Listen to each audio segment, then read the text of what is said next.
Unstoppable Confidence. If you're serious about gaining more confidence, you must get this book, Robert Allen, The 1 Minute Millionaire. This wonderful book will give you the boost towards success that you can make all the difference. Brian Tracy. Imagine having the confidence and courage to go after your goals, successful career. Part 1. Getting into gear. Why confidence matters. Without self-confidence, we are babes in the cradle. Virginia Woolf. Confidence matters more than almost anything else determining our success. Therefore, it's necessary and to understand exactly how important it is.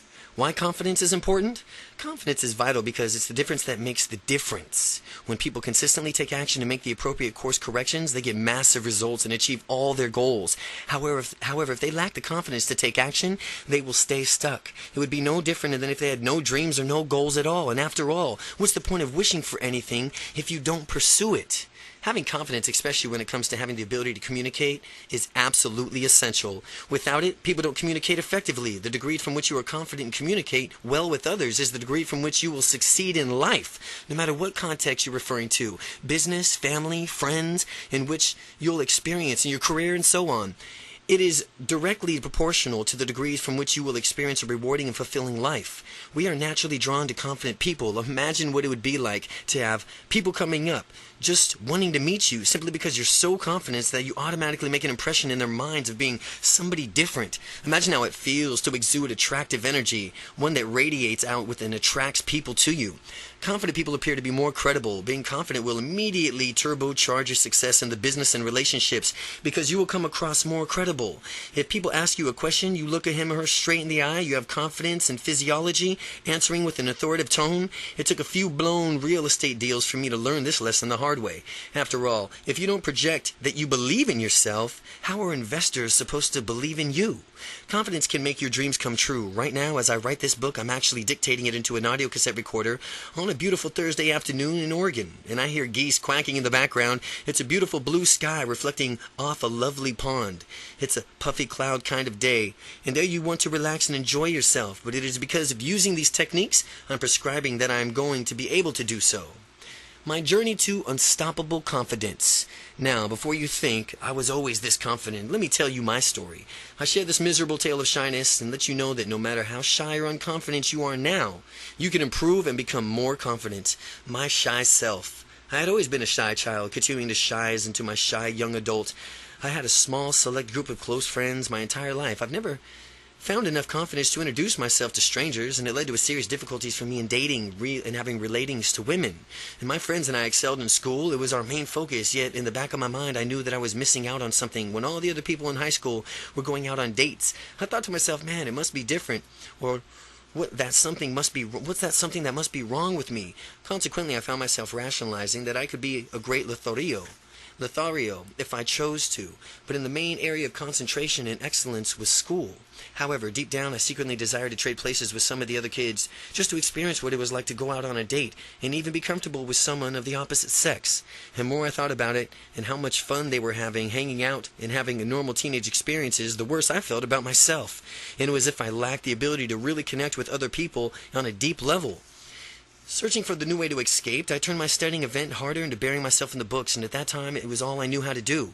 Now, in reflection, I can easily see that there were other choices available at the times, and we always have options, and it's important to be able to recognize many of these possible, and then naturally decide for ourselves which option suits us best. In 4 years of high school, I went to exactly one date. One, of course, it wasn't from who I initiated it. The girl approached me, asked me one day, and asked me if I wanted to hang out with her one night. Smiling broadly and trying to contain my overwhelming enthusiasm as incredible, unprecedented event, I gladly accepted. Later in the week, she called me, and then we set the date, and following Friday, and the night came, she picked me up, and we went to a fast food restaurant nearby. All throughout the dinner, the conversation was strained as she tried her best to pry me loose from my shell, and everything that came out of the shell, I automatically retreated back into it, simply because my dreadful habit of shyness. She did her absolute best to talk with me and have a good time. Still, I couldn't tell she saw my shyness as an obstacle to getting to know each other. And my saving grace was that I smiled a lot and reciprocated every question she asked me. The conversation went better as long as she did the talking. After we finished dinner, she drove us up to the mountains. We had a lookout point with a beautiful view of the city, and I was clear in a clear night sky with the stars illuminating high. She asked me for suggestions on what I wanted to do, but I was too shy to suggest anything for the fear of rejection. I didn't really understand the meaning of this field trip. Only later did I learn from high school that other high school friends that the place we went to was the designated makeout spot.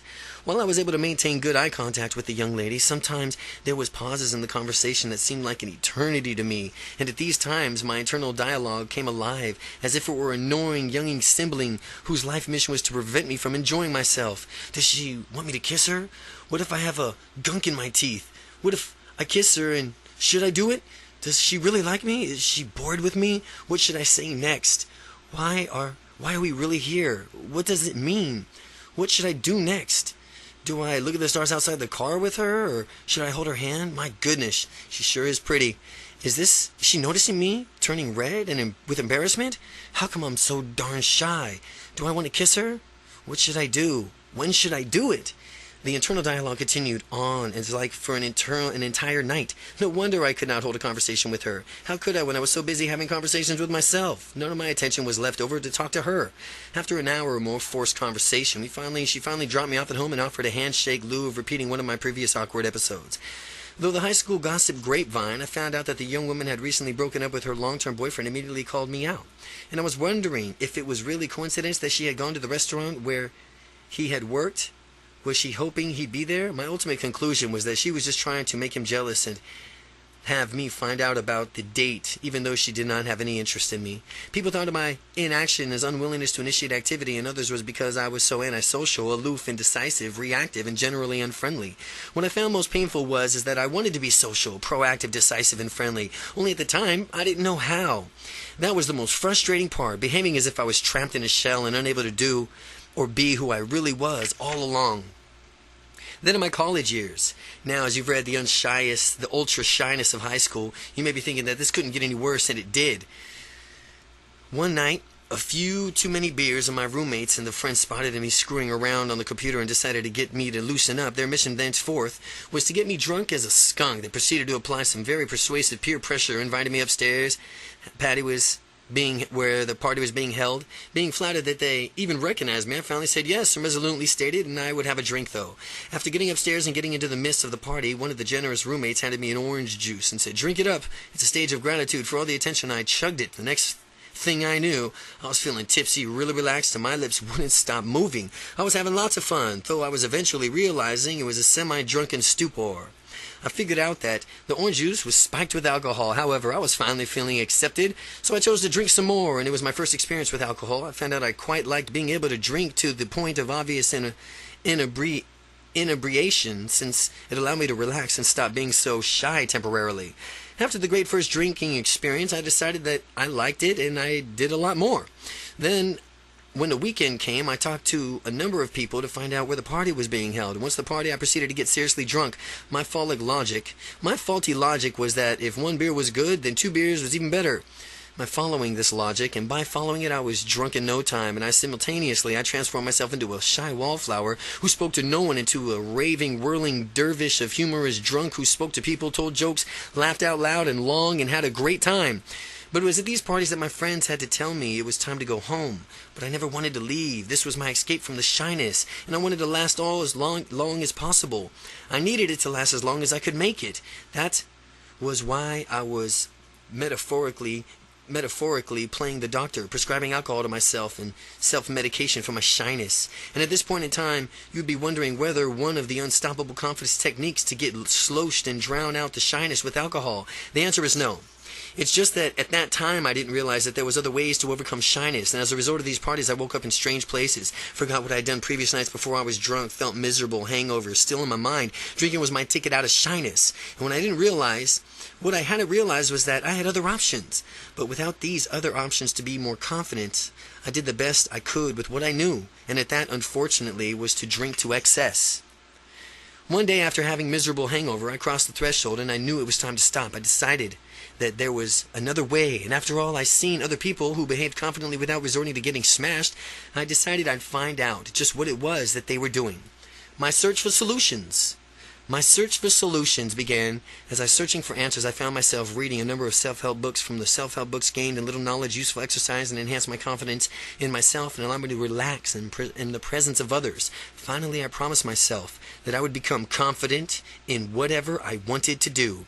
And I was fiercely determined to gain confidence, ultimately in the experience of breaking out of my shell that made it possible. Specifically in the case, I was talking to women. I decided I would approach every single woman I saw. At first, it was simply smiling at them, and you know what? They responded. Not all of them, but enough to encourage me to expand my comfort zone a little further. The small success catapulted me into the next step, expanding my comfort zone. Next, I would approach women and simply say hi. Again, this slight widening of my comfort zone encouraged me, and after all, I was an adult and had to take care of my confidence myself. I had two choices. I could either retreat back into my comfort zone and be shy, blaming someone else for making me that way, or I could take responsibility and go for it. Then my confidence really grew. I got to the point where I could meet women and gain instant rapport with them, conversation with ease. Following your dreams. Following your dreams confidence ultimately gave me the ability to leave my job and start my own business. Confidence is what I needed to follow my dreams. I'm sure as you read this, you can find your own reasons of why it's important for you to go out and find your own dreams. Picture your idea of bliss. What does this look like? What does it sound like? Who are you with? How much fun are you having? What time are you getting up? What time do you go to sleep? How do you take a nap? Because you can? Do you take a nap because you can? No matter what your dreams are, when you use the techniques in this book, you'll develop an unstoppable confidence to go after those dreams and make them a reality. By keeping your vision in mind, imagining it vividly and regularly, you automatically teach your unconscious mind to lead you to that day. And won't that day be wonderful? Chapter 2. Origins of Confidence.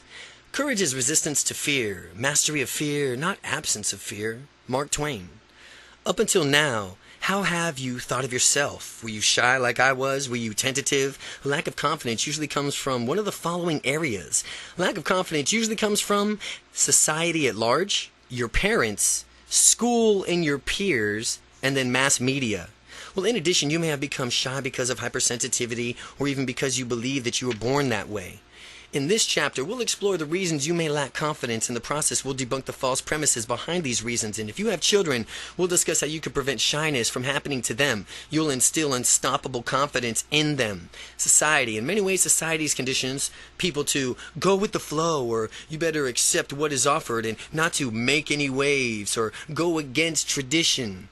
Well, sometimes this is falsely interpreted as advice to not follow your dreams. If you need to step outside of what is normal or usual to pursue your dreams, then do that exactly. So society is not your influence. Parents.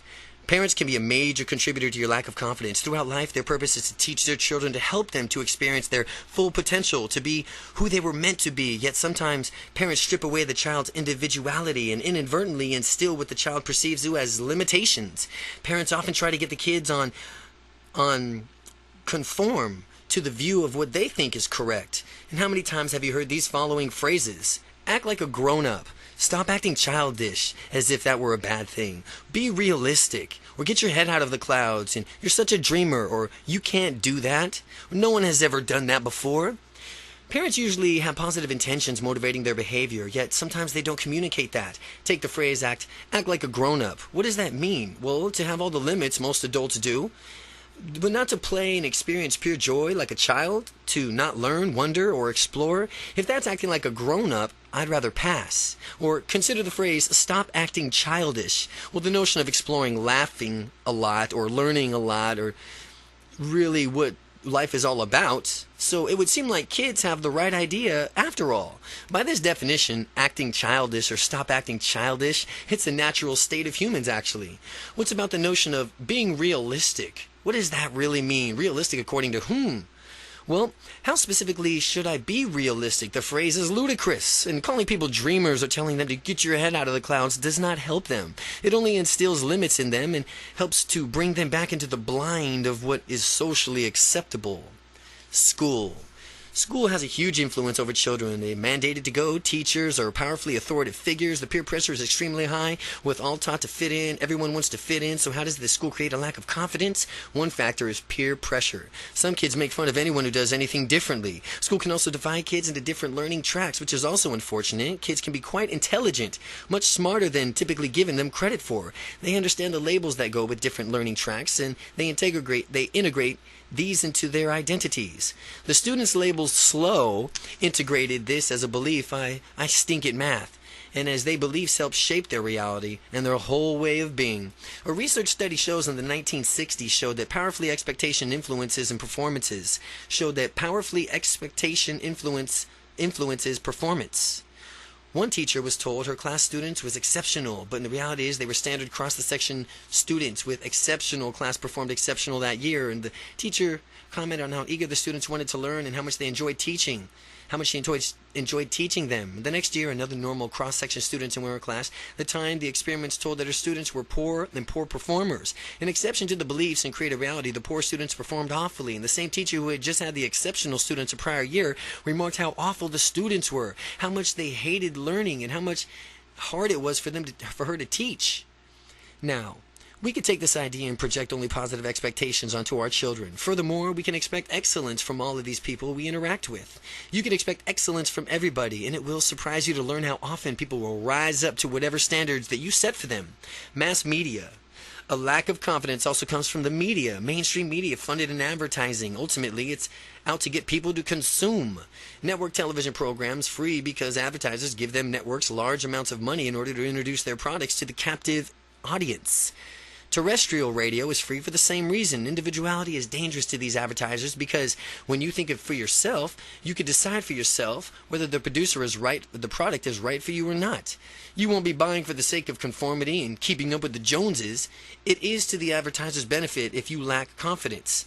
They have tactics of telling everyone else that the product is there for them, and it must be as well. If it's for everyone else, they teach you to feel bad if you don't have their product. They teach you that life can become an instant party if you consume their product. My favorite example is that this is a stereotypical beer commercial. To watch less than healthy guy watching TV endlessly, you see him giving a beer and you already know what happens next. At least according to the commercial, life instantly becomes a party. Beautiful women swoon over him if he realizes he has his dream sports car. He's vacationing on a tropical island. He can forget about any of life's ordinary troubles. It behooves the media to do this to sell more products.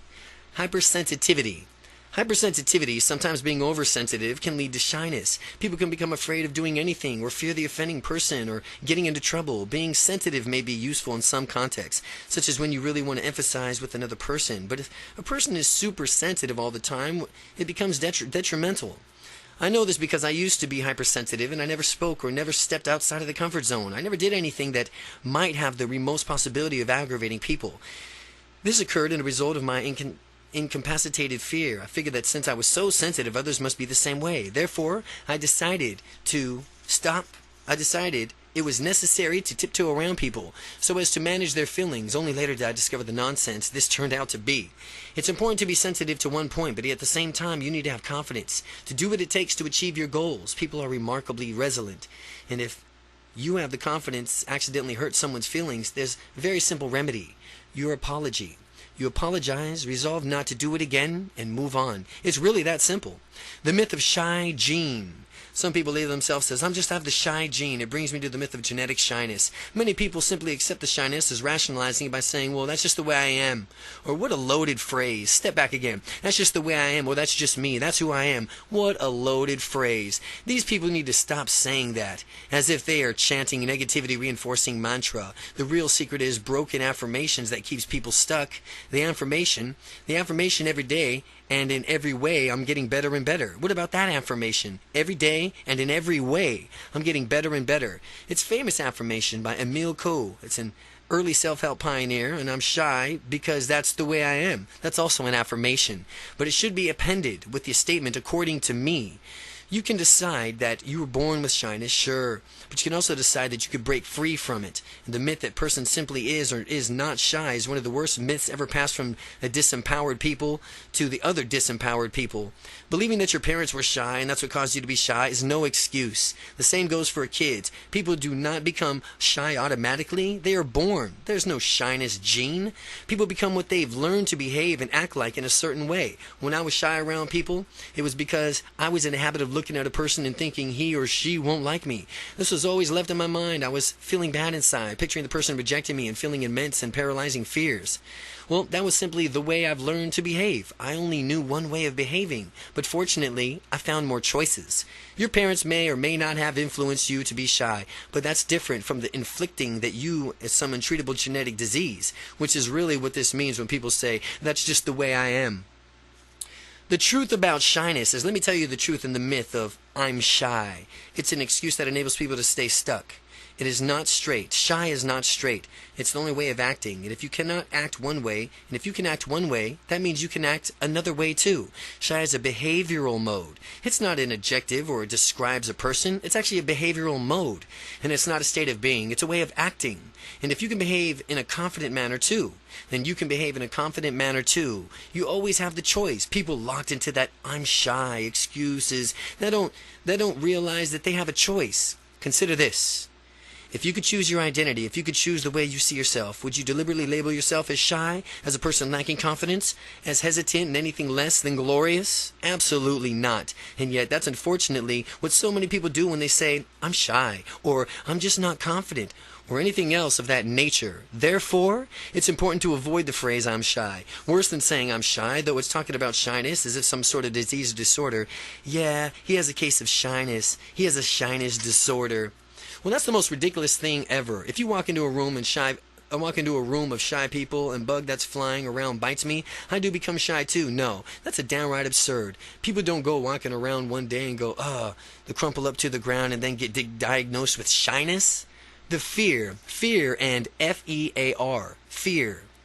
Have you ever watched kids play? They really don't know to dig in and thoroughly enjoy themselves. They really know how to dig in and thoroughly enjoy themselves. When they're having a good time, kids totally embrace whatever they are doing in the moment with joyful abandon. Kids are true dreamers. Children, in essence, have not been trained yet to their own limitations the way adults have. In fact, children enter the world with only two natural fears, the fear of falling and the fear of loud noises.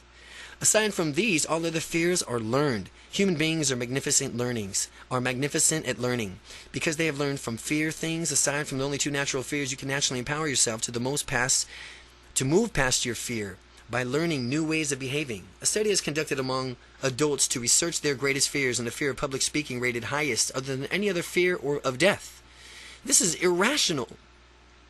Being more afraid of public speaking than of death is a direct result of learning to fear something that does not need to be feared. Fear can be characterized in an acronym. Fear, meaning false evidence appearing real. False evidence appearing real. Fear. When people realize that public speaking is simply a process, not a life or death event, the false evidence disappears with it and goes the fear.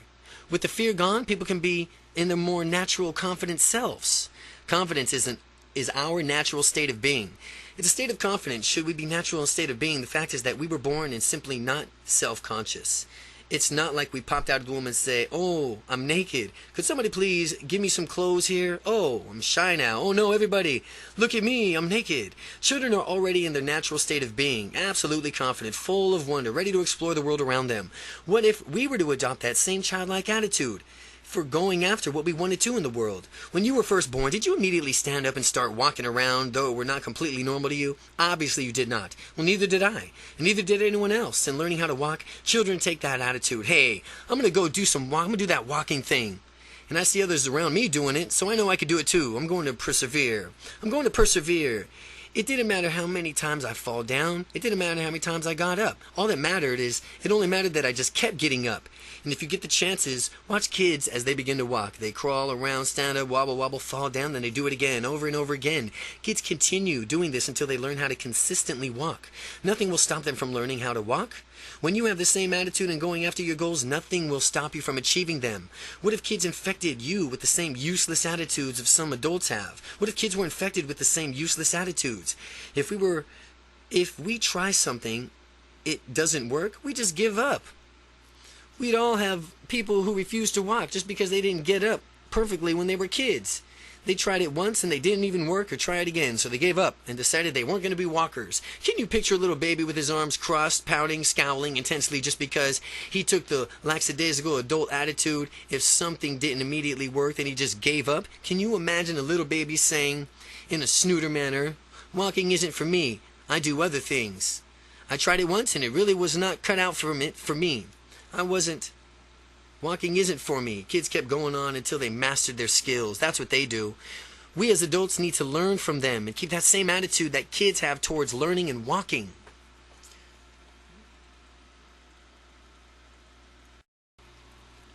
Chapter 3. What is confidence? All our dreams can come true if we have the courage to pursue them. Walt Disney. In order to understand what confidence is, it is necessary to define both what it is and what it is not. Once we are on the same page as what is confidence is and isn't, we can move forward towards gaining unstoppable confidence. What confidence is not. Confidence means different things to so many different people. Similarly, confidence also evokes certain feelings and automatic reactions within people. Before you go any further in shedding light on what confidence is, we'll discover what it is absolutely not. Arrogance versus confidence. Arrogance versus confidence. Sometimes arrogance is mistaken for confidence. They're not the same things, folks. Arrogance is either a honed reaction or an infectation. Whatever it is, it's definitely not something completely different. It's something completely different from confidence. Arrogance leans towards elitism, being macho, showing off, and so on. Have you ever seen those really huge guys with bulging muscles, the ones who are overdeveloped to the point that they find it necessarily to thrust their chest out and swagger in the utmost cocky way? This is an example of arrogance, but not true confidence. It is from what they consider themselves better than everyone else solely because they're so large. True confidence comes from within, and when you realize you are confident, you do not feel the need to proclaim it to the world. Now contrast the example of arrogance with the following example of true confidence. Stop for a moment and consider the famous muscular movie star Arnold Schwarzenegger and Sylvester Stallone. These guys did not go around with puffed up chests thinking they're better than everyone else. Instead, they had a quiet but powerful confidence that comes from acute awareness of their abilities. This is a major difference, and we'll explore this further later in the book. But it is never necessary to shout out from the mountaintops in order to convey that you are a confident individual. These people who do so are hardly even confident. They're more like trying to appear. And I have met many people who are confident and many people who have lacked confidence. The truly confident people have the similar trait. It's that their confidence came from within and it did not have to be voiced. A nonchalant, matter-of-fact confidence is ideal. It's just a nonchalant, matter-of-fact confidence. Now, there's no need to brag about one's accomplishments. Those who brag are the only ones making their insecurities about themselves. Allow your results to speak for themselves. Action speaks louder than words. So, take your confidence and make it happen. If someone has to continually broadcast his or her confidence, it really makes me wonder. It seems that this person is not really confident at all. Instead, this person is often trying to convince himself or herself by proclaiming it to the others. In his or her own mind, this helps it more official. Makes it more official in their mind. But the person trying to gain confidence in an ineffective manner. Confidence comes from within, and when you believe in yourself, others will believe in it too. This is a universal law and a secret known to all leaders. It does not work another way around, no matter how much you would prefer it to. There are far easier and more effective ways to skyrocket your confidence than waiting for others to believe in you. You will learn them later on in this book as well. Now you have belligerence versus confidence. Now let's talk about the difference between belligerence and confidence. Using relationships as an example, sometimes women are apparently attracted to jerks. And I'm not sure many of us have seen the examples in our lives or perhaps what someone has currently done in this situation on the surface. The jerk exhibits some bad boy traits that some women may perceive as confidence. The jerk is probably convincing himself that he has it all going on. What masquerades as confidence to the jerk is belligerence. This presents oneself in a form of super aggressive attitude. You can and should always assert yourself whenever you deem it necessary. However, this does not mean bullying people, treating them badly, or trampling all over them. Belligerence is what makes a jerk just that. The jerk is abrasive and cares little for the relationship he forms with others. Instead, he chooses to bulldoze his way through life. True confidence, however, allows to go through life easily, effectively, getting results that you want, to make people feel good when they have dealt with you. Making people feel good even if it's for no reason other than just because you can. The true confidence comes from within. Now take a moment and think of an area of your life where you may be confident, and ask yourself this question. How do you know that you are proficient in that area? Name that area. Again, how do you know that you are proficient in songwriting, proficient in breakdancing, proficient in music? How do you know that you're proficient in dancing, period? And being completely honest with yourself, supply an answer. And if you absolutely know that you are proficient in the area you choose because your own thoughts are filling a belief system that you told so, congratulations. You are really confident in that area. Now, if you were not sure about the proficiency in your area, or that you had to rely on external confirmation from your peers, spouse, supervisor, you are not quite yet as confident as you can be. Well, by the end of this book, after doing the exercises, you'll be right there. When you have done all the exercises completed in this book, you will have the true confidence that comes from within.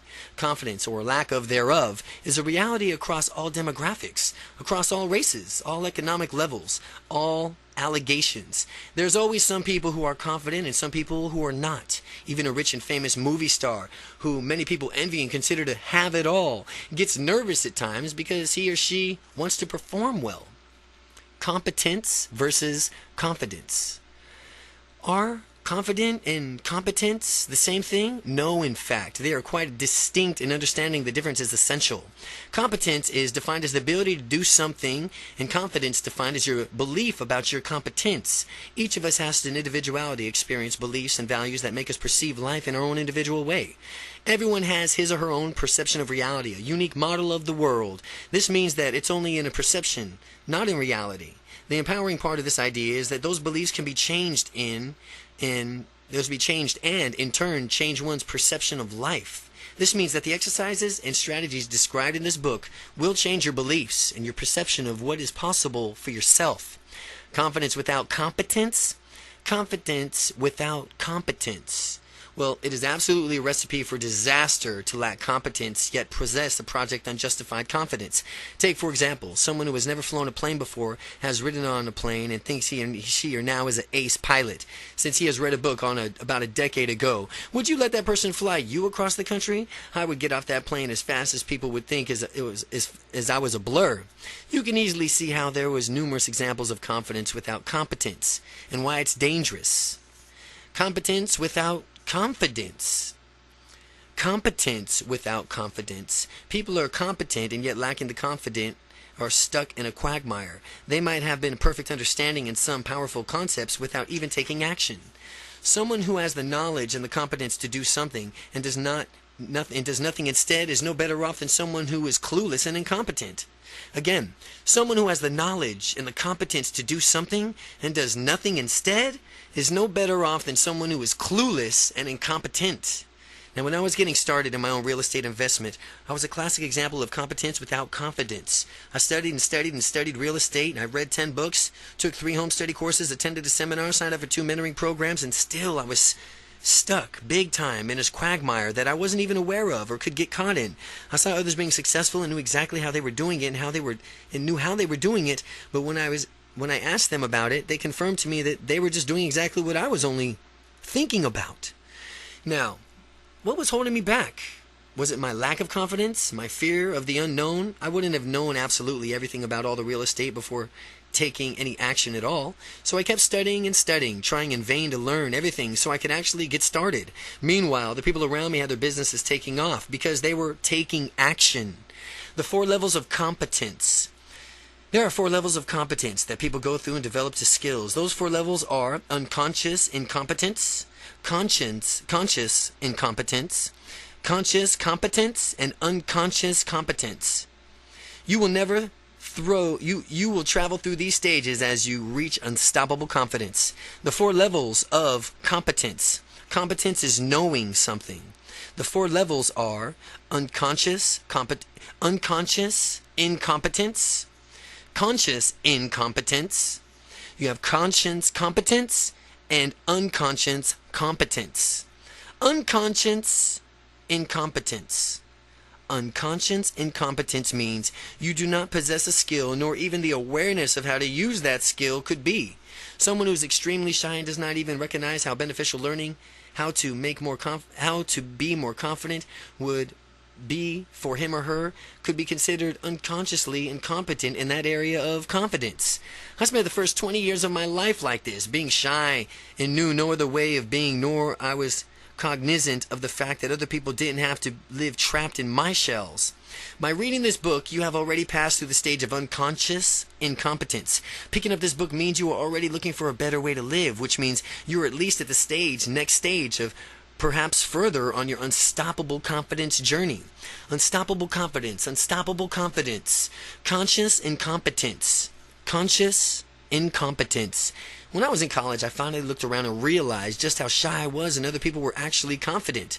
I had moved to the second level of skill development, which is the conscious incompetence. And I became aware just how shy I was. And when we become aware of something lacking in our lives, it is a great opportunity because that means we can take a chance to improve our lives. When I became conscious of my incompetence, I began reading numerous self-help books and doing exercises, attended seminars, watched videos, basically tried anything to further my confidence. And the more I worked on myself the same way as you are doing now by reading this book, the further I moved towards conscious competence. Conscious competence is a state of being in which you can apply a skill, yet you have to consciously think about applying the skill, and the skill is not yet a habit for you. The vast majority of you at this point in the book are probably consciously, unstoppably confident. Now, you know how to be confident, and that's a matter of developing this into a habit. Now, give yourself the gift of your own 21-day unstoppable confidence challenge. Deliberately practice your confidence for 21 days consecutively until you reach the skill level of unconsciously competence. Unconscious competence. Unconscious competence is the fourth level of skill development called unconscious competence. Unconscious competence. This is the ultimate stage of any skill.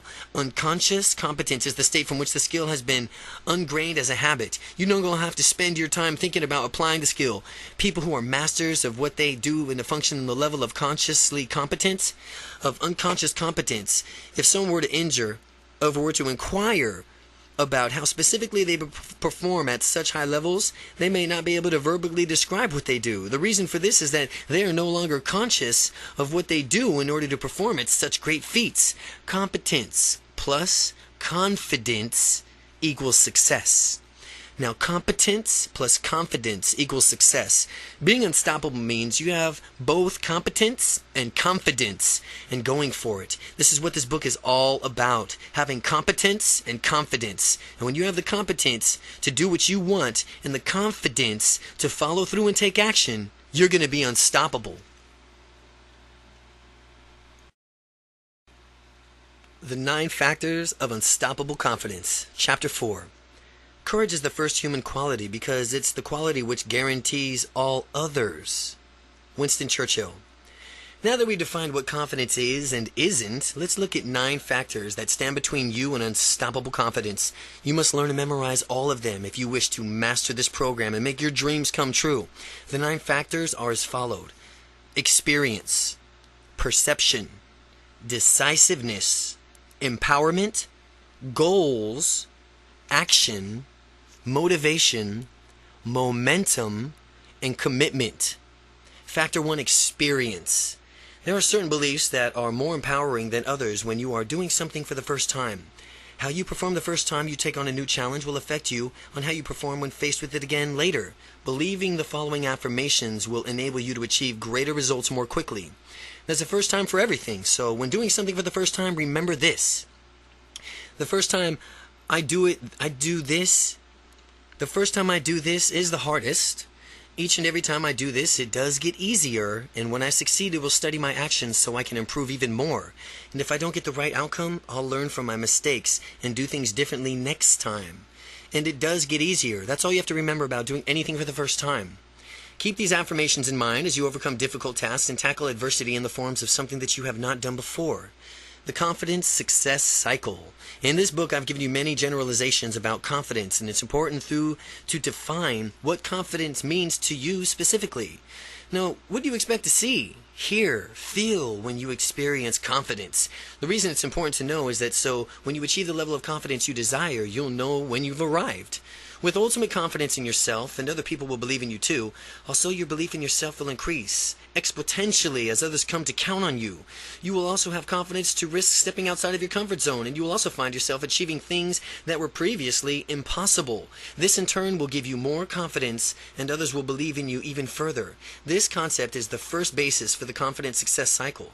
Your confidence success increases cyclically as you continue to push the limits and achieve like you've never had before. Factor 2. Perception. In the course of this book, I've introduced a lot of concepts, some from which you'll probably accepted straight away, and others from which you have doubts and had to think about more. Well, I'll continue to give you new concepts and ideas that may challenge you the old ways of thinking. For instance, you may not believe this next concept as a key concept of Neurolinguistic Programming. Neurolinguistic Programming, NLP, described as more detailed in the introduction at first, but as you think about it carefully, you'll realize how pervasively it applies to your life. Already. Are you ready? What does it mean? Meaning does not exist as a concrete reality. It is purely a subjective phenomenon of perception. What does it mean? How do you think about something is entirely up to you. You could put a positive or negative frame around whatever experience you have in life. Since you have always the choice to either laugh or cry based on the experience, do whichever you prefer, and I prefer laughing. So I find myself doing that more often. A friend of mine told me this story, and he was sitting on a bench out in a park right next to a rather large crack in the sidewalk, and a man came by, tripped on the crack, fell on his face, and fell face first into the bushes next to the sidewalk. Dusting himself off, he quickly got up, glanced around to see if anyone was watching, and unfortunately for him, my friend was watching the entire episode. Noticing this, the man turned several shades and red before hurrying away as fast as he could. Later that same night, a woman came walking across the same path and in the same place in the sidewalk. She tripped, fell flat on her back, spontaneously reacted to let loose with a fully belly laugh. She laughed so hard she began crying. She acted as if the slip was the funniest experience she's ever had, and it seemed she could not stop herself from laughing. By the time her laughter had died down, my friend was staring at her nonchalantly. She picked herself up, smiled, and acknowledged my friend, and happily darted off into the night. The meaning of any experience, event, or interaction varies widely upon two people because their choices as to from which the ways of they make it. If someone offers you an insult, remember that it's only the person's opinion. By adopting that useful belief, you can move thoroughly and through the world more prepared to deal with anything that life throws at you. Contrast this with any way of some people take insults personally and waste your valuable time and energy being bothered by them. You are a meaning maker. You are a meaning maker. And if you have to perceive some comment to be derogatory, stop yourself and give it more positive spins. Do this because you can. Now remember, nobody else has the power to determine your own perception of events, only you. So, in my own life, I had a business project and it went sour, and for a while I spent some time being bitter and frustrated and stuck in my victim mentality. Finally, I started to ask myself a question like, well, what can I learn from this experience, and what does the outcome of this project really mean? And when I asked myself these questions, I immediately recognized that I could shift into a more useful mentality. And what had been a sore point for me became an opportunity to look at the adversity as a challenge. And it now is up to me to rise above and conquer and over the difficult situation in order to achieve the right outcome.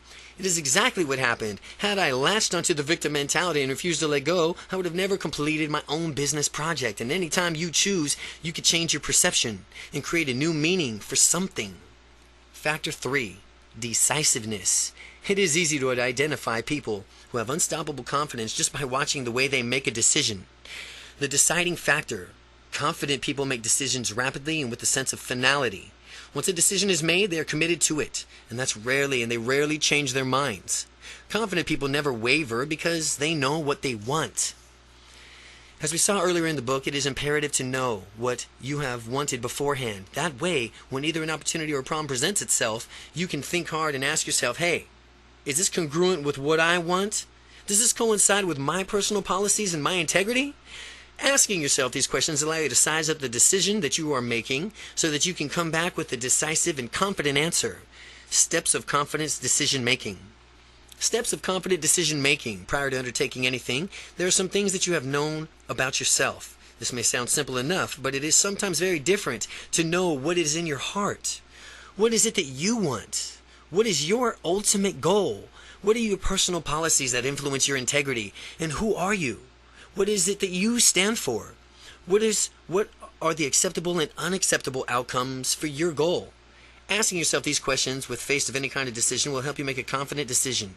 And it will help you with your confident decision making. Before anything else, you need to take an inventory of yourself. Get to know yourself, who you are and what you stand for, where you are going with your life and how you are going to get there, and what you know about the answers. Everything else becomes very simple.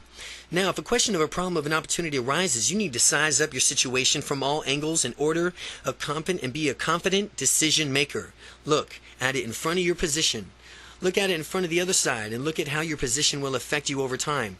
If you were to say yes to this decision and move forward with it, how would it impact your life? Imagine yourself a few months down the road after having a yes in the decision. Imagine in 5 years, how is your life? Again, if you were to say yes to this decision and move forward with it, how would it impact your life? Imagine yourself a few months down the road after having said yes to this decision. Imagine 1 year, 5 years. Now how's your life? Think about how the future might be if you said no. What might your life be like then? What might it be like in a few weeks, months, few years? Once you have seen the picture clearly in your mind, decide that it's congruent with your goals or not, and let your goals be your roadmap always. Let your goals be your roadmap. Trust your internal voice. Another difference between people who are unstoppable with confidence and those who do not, who do not, is that people with unstoppable confidence trust in their internal voices. Although they listen to others too for feedback, they tend to really place more of their weight on their own internal voice than the voices of those around them. People who lack unstoppable confidence tends to listen to the voices around them far too much. This leads to propensity and conformist thinking, because people listening to the following of everyone else's will naturally become like everyone else. People who are unstoppable have to rely on their own internal voice. Otherwise, they would allow everything else to be stinking thinking. Else would be stinking thinking to convince them that whatever goals they are seeking to accomplish cannot be achieved.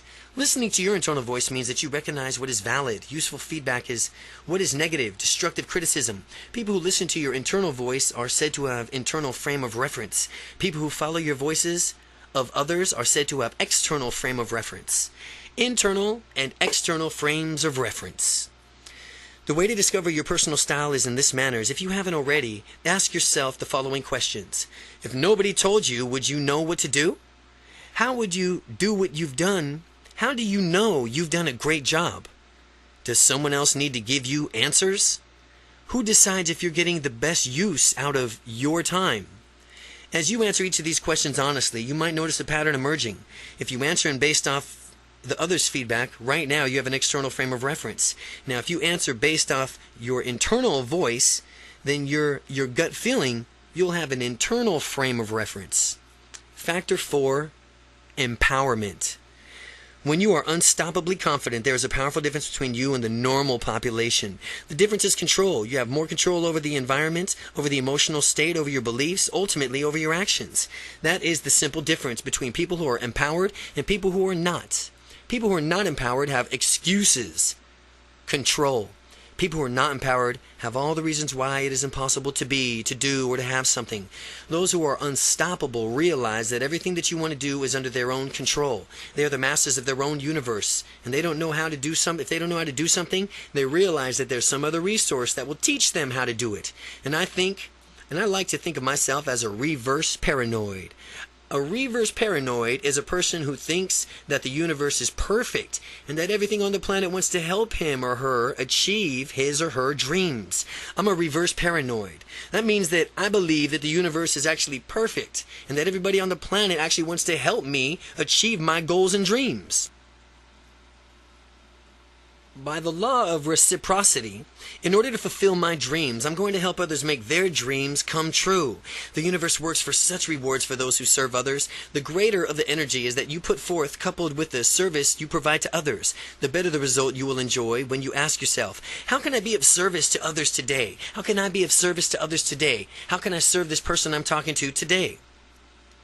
Always contemplate that. When you ask yourself that, you will experience a paradigm shift of great proportions. Greater empowerment equals more choices.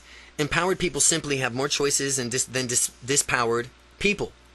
People who do not allow themselves to find other choices available to them are likely to become disempowered. Although, always contemplate the number of choices that you have in any given situation and do your best to generate more options. Perhaps there's an option that you have thought of that you would like to have as ideal. All you need to do now is empower yourself to think of the solution and then act on it. With greater empowerment comes truer sense of freedom because you have the liberty to choose from more options. Adding more options to your life. There's an easy way to add more options to your life. Pay attention to people who use language. Language indicates how they view the world. It can easily empower us to limit us through what we say.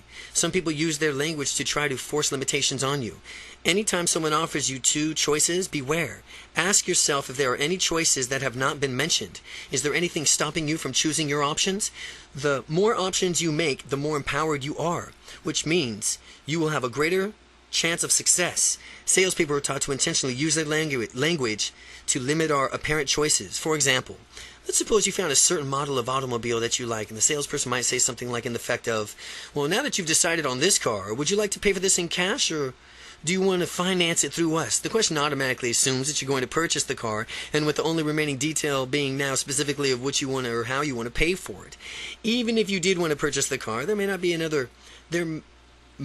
be another payment option that the salesperson's limiting statement hasn't covered.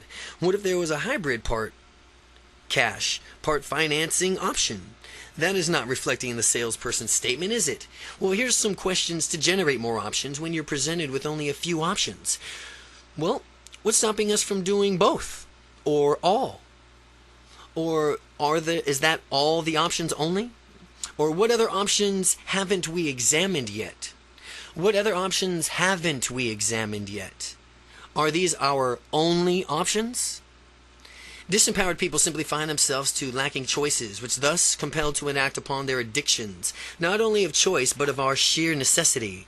Even if we were to consider psychopathic criminals, they appear as if they are forced to perform these evil deeds. In interviews, they often reveal how they went to great lengths to cover them up, as they did because they internally understood that it was wrong. Inevitably, the question gets posed to them of why they perpetrated the violent acts. As if they could truly understand the acts were immoral and wrong, they acknowledged that while they knew it was wrong, they felt as if they had no other options and their criminal acts were their only choice.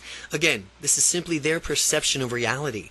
I'm not condoning or apologizing for criminal behavior, but rather pointing out the fact that these people need to make better choices for themselves and do not need to first need to become aware of those choices and realize their validity. The initial step to becoming more empowered is to eliminate the belief that you have few choices and replace the belief to the knowledge that you have many choices. You always have the freedom to choose, no matter what the situation, even in the times from which you apparently lack a choice. There really is a solution. There really is always a solution. When you keep this belief as you go through life, you will find that you have an enriched sense of control over your life, which escapes most people. Factor 5. Goals. A natural complement to unstoppable confidence is being goal-oriented. Goal orientation and confidence form a combination that will make all of your dreams come true. Goal orientation and some confidence. Some confidence with your goal orientation is the recipe for a combination that will make all your dreams come true. Some set goals. Have you the foresight to know what you want in your life, to set up some long-term goals, and when they're fully realized, you will find yourself living your dream with your long-term vision defined? Plan out your own medium-range goals. These are the goals from which, between your immediate time and short-term ones, your long-term's vision. Now, when you accomplish your medium-term goals, you will find that you are right on track to achieving everything else that you want. Break down all your medium goals into a smaller immediate goal with your accompanying of a next year. By the next year, then continue breaking down the goals until you have monthly and then weekly ones. Finally, you will have specific actions to undertake each and every day in order to move ultimately towards your dreams of life. Set an outcome for everything you do in life with your purpose. You will be glad that you did. As a way a climber reaches the summit of a mountain is to continue putting on a foot after another foot towards the top. It is the same way from which one runs a marathon, one step at a time. What is essential is always keeping going. Never quit. Do it now. Keep it going. Never quit. Do it now.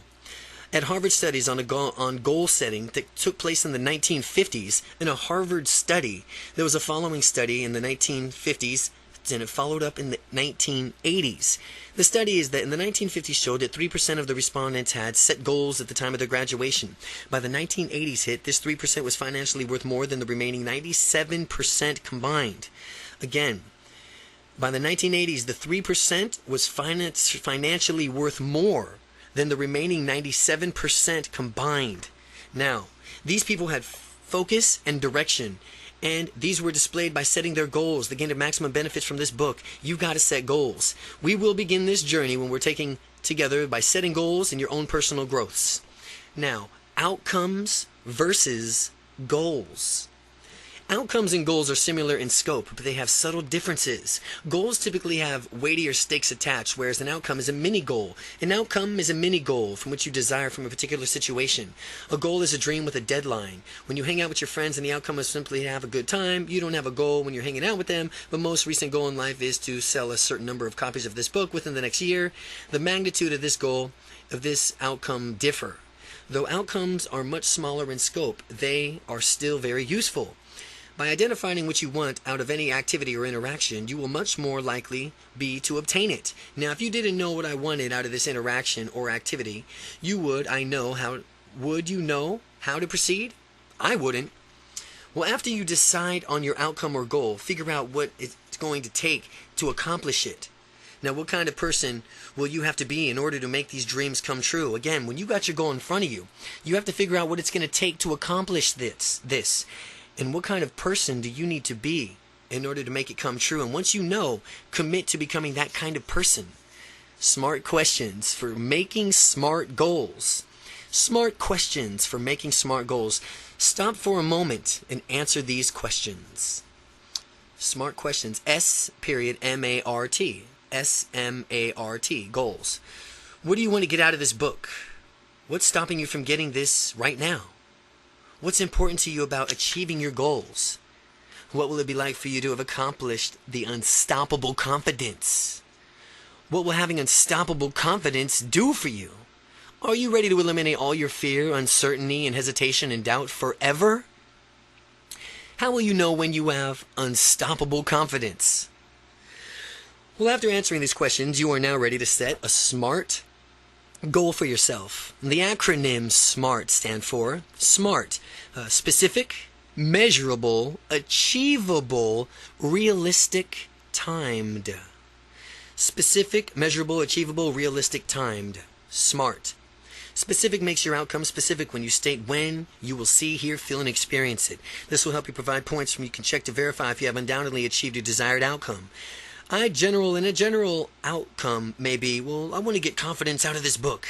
And that does not work as well as following up specific outcomes. I want to gain 2 specific strategies from eliminating my fear of changing jobs and gain confidence in knowing I will succeed at whatever I have a job.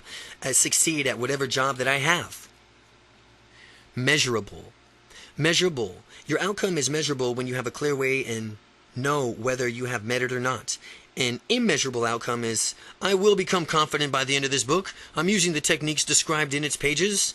While confidence is sometimes difficult to measure, you can get creative and find ways to do just that. A more measurable outcome is, I will make direct eye contact with people in my new job. I will maintain confident physiology, posture, and bearing. And I will be more outgoing by initiating conversations with my coworkers. Achievable. Achievable ensures that your outcome is achievable.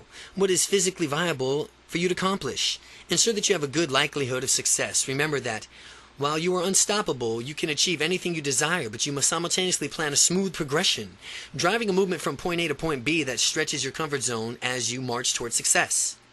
Avoid setting yourself up for frustration by setting out outcomes that is unattainable in a realistic time frame. Plan your progression, know the small steps, and along the way you will be led to your ultimate goals. Achieving goals. Achieve them and reset your goals even higher. And if you feel like the shyest person in the world right now, setting goals to instantly be the life of the party will only set you up for a rude awakening. You can and will be the life of the party if you want, eventually. But first, with these early steps, like talking to strangers and confidently asking about how are they doing? How are you guys doing? How are you doing? When you start there, that's the way it goes. Realistic. Realistic outcomes are outcomes that are, by definition, obtainable. And if you want to grow wings and fly, that is not going to happen. Asking for an unrealistic outcome sets you up for a failure. Now, when you set realistic outcomes, you will be proud of yourself when you achieve them. Before Neil Armstrong landed on the moon, few people in America believed it was even possible. However, when a team of U.S. scientists knew that it would work in theory to do this to the very end, they designed the Apollo missions, which went to the moon, and the rest is history. As long as your outcome has a basis in reality, the theoretical feasibility, it is realistic. Timed. Make sure your outcome is timed by attaching specific deadlines to the accomplishment.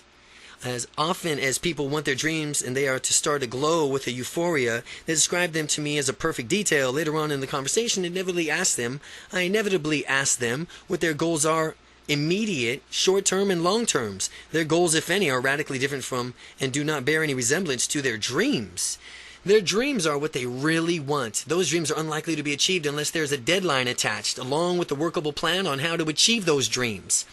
Goals are dreams with deadlines. Important goals do nothing for one's motivation. This is why it's so important to have an outcome of a book and a timeline as to when you want to achieve your specific measurable results. Goals are dreams with deadlines. Impotent goals do nothing for one's motivation. That is why it's so important to have an outcome for this book and timeline as when you want to achieve your specific measurable results. A good example is, by the time I finish this book, after I gain unstoppable confidence, I'll be able to walk up to any stranger and introduce myself. Another good way is, I will feel calm and relaxed when talking to strangers in social situations. Setting a goal contract. Along with other goals that you are setting, I want you to specifically set a goal for your confidence. I want you to set a specific, measurable, achievable goal for your confidence, and I want you to see through it to the finish. I've used this concept in the part of my goals, all the areas of my life, and I've always found it to be amazingly effective. Write out your goals using the SMART criteria that we have discussed: specific, measurable, achievable, realistic, and timed.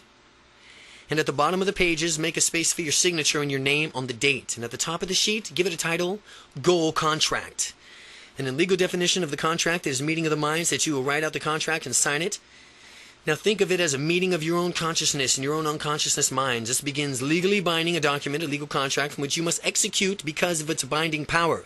Whether it's asking someone out for a date or demanding a raise from your boss, I want you to make it a goal to assert yourself confidently in at least one area of your life by a certain date near the future. Now remember, you're under contract now. Factor 6, action. Two young women both attended the same graduation class college 15 years ago. Samantha became a lawyer, and Kathy became an engineer in a high-technology field. They are both proud parents, successful careers, faithful marriages. They own their own homes, and by all appearances seem to be leading happy lives. The only thing missing is a sense of fulfillment in their careers. While they're both technically successful in their careers, they're equally disenchanted with them. Samantha does not find what she is doing fulfilling, and neither does Kathy. They do not eagerly look forward to work every day. 15 years later, however, something inside of them has changed, and they no longer find their careers rewarding. They both would rather pursue their true passions. Samantha has always loved baking and wants to open up her own bakery, and she learned how to bake as a child and has always enjoyed it. Samantha knows that she could do her own bakery and it could be a smashing success. She's envisioned it, and people coming up from miles around to purchase her baked goods. Kathy has always loved music. She grew up listening to music. Every spare moment she could, she was singing in her church choir. She currently sings in a woman's group, yet she visualizes what it would be like for her to be a pop singer with her own CD, performing for vast audiences across the country. Fast forward 5 years. Samantha, while still yearning for her bakery, she's taken no action to actually make her dreams come true. And during the days she passes, she feels like she's wasting time in her life, in her job, in someone else's dream. Instead of jumping out of the bed morning, she has to nag herself internally until she rolls out of bed and heads into work, and she yearns for Fridays, absolutely despises Mondays, spending the majority of her time waking hours doing something that she finds despicable. She finds as if she's wasting her life. Kathy has taken tremendous action in her past 5 years and consequently has an album out, tours the region, has the kind of fan responses create sold-out shows. The ideal lifestyle that she dreamt of 5 years ago has manifested itself through her efforts. She cherished each and every moment of her life. Her time has been spent on stage singing the time she feels her most alive. She doesn't just exist. She knows she's living well. It seems as if her life is better and getting better every single day. Sure, she has her struggles launching her own new CD and getting her name out to be recognized. She has countless people to tell her so. In fact, of defeat, she persisted too. She never quit. She would have been easier to stay in her old job, and yet it would have been tremendously unfulfilling. Kathy paid the price through her commitment to live her dreams. She ultimately made her dream come true. Samantha and Kathy both had dreams and visions for their respective futures. Kathy took action and fulfilled her dreams. Samantha did not. The difference between the two is that Kathy had the confidence to put her plan into motion and take action. Samantha lacked the confidence, but the techniques Kathy practiced, combined with attitudes and beliefs she and other successful people hold while they pursue their dreams. These can be learned and put into use. Most successful people may not consciously be aware of these techniques, but it is the subliminally applied techniques like these that can help you, and like them, achieve their intended results. Put it into action. Put it into action. Confidence comes by finding out what specifically you want and making a plan to get it and putting your plan into action. If you're doing well, ask yourself, how is it that you're doing so well? And consequently, you will know how to apply yourself and do it even better. And if you haven't been getting the results that you want, evaluate what you're doing wrong. Adjust your behavior accordingly and do things differently. As much as I'd like to say that all you have to do is incorporate these mental techniques into your life and get confidence, the truth is that unstoppable confidence comes from doing. Unstoppable confidence comes from doing. These mental techniques will help you out. Guaranteed. The most confident people out there are confident because they have proven to themselves over and over again that they have reasons to be confident because they have succeeded it so many times. They're people with the deepest parts of their minds, bodies, and souls that they are capable of being doers. The process of gaining confidence requires action. The goal contract that you set is preceding sections. It's going to fulfill itself. You will need to do something. Only taking action can give you the undisputed real confidence that you desire and deserve. Factor 7. Motivation. Motivation, another key to being such a go-getter, and how you motivate yourself. Do you motivate yourself with pleasure or with pain? Do you think about all the excellence of your life? Think about all the excellence or all the trouble that you want to avoid. You motivate yourself in one of those ways, and the only way from which one you know. Now, only you know which one.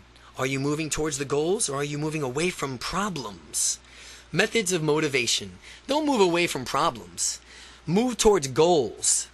Methods of motivation. Both strategies can be effective in certain contexts. For example, trial lawyers often use pain avoidance strategies in order to construct strong cases for their clients. They seek to minimize damages from the opposing attorneys might do to inflict by creating a strong counter arguments. Again, for example, trial lawyers often use a pain avoidance strategy, which is in order to construct strong cases for their clients. They seek to minimize any damages that our opposing attorney might try to inflict by creating a strong counter-argument. The strategy of being pleasure motivated can be equally effective. In fact, a majority of the most successful people who have close family relationships, massive financial success, and career satisfaction have motivational strategies drawing on their own pleasure principle. You may have already realized which motivation style you predominantly utilize. It's having unstoppable confidence, and I encourage you to focus mostly on having positive motivation strategies, allowing you to seek better things in your life. The most successful people have the positive motivation, and if we want the same results, then naturally we should follow suit. The value of negative motivation. While having strategy to move towards excellence can be beneficial in certain circumstances, there's times you can also benefit by having a strategy that moves you away from pain. Since we all have to move towards pleasure and away from pain, we are always motivated by some degree by one or the other, sometimes by both. Because I wanted to get this book done in a timely manner, not only did I commit myself to moving towards the pleasure of having the book published, but I also instituted monetary fines of myself of not meeting my writing goals. After I began using the pain avoidance, motivation on my efforts skyrocketed, and I became tremendously more productive. As you can think about it, I've applied this. You can think to see all the ways from which you can utilize towards pleasure, moving towards pleasure, and away from pain, motivation methods in your life. Now, when you set up your away from pain strategy, make your negative incentive something more slightly annoying, but not a catastrophe. Just in case some unforeseeable event leaves you unable to achieve your outcome, your strategy ought to be proportionally to a magnitude of magnitude of the goals that you have set. Here's an example. If you're on a diet and you have a piece of cake, you obviously wouldn't punish yourself for fasting for the next rest of the week. You would be ridiculous. You would want your pleasure rewards and pain punishments to be commensurate with your goal. Instead, you eat some chocolate cake while you're on a diet. You might figure out how many calories are ingested, and next time you work out, you'll just burn that many extra calories beyond your normal workout. Make it a habit to stay motivated. It's a habit to stay motivated. It's a habit to stay motivated. Remember, people are becoming addicted to various things all over the time. Gambling, drugs, alcohol, a few of the many destructive addictions people have. The secret to aim for our addiction is a positive direction. People who have an unstoppable confidence have it because confidence is a positive habit of theirs. Confidence is a positive habit that they got. What makes the difference in our lives is equally of the habits we form. Each of us have habits already. Let's empower ourselves to have only positive, life-affirming habits and addictions. Habits are tremendously powerful. Without them, there'd be so many decisions to make every single day, we'd easily go on with information overload, as if we weren't almost there already. Habits simplify our lives, making us so we don't always have to think about what we want to do, we just do it. And that's why it's critical to develop good habits. On your goal contract, make it one of your goals to develop a confidence habit. Make it another goal to pay attention as you become more and more confident and evaluate your progress. Keep a confidence journal.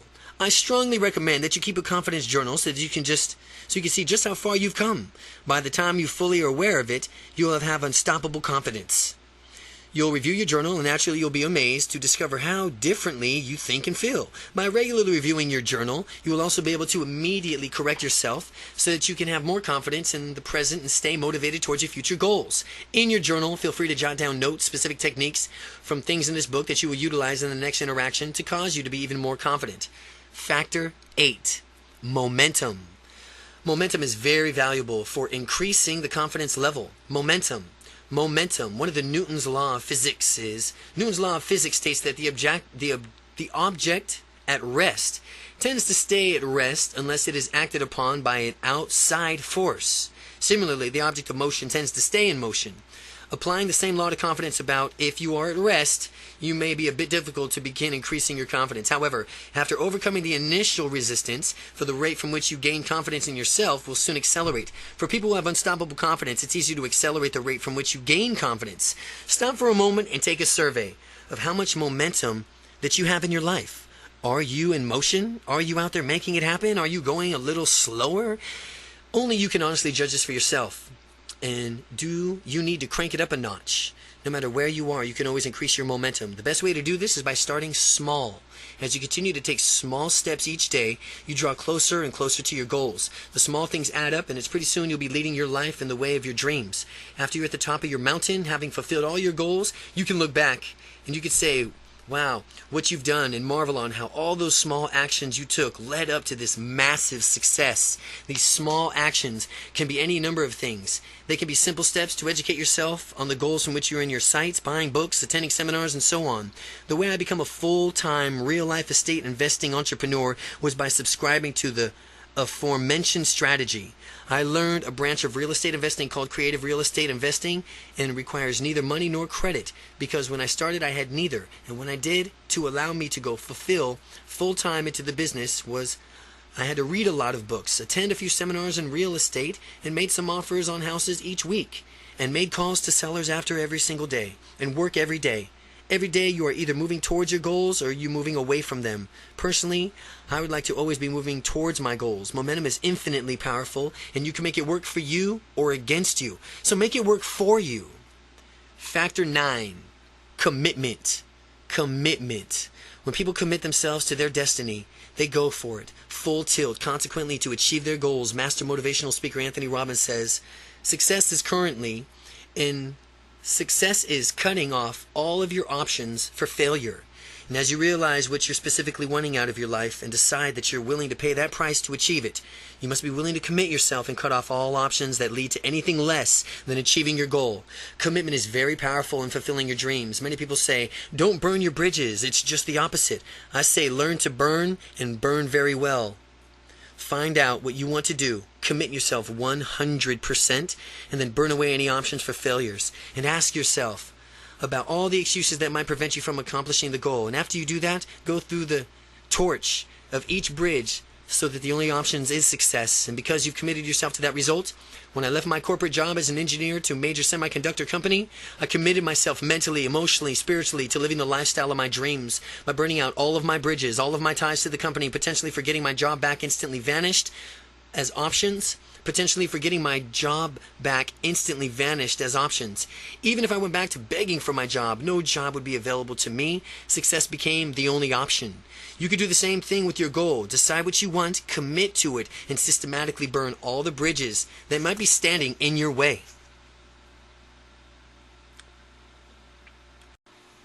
Section 2. Gaining Momentum. Chapter 5. Confidence is a process. It's not what happens to you what determines how far you will go in life. It is how you handle what happens to you. Zig Ziglar. Confidence is not a thing, it is a process. You may still been thinking of confidence as something that you either have or do not have, but that's not the case. Calling something confidence is actually a misnomer. There's only such a thing as acting confident or behaving in a confident way or thinking confident thoughts. The same goes for any emotion, be it fear, sadness, depression, or anxiety. None of these are actual things. They are all results of processes, sequences of thought that you run in your mind. Up until now, you may not have been aware that you were doing this, but the vital point to realize is that you have complete control over these processes. You can decide whether mental processes are useful or which are not, and if they are useless, you can stop, interrupt, and banish them. By changing your language, you change your life. As we saw in the introduction, Neurolinguistic Programming, NLP, shows how language, both verbal and nonverbal, affects your mind. The language that you use to describe what you are feeling impacts your feelings tremendously. It is your knowledge and this awareness of these processes that gives you the power over them. When somebody says he or she is depressed, that person has done is built in the notion into his or her mind of that very being. People can't be depressed all the time. If they were, they wouldn't call it depression. It'd just be their normal state of being. Instead, people who consider themselves depressed should be saying, I run a process through my mind that causes me to experience certain feelings that I have collectively labeled as depression. The same goes for anxiety. Releasing the past. Think about who you were in the past, and who cares if you were shy, if you weren't confident in the way that you wanted to be. The past is behind you. There's nothing that you can really do about it now, and the best thing you can do is learn from it and behave differently in the future. To the end. And to that end, I want you to forgive your former self, being shy of not being acting confident in the past. So often, people spend their valuable time and energy kicking themselves for the time and opportunities that they lost as a consequence of being shy. To stop now before you read any further. So stop now before you read any further. And if you were unconfident or shy in the past, forgive yourself now. Release all those feelings of negativity and frustration and anything bad you might have against your shy former self. Because that version of you is over. We're going to learn from the past and we're going to move on. Get rid of negative emotions. Getting rid of negative emotions. Let's begin to blow out all the negative emotions. A great place to interrupt and banish those useful thoughts, processes, is to consider the language that you use to describe them. Let's just say if you feared public speaking, you would have described this fear as if you say, I have a fear of public speaking. You are, in a sense, taking ownership of something that is just a mental process. What if you were to describe what is really happening and say, well, when I think about public speaking, I run a process in my mind that I have labeled as fear. How much does this change the things for you? How much better do you feel knowing that what you previously described as a fear of public speaking is really just a process that you can reverse? Beginning now to notice how you've been describing other negative emotions. Have you been saying anything like, I always get nervous when I talk with strangers, or talking to customers makes me anxious. I just feel depressed, or instead saying, I feel sad. Describe yourself for what's really going on. I choose to think in a certain way that results in my feeling sad or when I encounter a certain set of circumstances.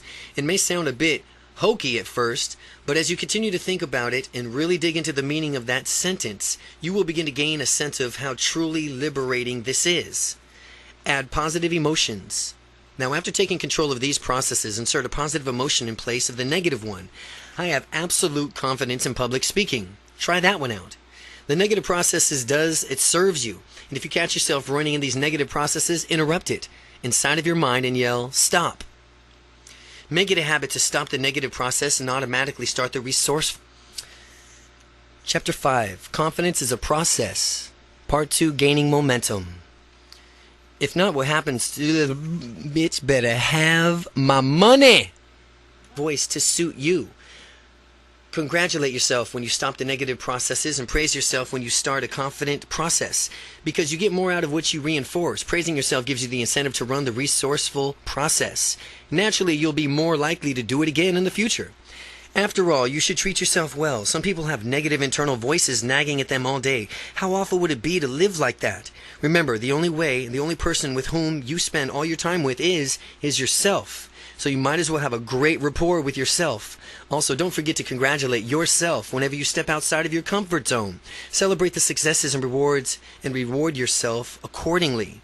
Consider the example of Janet, a rookie salesperson. Janet finds herself saying, talking to customers is scary. It's frightening to me. I feel fear when I go out and ask them to purchase my product, and I don't know what to do. What is occurring here is Janet has given up her personal power of using disempowerment language. And if we were to reward her language in a way that would allow her to easily change her perception of the situation, the translation would be, well, according to me right now, talking to the customers causes me to experience a certain emotion that I describe as scary. I choose to allow my customers to frighten me and feel something that I label as fear when I ask them to purchase my product, and I don't know what to do yet. Here is what Janet can do to immediately gain control of her emotions. Append, according to me at this time, onto every one of her sentences. This forces her to acknowledge that what she is describing is not absolute truth. It's not etched in stone for all time. According to me at this time, it's not the absolute truth. Whenever there is an unwanted emotion, like fear or guilt or anxiety, she must describe the emotion with the following phrase. Well, I choose to experience a certain emotion by doing something inside of my mind that causes me to experience a set of pictures, sounds, feelings that I collectively have labeled as an emotion. This requires Janet to take fixed emotion and turn back into a process. It also demonstrates that she is the one in control and of that process.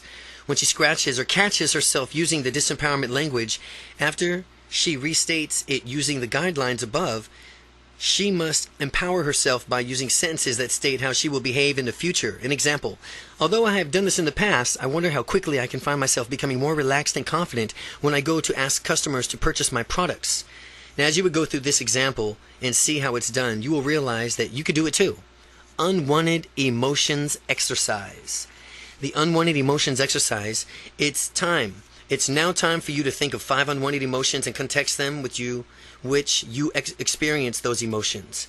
While you do that, become cognizant of the language that you are using to describe what you really do to experience those unwanted emotions, and think of emotions that would best fit in their place after you rid yourself of the unwanted ones. Following that, do the exercise of changing your current language and adding in more empowering language. Remember, what you do to change your language is what you'll do to change your life.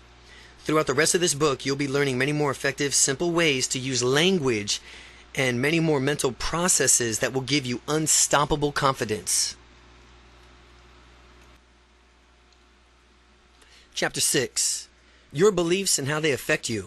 If you develop an absolute sense of certainty that powerful beliefs provide, then you can get yourself to accomplish virtually anything, including those things that other people aren't even certain are possible. Anthony Robbins. The next step is to take a close, hard look at our beliefs and to find out what they really are and what we really want out of life. Your current beliefs realized. Pause for a moment and consider everything around you. Everything that you have, everything that you lack stems directly from beliefs of yours. Similarly, all of your experiences that you've had and all of those experiences yet to be had are because of your beliefs. Beliefs are pervasive throughout our areas of life. They influence what we do and how we do it in any extraordinary degree. Your quality of life depends upon the quality of your beliefs. The more useful and empowering the beliefs you hold, the more success you will attract. Understanding why we have beliefs, and more importantly, how can we consciously change them, is the most important of the key precepts of NLP. Beliefs are very influential in our lives. They have the ability to spur us into action and fulfill our dreams, or to keep us stuck in a mediocre situation. The difference that makes the difference is the quality of your beliefs. By observing a person's actions, you can deduce what beliefs he or she holds dear. If someone has a successful and happy relationships, you can deduce that he or she believes strongly in commitment to his or her partner. If someone has well-adjusted children, you can deduce that parents believe in taking pride in being good parents. If someone is fit and muscular, you might as guess that this person has a firm belief in health and fitness. How beliefs are formed. As we go through our lives, each of us gains different sets of experiences, learns to derive meanings from them. These lessons go long ways towards forming our beliefs. We acquire beliefs not only through our own experiences, but through and also learning from authoritative figures in our lives. These people have a way of passing on our lives and beliefs to us. Usually, when we are young children, the authoritative figures are our parents or school teachers. During this period, we do not consciously filter out what we don't want to believe in or try to determine whether a belief is empowering to us. Since they are authority figures, we simply adopt their beliefs as if they were uncontestable facts. And this is useful since there's so much for children to learn, yet sometimes the same well-meaning authority figures passes on a less than beneficial belief.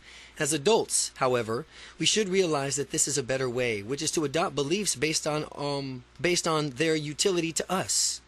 Ask yourself whether a particular belief serves you. If so, keep it. If the belief keeps you stuck in a station of your life where you've already outgrown it, then get rid of that belief and replace it with a more empowering belief. You can learn something from each and every person that you encounter, whether it's something positive that you want to incorporate into your own life or something negative that you want to avoid. When you find what that someone has as far as empowering beliefs in a certain area, you can adopt those beliefs for your own. Similarly, if someone tries to pass a limited belief onto you, you could filter that one right out. Consistently remain aware of your beliefs and about certain things in different contexts. For example, you can wear a rubber band around your wrist and snap it every time you catch yourself uttering something less than empowering. This will cause your mind to associate that belief with pain. And since the mind wants to avoid pain at all costs, eventually you eliminate that belief. Make it a habit to eliminate the beliefs that you notice tend to be useless or that are holding you back. Make it a habit to believe even more strongly in the empowering ones. Sometimes people mislabel their feelings and create faulty beliefs. For example, if someone gets excited before making a sales pitch and mistakenly labels the feeding as fear, this person may create a belief that selling is always going to be scary. The next time he goes out to sell, he will be even harder for him to sell, to perform at his optimum level, since he believes he's about to get scared. That's a belief that should clearly be lost. Pay close attention to how you label your emotions, because that will determine whether you create useful beliefs or useless ones. The structure of beliefs. Beliefs are structured in one of two ways: meaning or causality. Meaning or causality. When you either meaning or causality language explained below, you'll know someone is sharing his or her beliefs with you. A person finds it useful to listen for signs of other people's beliefs in case they have a more empowering belief one than the one you currently hold. So listen to people's beliefs. If they do, I know that I can replace my beliefs with theirs. Using the same idea, if I notice that they hold beliefs that I find less than useful to myself, I simply respect their belief and avoid adopting them as my own. Meaning beliefs. The meaning beliefs reveal that someone's considering a definitive explanation of a given subject. Causality beliefs reveal what someone considers the definitive correlation between two subjects. Whenever you hear one of the following words, someone is imposing one of his or her beliefs. When someone says means, when someone says is, or causes, or because, means, is, causes, because. When you hear someone else's beliefs, it's important to realize that they are not necessarily true. Sometimes people forget the fact that it's accidentally take on one less than empowering beliefs as their own. This is especially true for people listening to authoritative figures. They may forget to question what purpose it serves by the beliefs the authority figure is trying to promote. The qualities of beliefs. Beliefs are certain qualities that allow them to be encoded as beliefs in your mind. Each belief, certain visual, auditory, emotional quality associated with it. See the appendix for a list of specific qualities. By altering any of these qualities, we alter the belief. By consciously directing our minds, we can deliberately manipulate these qualities in order to keep only the most empowering beliefs. Visual qualities of experiences. Movie stars are often adored to the point from which they are mauled by fans depicted in a larger-than-life. This reason is because they are literally presented to the audiences larger-than-life on a huge movie screen in theaters. In the same way, you think about certain things that, though are viewing them on a mental movie screen, these things will seem quite compelling. If you have something positive that you want to experience more vividly, you enlarge whatever you are visualizing, make it a movie screen size in your mind, and notice how the feeling becomes more intense. You can make the belief even more intense by making it brighter in your mind, picturing it being closer. It's just like switching seats to move the front row in a movie theater. When you visualize a belief or a memory as a brighter and close, you will experience the feeling as much more intense. The reverse is also true. If you want to make something less powerful, you can visualize it being small, dark, and far away, and to listen to intensity even further. This can make the picture of what you're thinking about grainy, black and white. And though you are viewing it on the ancient television screen, high-definition color movies are more compelling, and they inspire people in ways that black and white movies cannot. Remember, make all the positives in your life big, bright, close, and colorful.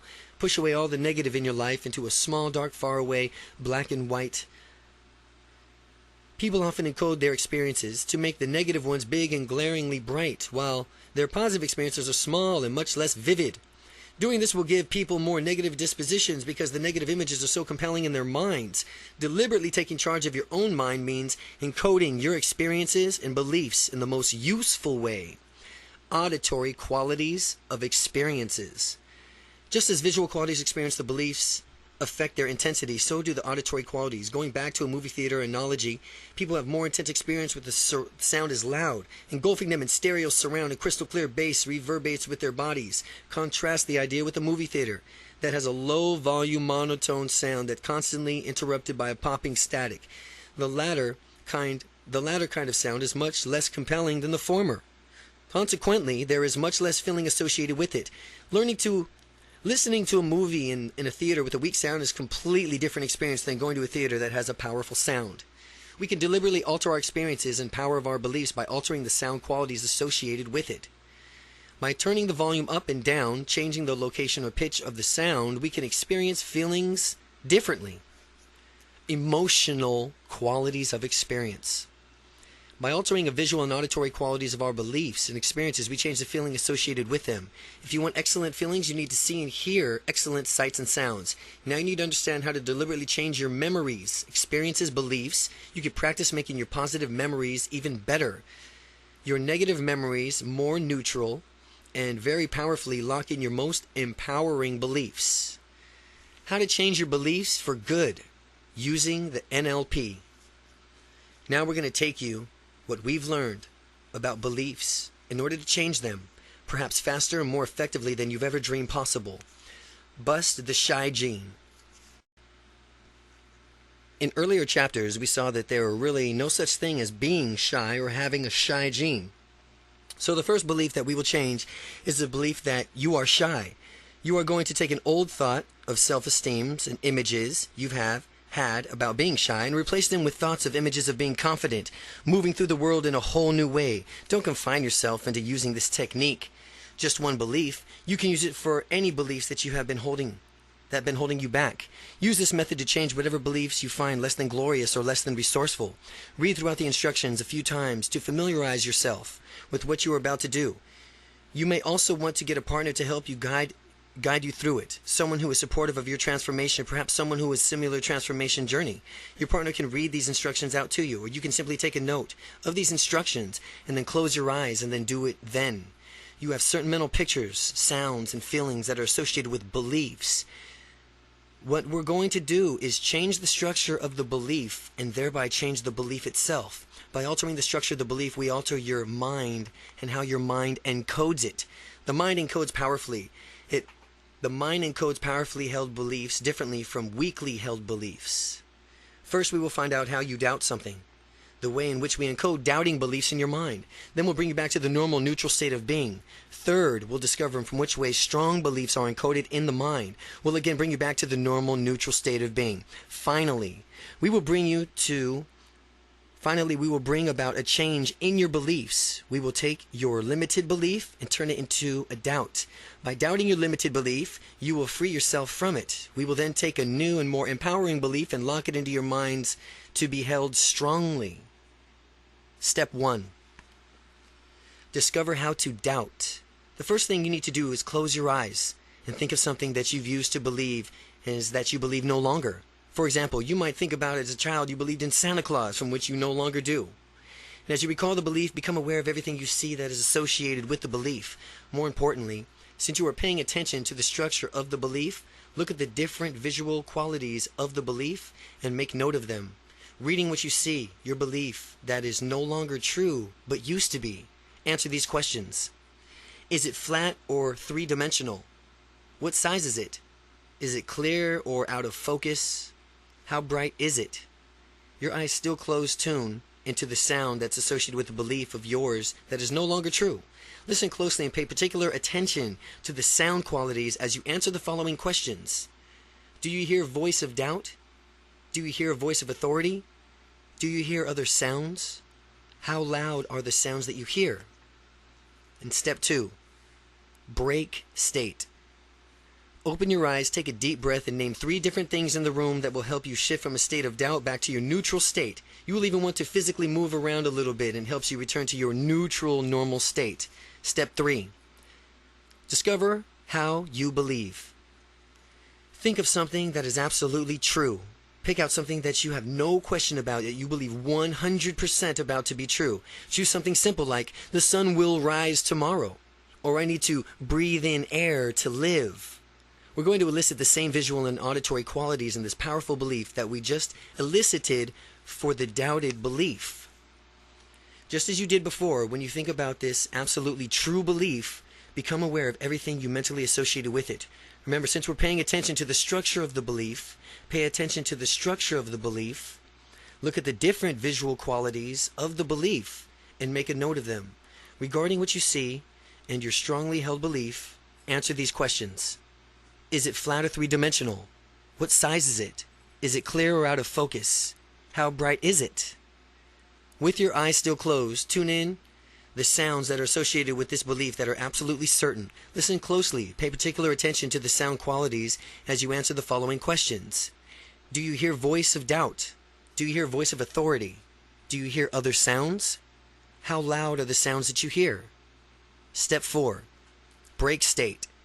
When you're done making note of all the qualities from which you see and hear, open your eyes, take a deep breath, name 3 different things in the room that will help you shift back to a neutral state. You may want to physically move around a little to help you return to your neutral, normal state. Step 5 is change the belief. Think of limited beliefs of yours.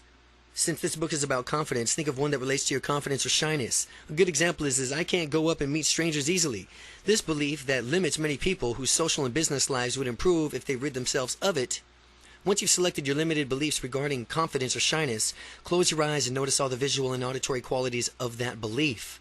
This is just what you've done in steps 1 and 3. After you've gotten the visual and auditory qualities of your belief, begin to change each and every visual auditory quality of your limited belief to match all the visual and auditory qualities of something that you used to believe but no longer do, an old belief. This process recodes your limited belief, transforming it into something that you no longer believe.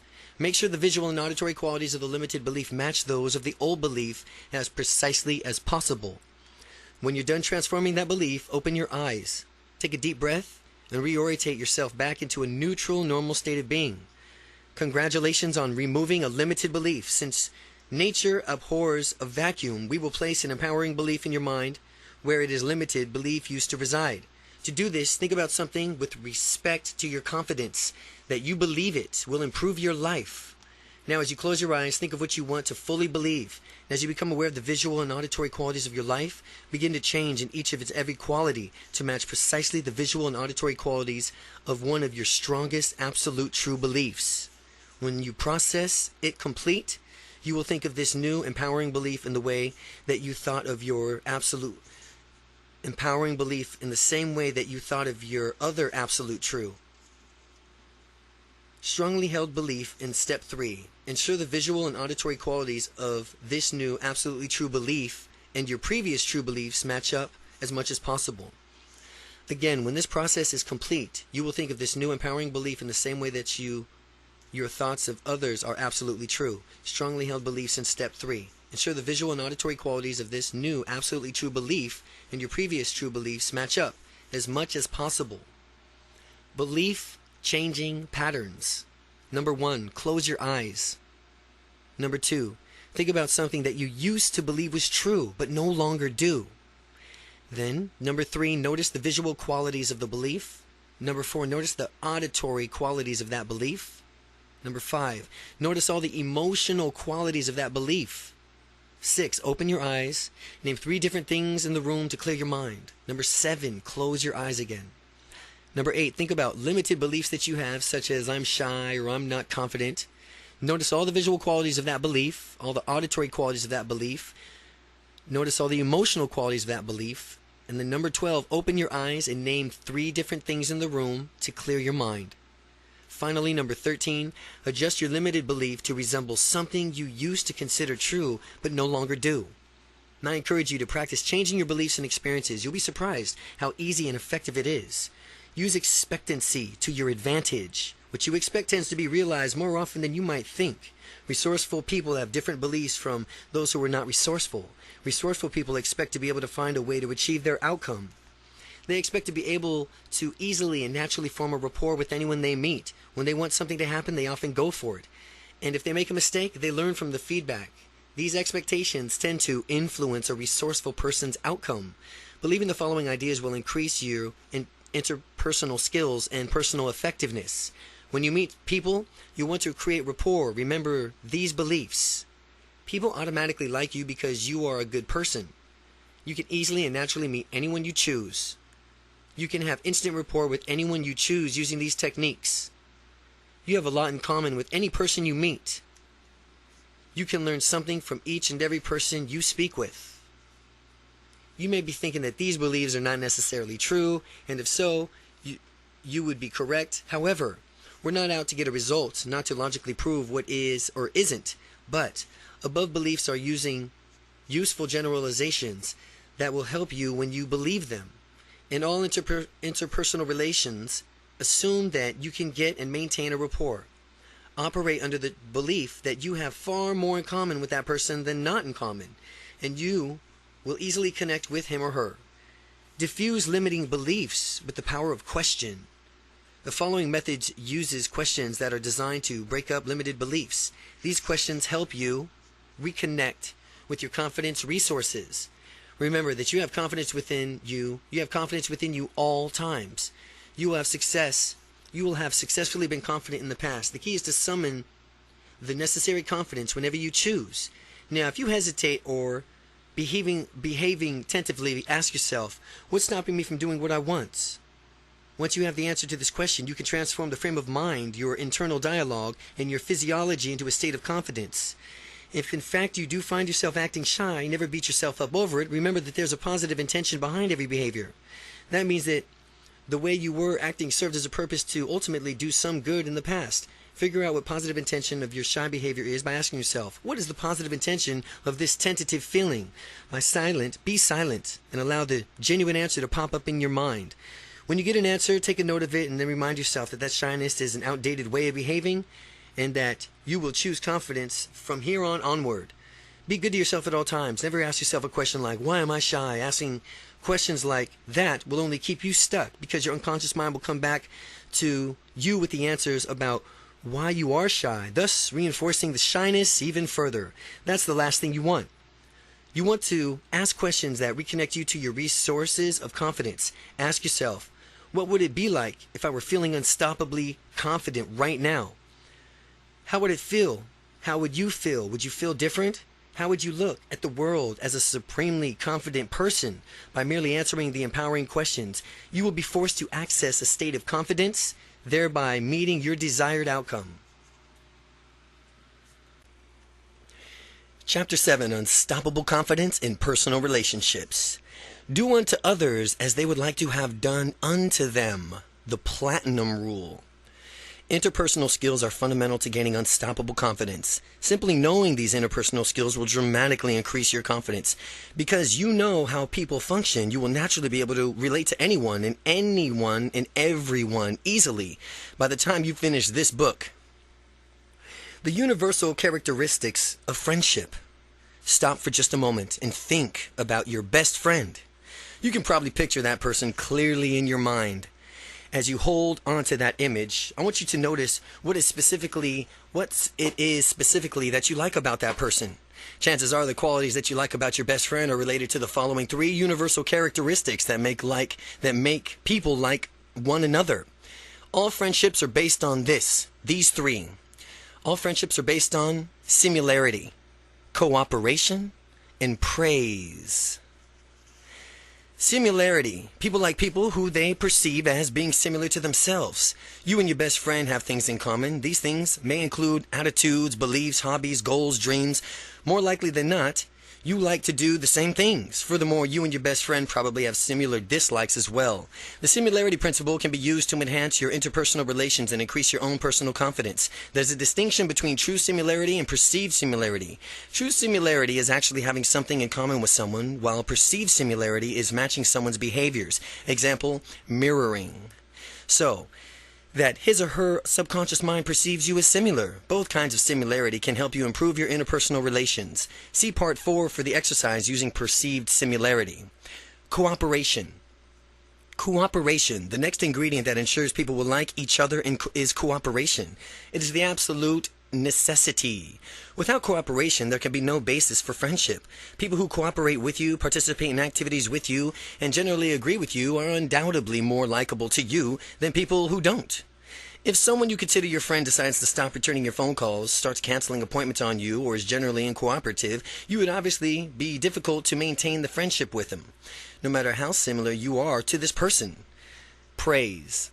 Praise is the third factor in making one person like another. The importance of praise is obvious. People like to be praised, complimented, and recognized for their achievements. At work, employees often become disgruntled, not because they are uncompensated well monetarily, but instead because their hard work goes unrecognized. Just a praise unites people in harmony, puts down insults, and divides peoples. It is much harder to like a person who puts you down than someone who consistently praises you. If your best friend did nothing but insult you, you would quickly dissolve that friendship. Perceiving others. How you perceive people will influence how they perceive you. If you love people and enjoy their company, that belief will impact your life tremendously. Again, if you love people and enjoy their company, the belief will impact your life tremendously. And on the flip side, if you dislike people and generally disdain their company, that belief will affect you in just the same way. The better you can get along with people, the higher quality of life you will lead. Intention. Let's discuss the concept of intention. Intention is the subtext of the interaction between people. The intention. If you intend to connect with someone before beginning to talk to them, him or her, you will project the intent that the person will unconsciously pick up on it, responding to you more positively than he or she may have otherwise. People want acceptance. They want to relax and be themselves, free of any judgment. When you set someone else's comforts as one of your own outcomes, that person will find him or herself automatically more comfortable in your presence. The person may not know why he or she feels relaxed around you, but he or she will feel it. A positive frame of mind. Do the following an experiment to reveal the influence of your frame of mind. For a week, make yourself believe that people are all unfriendly and don't like to meet you, and they don't like to meet new people. Imagine that they don't want to be bothered at all. After temporarily adopting this frame of mind, you go out each day, night, and week and try to strike up conversations with strangers, and it will be difficult because of your frame of mind. What the thinker thinks is the prover proves. The prover proves. Having these preconceived negative beliefs become a self-fulfilling prophecy. Once the week is over, purge yourself of that toxic frame of mind.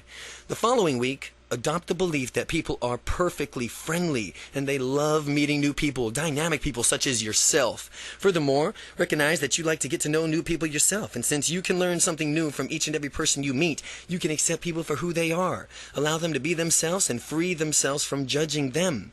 After permanently adopting this frame of mind, you can go out each day or night or week and notice how naturally it is for you to converse with strangers. One of many beliefs is having a confidence is how other people are put in ease when you interact with them and the confidence with you. Again, one of many benefits of having confidence is how other people are put at ease when interacting with the confidence and the confident you. If someone is uptight and ill at ease, other people can sense it, and that may act correspondingly uptight. However, when someone is genuinely comfortable in being him or herself, others sense it as well, and consequently, it lets their guard down. While you do these experiments and see yourself on how influential positive frame of mind works and is, remember to have fun. Just go out and experiment, play and practice your new skills, adjust your behavior continually based on the feedback that you receive, and eventually you'll find yourself just where you want to be when you're meeting new people. Pitfalls to avoid. There are several pitfalls to avoid as you develop unstoppable, confident interpersonal relationships. As you develop your unstoppably confident interpersonal relationships, overcome intimidation. One thing that you may encounter on your journey to connect and click with other people is feeling intimidated and intimidation. Many of these things can cause a person to feel intimidated, including beauty, fame, fortune, social status, others. People possessing these qualities can seem intimidated. It is important to remember, though, that feeling intimidated, like shyness, fear, anxiety, and other emotions, is a result of mental process. Remember, who's in control? You are. If you ever find yourself feeling intimidated while dealing with someone, recognize the feeling as soon as you feel it, and by becoming aware of it and identifying it, you could do something about it.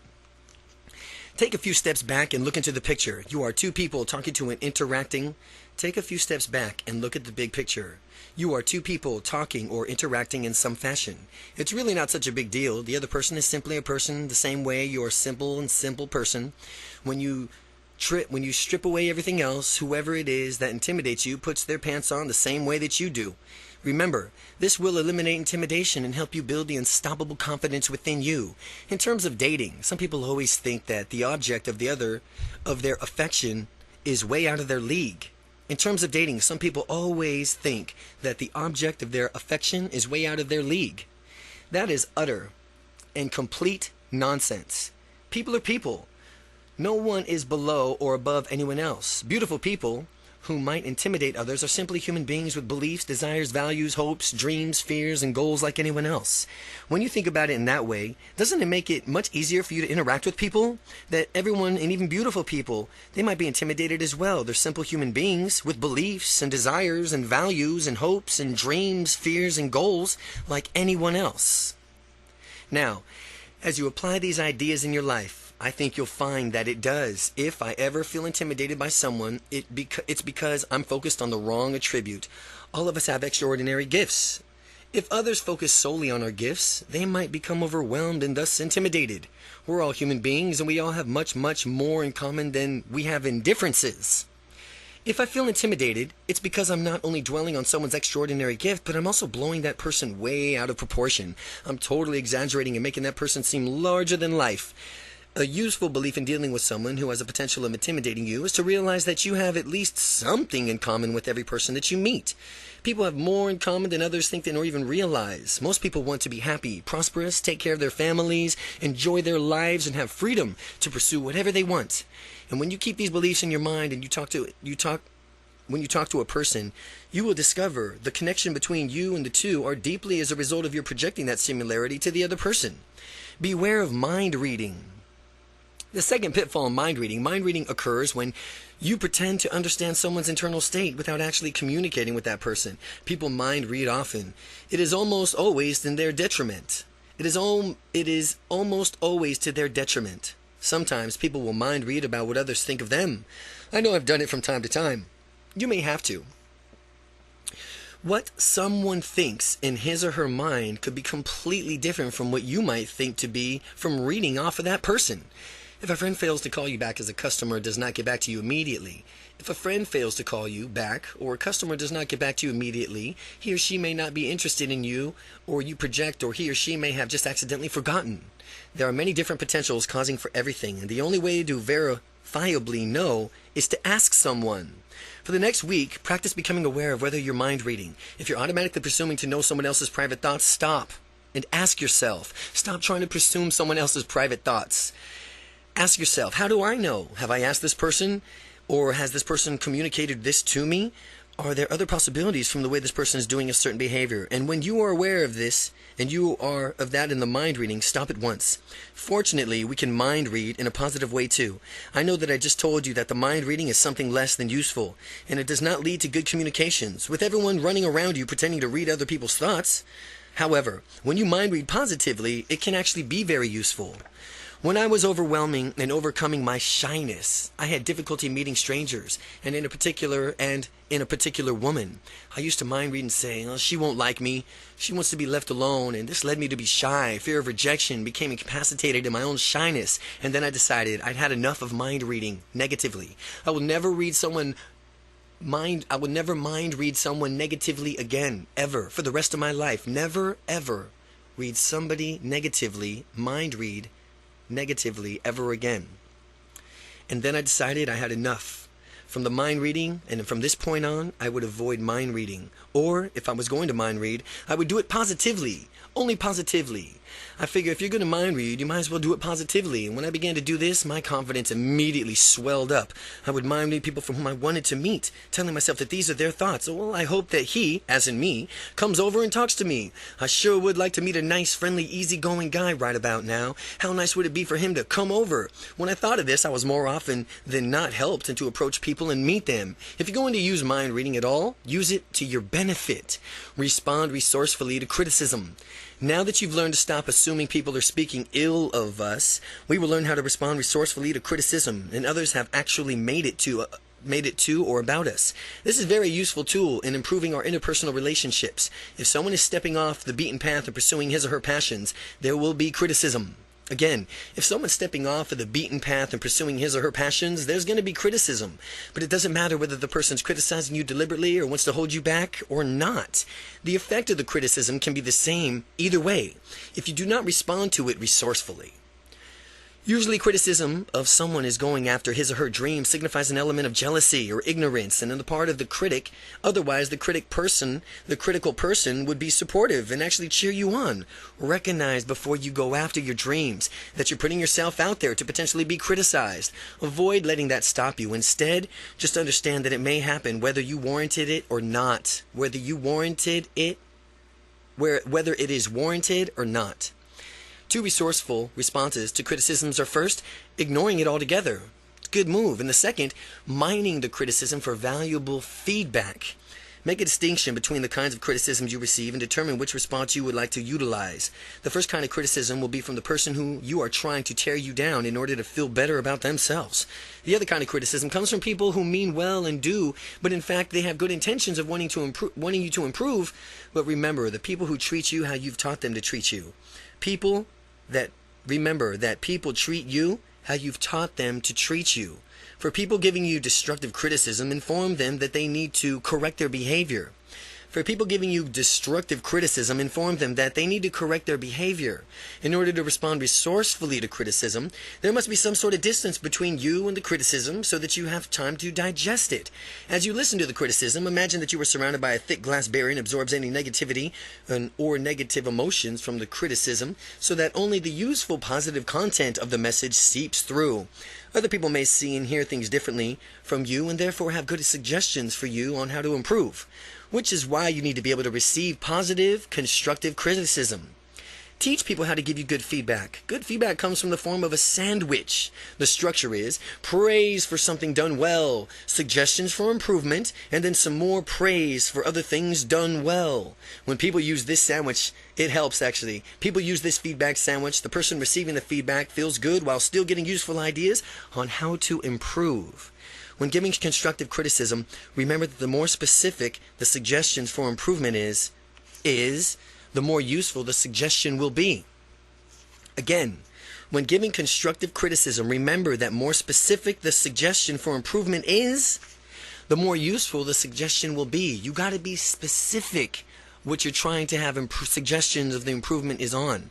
The constructive criticism should center on how you improve next time. The constructive criticism should center on how you can improve next time instead of dwelling on it of what you did not do so well as far as this time around. Give others feedback in this way and expect the same from them. You'll be far more effective than you can even imagine. Again, the constructive criticism should center on how you can improve next time, Whatever you say as far as constructive criticism, never dwell on it ever. It's just how you can improve next time. And instead of dwelling on it, of what you did not do so well this time around. Give others feedback in this way and expect the same from them. You'll be far more effective than you can imagine. Show confidence in interactions. The following ideas will get you started in demonstrating unstoppable confidence. In these interactions with others, more techniques for creating better personal relationships are found in Part 4. The Platinum Rule. In dealing with people, many have heard the Golden Rule. Everyone heard of the Golden Rule. But how about the Platinum Rule? The Golden Rule is do unto others as you would have them do unto you. No, the Platinum Rule is do unto others as they would like to have done unto them.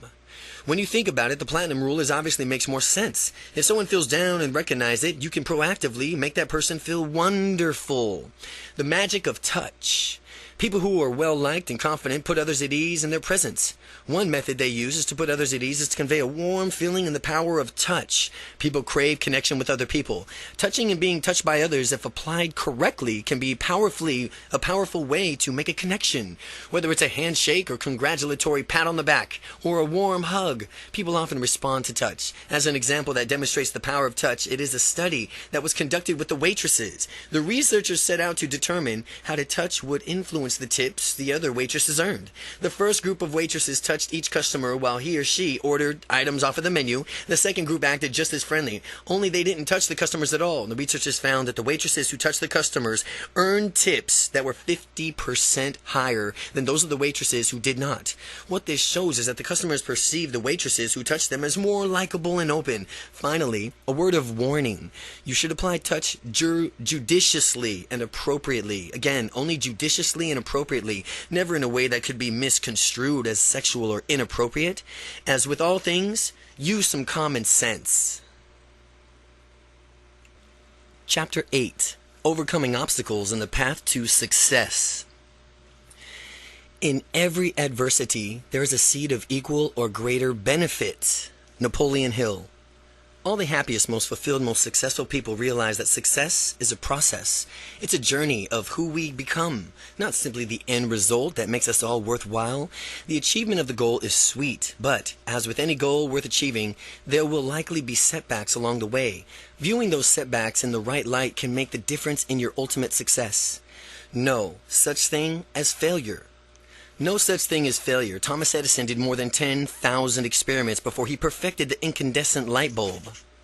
Colonel Sanders, the founder of the chicken franchise KFC, got 1,009 rejections before someone bought his chicken recipe. When Sylvester Stallone of Rambo fame showed up in Hollywood, he went through more than 100 auditions before someone cast him in a small role.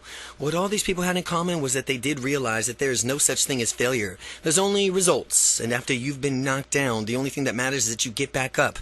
As Thomas Edison was developing the light bulb, newspaper reporter came to interview him about his experiments that had failed.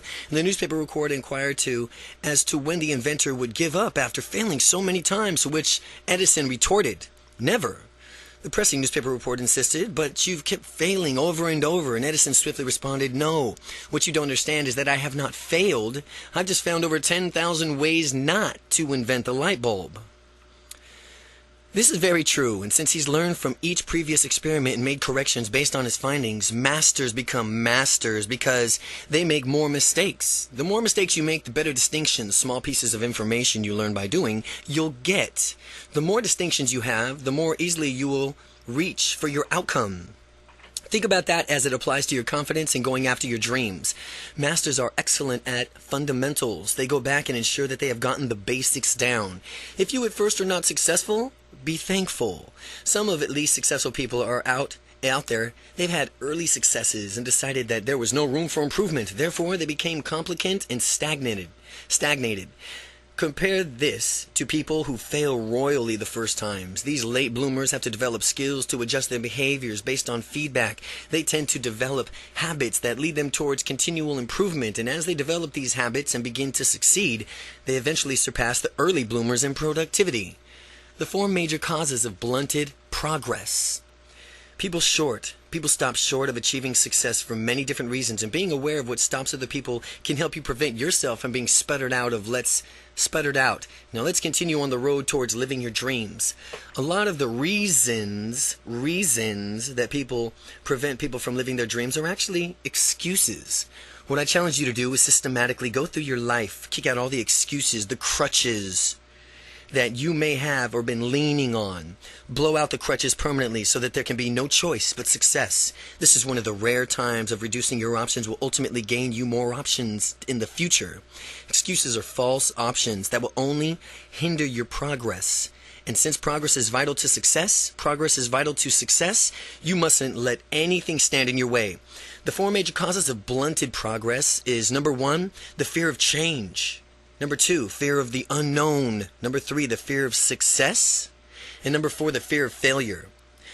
Fear of change. People are creatures of habit. A lot of us do the same things over and over again, as in every day we rerun. This can be good in some context. Habits simplify our lives. We don't have to consciously think about how to drive a car, open a door, use a computer every time we do so. On the flip side, habits can become detrimental to our well-being if they act too much on our habits. We can become automatons and forget to make conscious choices about what we really want to do. Becoming confident is the breach of habit that people may fear. Since it involves an entirely new set of behaviors, attitudes, and values that differ from being shy, it is useful to believe that change is fun and easy. To change for the better leads to personal growth. Change for the better. Personal growth, and that lets you know that you're really alive. It shows that you are really not stagnated. Sometimes at the start of a big change, it may be painful or seem to have negative effects. Always look on the bright side. Think long term. Dwell on how difficulty you experience in making the change can only help you down the line. Pretty soon you'll discover yourself doing these same difficult things automatically. The more you practice, the easier it gets. Fear of the unknown. Fear of the unknown is quite common. Even though it makes little sense to me, life inherently has become unknown. You just never know what's going to happen. You don't know what to expect all the time, and your life would be completely drained of spontaneity if you ever could. And you would never have any enjoyment that wasn't mapped out beforehand. Is this worth wasting your valuable time and energy contemplating on the unknown when you could just take it as it comes with an optimistic attitude? Of course.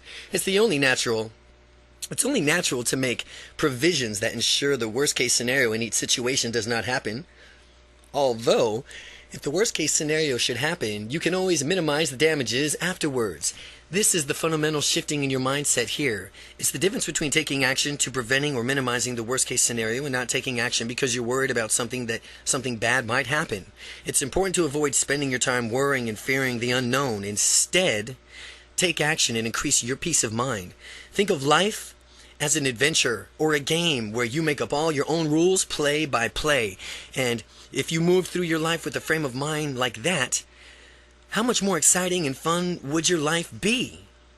The fear of success. Some people subconsciously fear success. This fear paralyzes them, preventing them from taking a positive action. Successful people find ways to overcome this fear, and that's one of the reasons why they are successful. There's a myth that if you become successful, you have to move in a different neighborhood and lose all your friends, and the world as you know it will end. But if you subscribe to this theory, you are deluding yourself. Success comes in many forms: marital, spiritual, physical, mental, financial, and so on. And it is wonderful. Success is continually rewarding all of the people, and all the people should know that it's like to be successful and what it's like to be successful in their own right. Sometimes people shun success because they think it'll impose a higher standard on them and consequently put them with more pressures on them to perform consistently at the higher level. It's true there's a higher standard and that the higher standard is set, but who says you can't meet expectations once you've raised the bar? You should always expect your excellence out of yourself. You deserve to perform at a high level, no matter what the context. If you're merely continuing to perform adequately, then you're just trying to not lose. Well, if you continue to perform with an excellence, then you are now in it to win, performing with an excellence. Avoid playing the trying not to lose energy or the trying not to lose game. Always opt for the I'm playing to win this game instead. Fear of failure. Fear of failure stops many people from even going after what they want. Some people tend to dwell of what happens if they fail. They focus on thoughts that will happen if nothing goes right. When you do that, you picture all sorts of negative hypothetical situations and eventually talk themselves out of doing something that could have been done wonderfully. When people venture outside of their comfort zones and need to focus on their potential benefits and remembering it's important to go after them, after all, there's no such thing as failure. There's only results. You'll never fail again. You'll never fail again at anything again for the rest of your life. There's only results. And if you get results that you don't like, you'll naturally adjust your behavior based on the results to persist until you achieve your outcome. If you get results you don't like, you'll naturally adjust your behavior based on the results to persist until you achieve your outcome. To get past the fear of failure, answer the following question. To get past the fear of failure, getting past the fear of failure, answer the following questions. If you knew you could not fail at something, what would you do? What would you achieve? How would your life be different than it is now if you knew you could not fail? First, you must conceive it. Then you must believe it. And then finally, you will achieve it. Your initial answers to these questions are outcomes that you should pursue. Go for it. Make them a reality. Remember, the mistakes are great ways to learn. Mistakes are just a great way to learn. We all make mistakes sometimes. And the more we make them, the more better off we are. And since this means we're all learning faster than better off we are. Since that means we'll be learning faster than if we weren't making any mistakes at all, as long as you avoid making catastrophic mistakes, the little ones can be your best teachers of how to do something the right way. Even if you did nothing and tried your hardest not to make a mistake, mistakes could be impossible to avoid. Since doing nothing in itself would be a mistake, you are bound to making a mistake once in a while. So let's just make the most of them. The secret: start making the most mistakes as you can. One motto is to go by is this: fail forward fast. Fail forward fast. Keep on making the mistakes and learn from them. Adjust and move on. Then repeat the cycle without making any mistakes. There's no personal growth. Without personal growth, there is stagnation. Be confident about mistakes. Be confident about mistakes. They're simply ways in which we learn. There's a success and a confidence secret of go-getters all around the world, and after each success they experience, they integrate that success into their identity as further evidence that they are unstoppable. And after each mistake, they start thinking simply as a byproduct of their behavior and learning opportunity. The mistake doesn't cast any doubt on who they are as people. Many people have their strategies flip-flopped. Instead of integrating the success as a part of who they are, they dismiss them, and that's all wrong. Dismiss the mistake as flukes, but not the successes. People downplay their successes with each phrase as, "Oh, I just got lucky," or "Oh, it's bound to happen sometime." Those phrases absolve the person from any responsibility for taking action and generating the success. Noting these phrases popping up and out of other people's language and yours too, then avoid using them even ever again. It wasn't luck, it was you. It wasn't luck, it was you.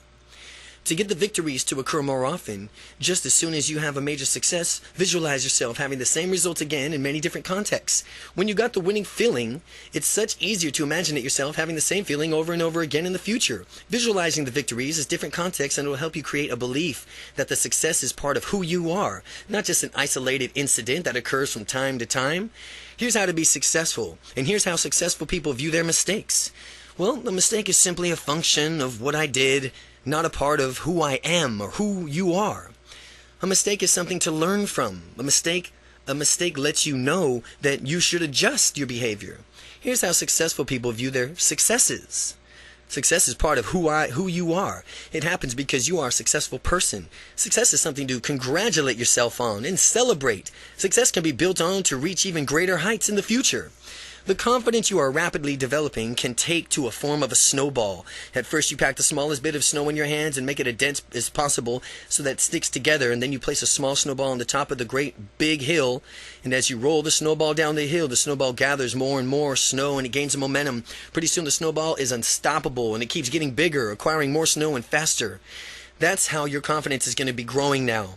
You're packing the small snowball for the techniques in this book, pushing the snowball down the hill. With the snowball racing down the hill, you are stepping further and further outside of your original little comfort zone. You'll be amazed how surprised and delighted you'll find of how much you'll enjoy this wonderful personal growth. Once you adopt the belief that mistakes are your gateway to learning and natural parts of the process, your confidence will immediately begin snowballing faster. What makes the difference between successful, confident people and those who are tentative and do not pursue their dreams is the way that they actually view their mistakes. If you want to do something well, it's worth doing poorly at first. But that is why taking action is almost always better than taking no action at all. In taking action, you will either get your outcome or you at least get something so that you can do something even better the next time. If you fail, take action out of the fear. If you fail, take action out of fear. You will never learn nothing and stay stuck in the same place as you were. The confident man and the confident mindset allows you to make as many mistakes as you need to as fast as you possibly can. The key here is to correct what you're doing based on the feedback that you get regarding the mistake. Be constantly correcting. Eventually, you will get your desired outcome, and after you've succeeded, you will learn to integrate the success into your identity, as well as being a person of unstoppable confidence. The tentative mind sets and holds the mistakes they tend to think that they're bad and they should be avoided. But as you become more confident in yourself, you'll naturally find how effective the tentative mind set is in terms of going after your dreams, how ineffective the tentative mind is. Mistakes are really only a measure of one specific instance of your behavior. They are not personal evaluations, and a mistake is just a moment that you had a mistake as far as a tentative or a temporary behavior. They are not a personal evaluation of your worth or as an individual. Avoid taking mistakes personally. Don't take mistakes personally. Instead, learn from them and move on. Failure from an unstoppable confident perspective. Failure from an unstoppably confident perspective. Confident people are confident because they know that they can achieve anything they want. How do they do this? Because they have a history of persisting until they succeed, until they win, until they get what they want. They may experience temporary setbacks from time to time, but they always learn something from these and do something different, and eventually until they finally achieve their goals. So, how do you do this? Well, I'm reminding you of a story that you may have already heard. A group of frogs on a farm came across a bucket of milk, and the farmer had accidentally left behind, and they dared each other to jump over the bucket, and they did, and over until the frog kept misjudging his jump and fell into the milk. He tried to scramble out of the bucket, but the sides were too slick and he fell back in. He could hear the other frogs laughing at him outside. Not only was he in danger of drowning, but the other frogs that he thought were his friends were laughing about it. He was determined to get out, so he swarmed and jumped and flailed about. And the more he tried, the more they laughed at him. So he kept it up, and as he kept it up, all of his motions ended up churning the milk until it became butter. And when the butter was thick enough, the frog had enough leverage to jump up and out and escape. And what does this teach us? If you want something badly enough, you will achieve it, no matter how it happens, or no matter what happens, no matter what anyone says. Even if those whom you thought were your friends tell you otherwise, always know that you can. Refrain from asking yourself a question like, is it possible? Or can I do this? You already know that you can do it. Presuppose it is as a given. Presuppose it as given. You can accomplish whatever you set your mind to accomplish, with the inevitability of achieving your goal already firmly established. Ask yourself, what is it going to take to accomplish my goal? What is it going to take to accomplish my goal? This question assumes that the possibility of success is already a definite in your mind, and now the only thing is to determine is how. Specifically, will you get there? Chapter 9. Act as if. Act as if.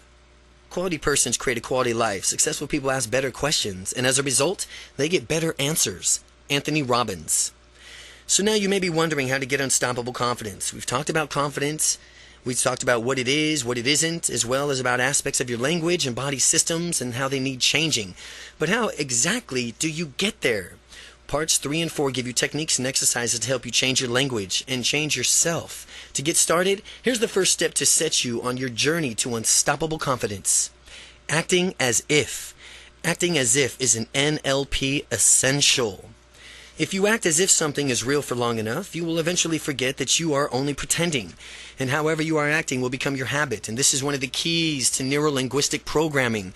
People who used to be shy have used this as if frame of mind to develop their confidence. The difference between people who are confident and those who are shy are their habits.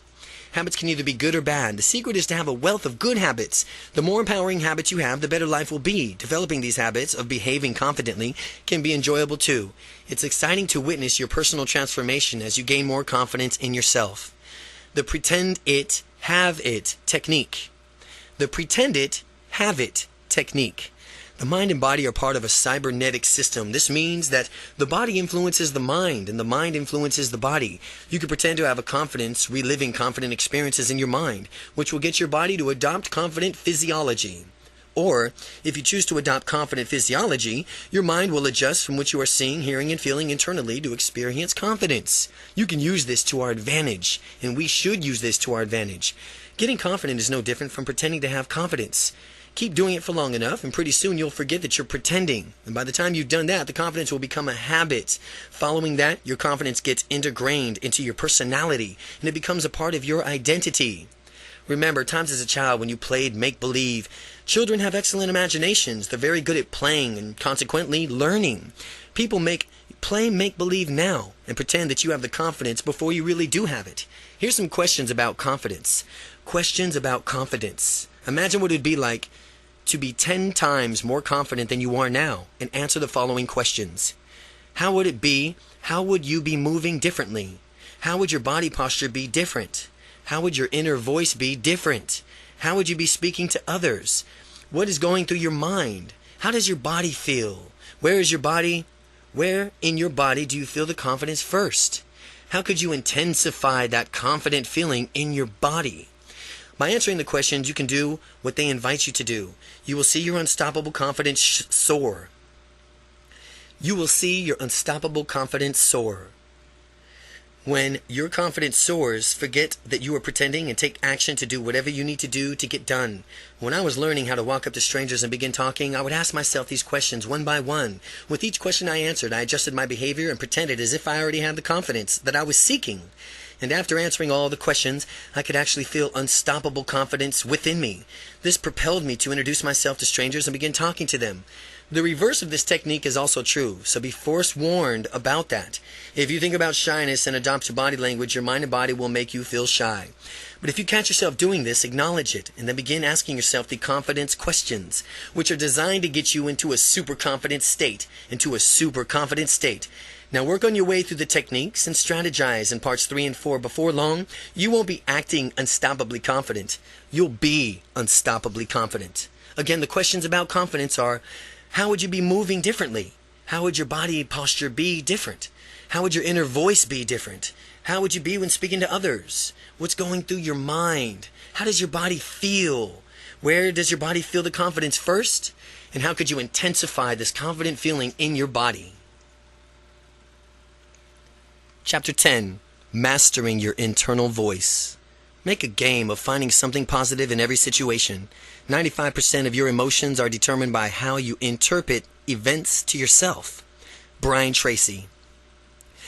Imagine a private radio station in your mind that broadcasts just for you. If the DJ put on a record that played a whining, droning voice constantly cataloging your failures and griping of how hard life is, you'd feel pretty bad, wouldn't you?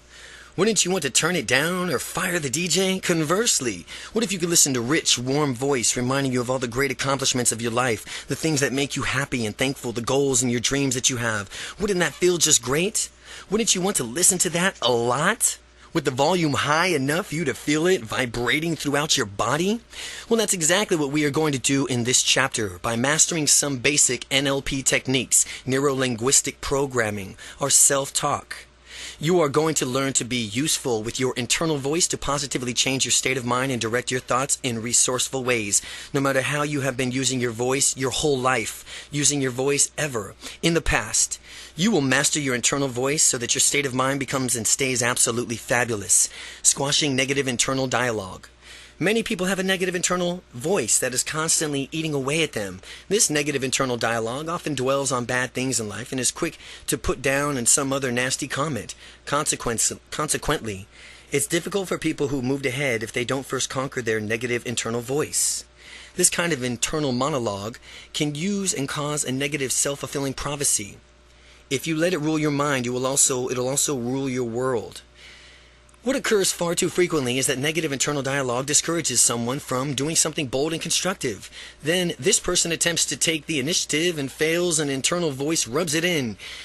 This further drives home in the false belief that a person cannot do whatever he or she has set up to do. This negative internal voice that becomes more powerful because it was right before, and it incapacitates the person again next time he or she dares to try to step outside the comfort zone. This cycle must be stopped. Considering all of this, how would you like to silence this negative internal voice once and for all?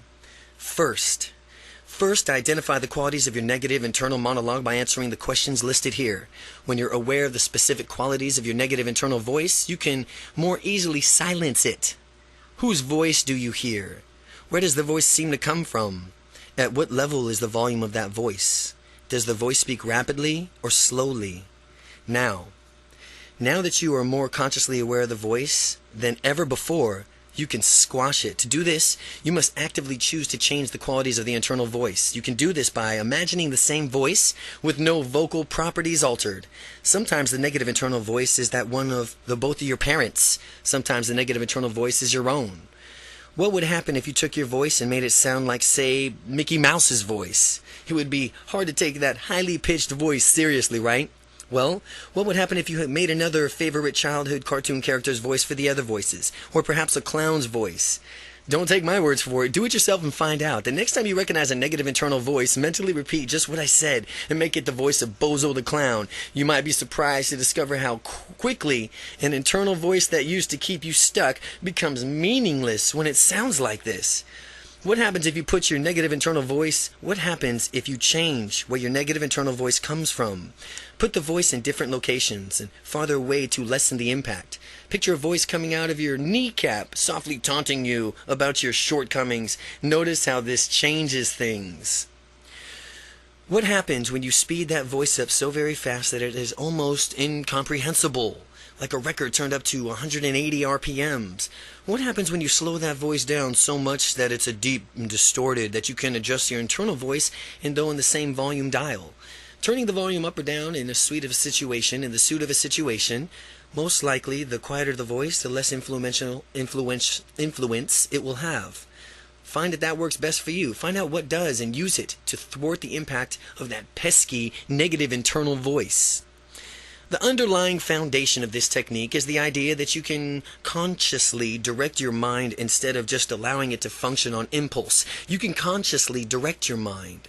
With the techniques I've outlined, you will be consciously directing how you hear your internal voice. I bet you're feeling better about having more control over the negative internal voice, and that voice is having less and less of an impact on you. Amplifying positive internal dialogue. And inhibiting as a negative internal voice is, a positive internal voice can be twice as effective in leading you to greatness. Everything that we did in this last section to de-emphasize the negative internal monologue, now you'll learn to do this in reverse, to amplify the positive internal monologue. When you hear positive, encouraging words inside of your mind, take a moment and silently thank yourself. If you hear something positive or something upbeat in your mind, anything, take a quick second and thank yourself. Eventually, you won't feel the need to do so, but when you feel the confidence of your positive interior voice, congratulations are in order. As your internal voice bursts forth with positive words, reinforce them with the appropriate behaviors. The more you reward yourself in acting this way, the more in the way that you want, the more you will find yourself automatically acting in this way that you want. You won't even have to make it a point to do so. It'll simply become a reflex. Your ideal internal dialogue should be your own voice. The reason for it is that you and you alone run your life and make the decisions. If the internal dialogue is the voice of anyone other than you, you are effectively relinquishing your personal power to that person. Since you are the one running your mind and your life, reclaim both by making an internal dialogue yours alone, forever. Simply replace the current voice of authority in your life with your own voice. Let your own positive voice resonate within. Let your own positive voice resonate within and allow it to spread throughout your whole body. Wherever you hear that glowing, positive internal voice, let it bloom from within like it's coming from the largest speakers that you ever heard with the loudest volume imaginable. The louder the volume, the more vividly you feel, and it will course throughout your entire being. So when you want to really feel it, crank up the volume. While your positive internal voice shows up more and more often, sometimes it'll give you a positive statement disguised in a question form. As an example is, you can do it. The tone may be questioning, but in a deep voice sentence or a statement, ratchet up the power of internal voice by turning the sentence into a statement. You can do it. You can do it. Repeat in your mind a few times if you need to, and next make an internal voice even stronger by converting it to the statement into the exclamation. Like instead of saying you can do it, now you say you can do it. Shout this instead inside of your mind so that there can be absolutely no doubt. Find your passions. Find your passion. Your confidence will grow with each and every technique. that you add to your repertoire. The more your confidence grows, the more you will discover how much you want to reconnect with your passions and go after them. In doing this, ask yourself, if money were no object to you and you knew you could not fail, what would you do in your life? The immediate answer is the question in your passions. What should you do with your life? Using the technique you're learning in this book, stamp out the negative internal voice that might try to vein or crop up. Find your passion, set your goals, and then take immediate, repeated, massive action that will virtually guarantee your success. Commit to yourself that you will never quit. Remind yourself that you have quit quitting. You have officially quit quitting and move ahead into the life that you want to deserve and you should have now. Chapter 11. Speaking the languages of confidence. Dedicate yourself to the good you deserve and desire for yourself. Give yourself peace of mind. You deserve to be happy. You deserve delight. Mark Victor Hansen.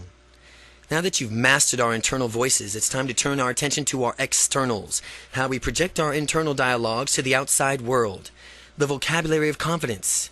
If you listen to other people talking, you will notice that those are confident use of certain vocabulary, and those lacking in confidence seems to draw their words and phrases from an entirely different dictionary. Most people don't give a lot of thought to the language that they use, as such people's habitual language patterns reflect back of their thinking, being confident thinking or lack thereof. Not only does language reflect a person's thinking, but it also reinforces a person's thinking. The key to use is the following information of transforming your everyday vocabulary. When this occurs, you will not only change your thinking, you'll change your life. So, what are these changes? I have assembled 2 sets of words that you must take into account when speaking. 2 sets of words you must take into account when speaking. First, there's a set of words that you absolutely need to eliminate from your vocabulary. And then there's a set of words that you need to memorize and integrate into your speech in order to project the maximum confidence. It is hard to overstate the importance of sending the right signals with your language, but it is easier learning to do so than you may think. Let's get down to it. The confidence killers. First, we'll tackle the set of words that need to be eliminated completely from your vocabulary. And if you catch yourself using this word, say, hey, wait a minute. I'm no longer shy. There's a better word for that. Don't beat yourself up when you hear yourself using one of these words. Just acknowledge that you've used the word in the past and increase your efforts to eliminate it from your vocabulary in the future. Try. The first word is try. Have you ever heard someone say, try to do it, something? There's a difference between trying to do something and actually doing something. Quite simply, trying is lying. In Star Wars, Yoda said, there is no try, only do. Yoda was right on the money. There is no try. If you ask someone to do you a favor, the person can't say, well, I'll try. No, you can count on him or her for not doing the favor for you if they say, I'll try. Otherwise, the person would say, I'll do it. The word try communicates a maybe attitude in the world that craves certainty. Instead, use the word do. Say, I will do it. Eliminate the word try. Try is gone. Never say try again. Never say try again. Don't try to eliminate the word try. Just do it. The shy sentence. I try to do the laundry. I'll try to do the laundry tomorrow. The confident sentence. I will do the laundry tomorrow. Try becomes do. Try becomes do. Try is gone. No more try. It's do. Hope. Hope is another word that is not for confident people, is hope. Now, hope is a nice and pleasant word. However, it announces a lack of action. For example, I hope things will get better, or I hope my situation resolves itself. Contrast with, I'm going to make it better, and I'm going to make my situation better. Hoping that something is to happen is being reactive, whereas taking action and expecting success is proactive. The shy sentence, I hope I can take a trip to Hawaii someday. The confident sentence, I'm making plans to take a trip to Hawaii next year. But negates every word that precedes in its sentence. But negates every word that precedes it in a sentence. As an example, I want to go to the movie, but I have a lot to do. In this example, it sounds as if the person will not be going to the movie. When someone hears the word but, he or she immediately knows that what was just about said should be just disregarded. If you want to communicate the same thing without using the word but, substitute the phrase with and yet. And yet. The shy sentence, I want to go, but I have something else going on. The confident sentence is, I want to go, and yet I have something else going on. The three oods. The three oods. Would, could, and should. The oods. Well, here's the oods. Would, could, and should. As Dr. Seuss might have said, it was concerned with confidence. Here of the three oods, there are no good. As we go through each ood, we'll discover how its usage is in some places decreases confidence. The oods are no good. We'll learn how to replace these words with that will propel you with furtherness into your success, propel you even further into your success. Would. Would is a conditional word. It's not confident, it's not absolute, but when I was discussing this notion writing a book, some people said, yeah, I would write a book too if... And then they'd give some reason why they supposedly precluded them from writing a book. Would is conditional and presupposes there's something standing in the way of success. It's pointless to use the word would because nothing can stop a confident person from achieving success. Eliminate the word from your vocabulary. The shy sentences. I would talk to strangers now if only. The confident sense is I will talk to that stranger now. Could. If someone says, I could go meet that person, then my question is, well, what's stopping you? Using the conditional word could implies that there's an certainty attached to your action. For example, I could go meet that person, or I could go market my business to 10 new people and expand it. Just as we've seen with the word would, could also suggests that there's something preventing you from achieving your goal. Could implies that there's a chance by the message it sends to don't count on it. Eliminate it from your vocabulary. It's much better to use more definite phrase such as I can or I can't. I can or I can't. Could is, it's letting there's a chance that it won't be done. It's either I can or I can't. The shy sentence is I could try to make a speech in front of my peers. I could try making a speech. Confident person says, I can make a speech in front of my peers. Should. Should is the worst of all the oods. Should implies expectations and limited options. Think of the sentence, I should be doing this right now. Well, you should be doing this according to whom? Ask yourself that. Whose expectations? It's all within your own expectations. At least it's all about your own internal frame of reference. After all, you're running the show. You're leading your own life. You're a unique individual in charge of what you're doing. Saying should is like keeping yourself hostage by limiting your choices. Should. If you have preconceived notions that you should always do certain things in a given circumstance, then you're not going to investigate other options because you're not going to do what you should. And that's a limiting perspective because whenever you have fewer choices, you have less control over your life. Confident people don't have that problem, regardless of whether or not the situation dictates they should. The shy sentence. It's late and I should get home now. The confident sentence. Well, it's late and I choose to go home now. Confidence builders. The confidence builders. Now that we've talked about the words that we're going to be eliminating from our vocabulary, let's discuss the words that will skyrocket your confidence when you integrate them into your daily thoughts and speech. The underlying principle and definition of purpose. Words that show confidence and let people know what you want. Words that show confidence and let other people know what you want. Here are the words and phrases to add to your vocabulary for enhanced confidence. Absolutely. Definitely. Positively. Assuredly. Without a doubt. Of course. Certainly. Undoubtedly. Obviously.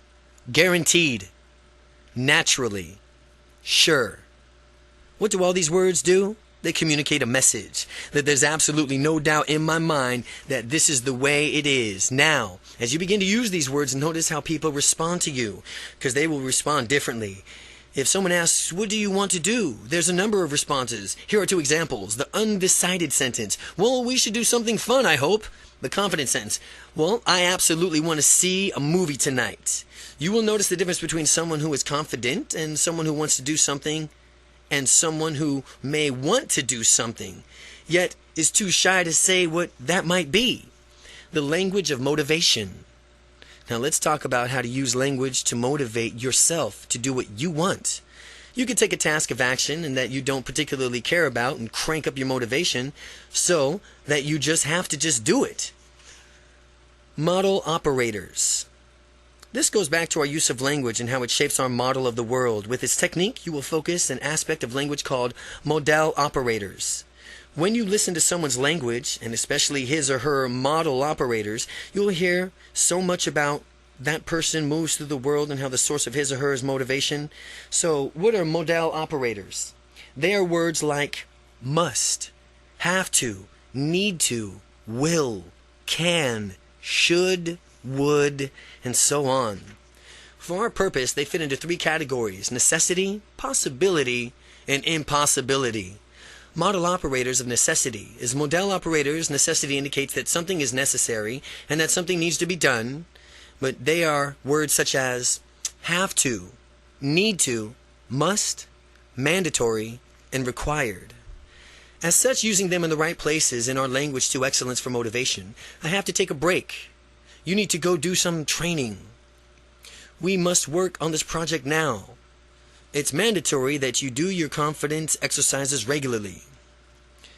Modal operators are possibilities. Modal operators of possibilities are words such as can, could, might, possibly, maybe. These words are possibilities to us. When we use them correctly in our language, a modal operators, not only one is the dreaded ouds, they imply choice. We have so many options we can pursue. I could make it at 9:30 p.m. sharp. Easy. I can make it 9:30 p.m. sharp. Easy. Perhaps we might consider the new developments. Modal operators of impossibility. When you have a modal operators of impossibility, these words are to imply that we simply cannot do something. Cannot is just one of those words. Cannot, will not, must not.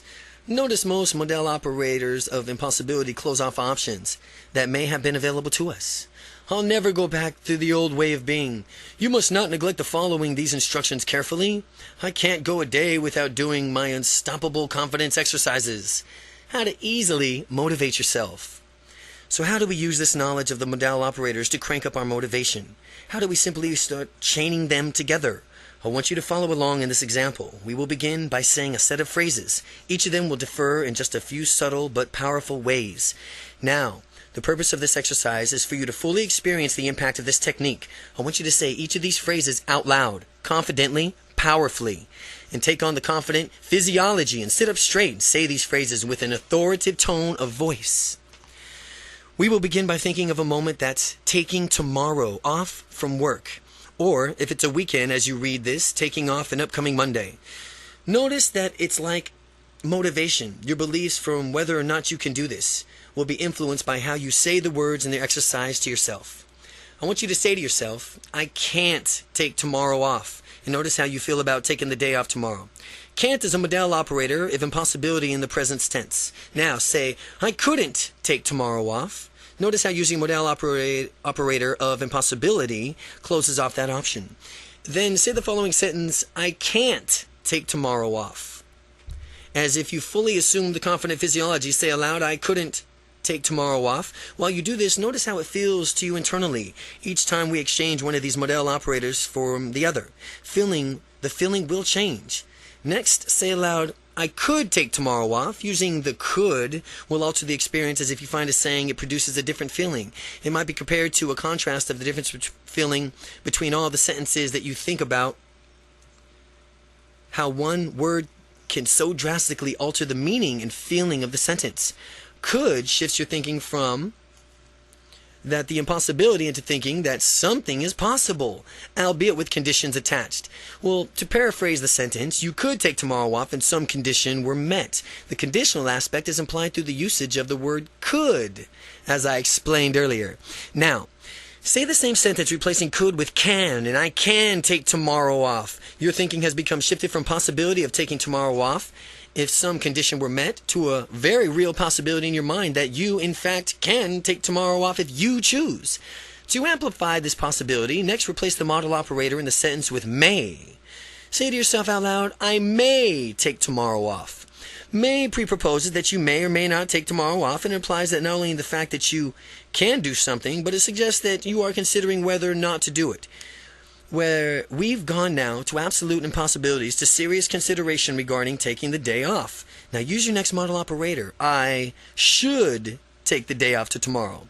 Next, say to yourself out loud, I shall take the day off tomorrow. This exercise has taken you from a conditional probability to almost certain. You're finally making a commitment to yourself to take the day off tomorrow because you deserve it. After all, don't you?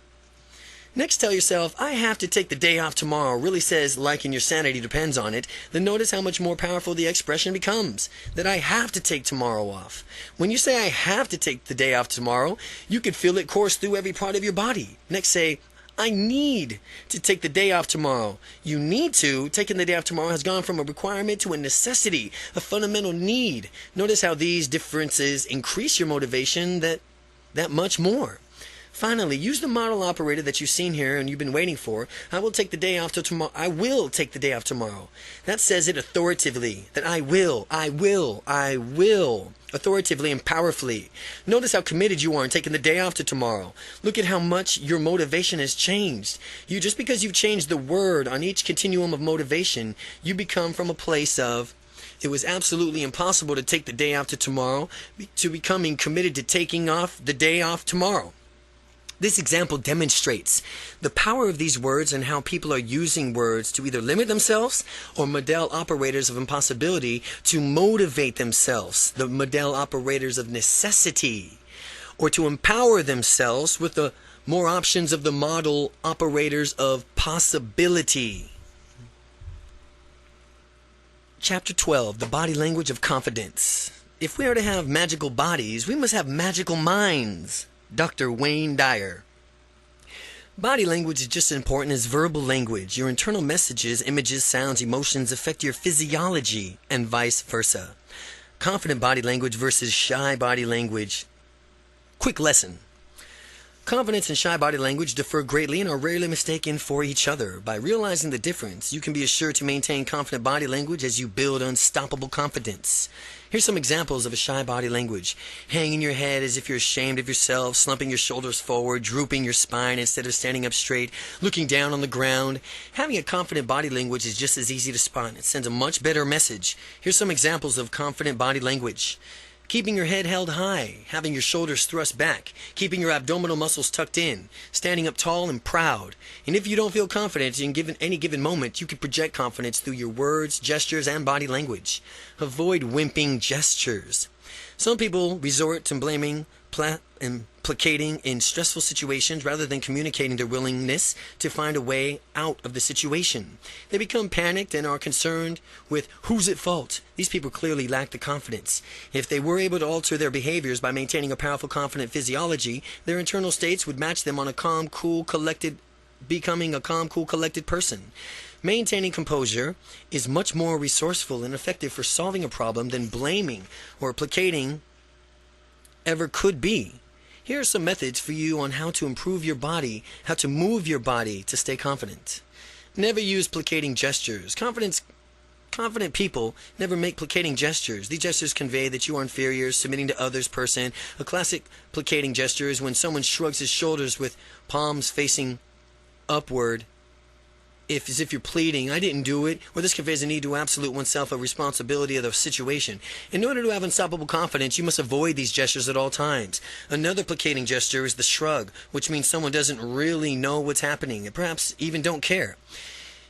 It does not make any sense to convey that you don't care about any situation ever. So if you don't know about something, simply admit as much as the matter-of-fact way. People lack confidence often to give an exaggerated response, announcing in an annoyed tone that they have no clue. A lot of times you can find an answer to a problem if you just stop for a moment and think about potential situations. Instead of giving up so easily and pleading ignorance, Henry Ford said, thinking is the hardest activity there is to do. That is why so many people engage in it. People who are confident may not necessarily have the answers, but yet they do know that they have all the resources to find the answer.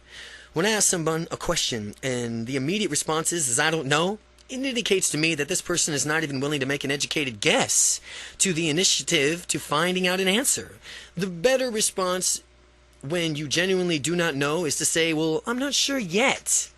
Well, this indicates the truth about your uncertainty and proposes that you will probably be sure to sometime in the future indicated by that word yet. So never say I don't know again. Just say I don't know yet. Never use blaming gestures. The opposite of placating is blaming. Unstoppable confidence people will never do this. Blaming takes place when you're accusing someone else in your stead. This blaming frame of mind is a very negative frame, and it does not empower you at all. The classic gesture associated with blaming other people is pointing fingers, or for some people to learn when they're young, when your finger pointer is aimed at someone else, that there are 3 other fingers actually pointing right back at you. Too many people blame, and it is not useful.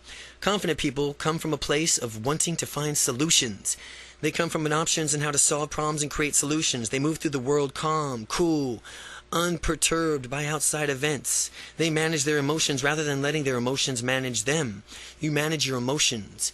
Avoiding both blaming and placating gestures will help you and who you are, an unstoppably confident person who solves problems and gets the job at hand done efficiently.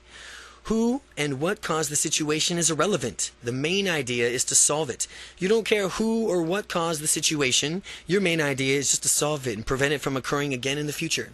Practice unstoppable body language. And if you want to feel like the most charismatic person around, project good thoughts outward, they will manifest themselves in your body language as well.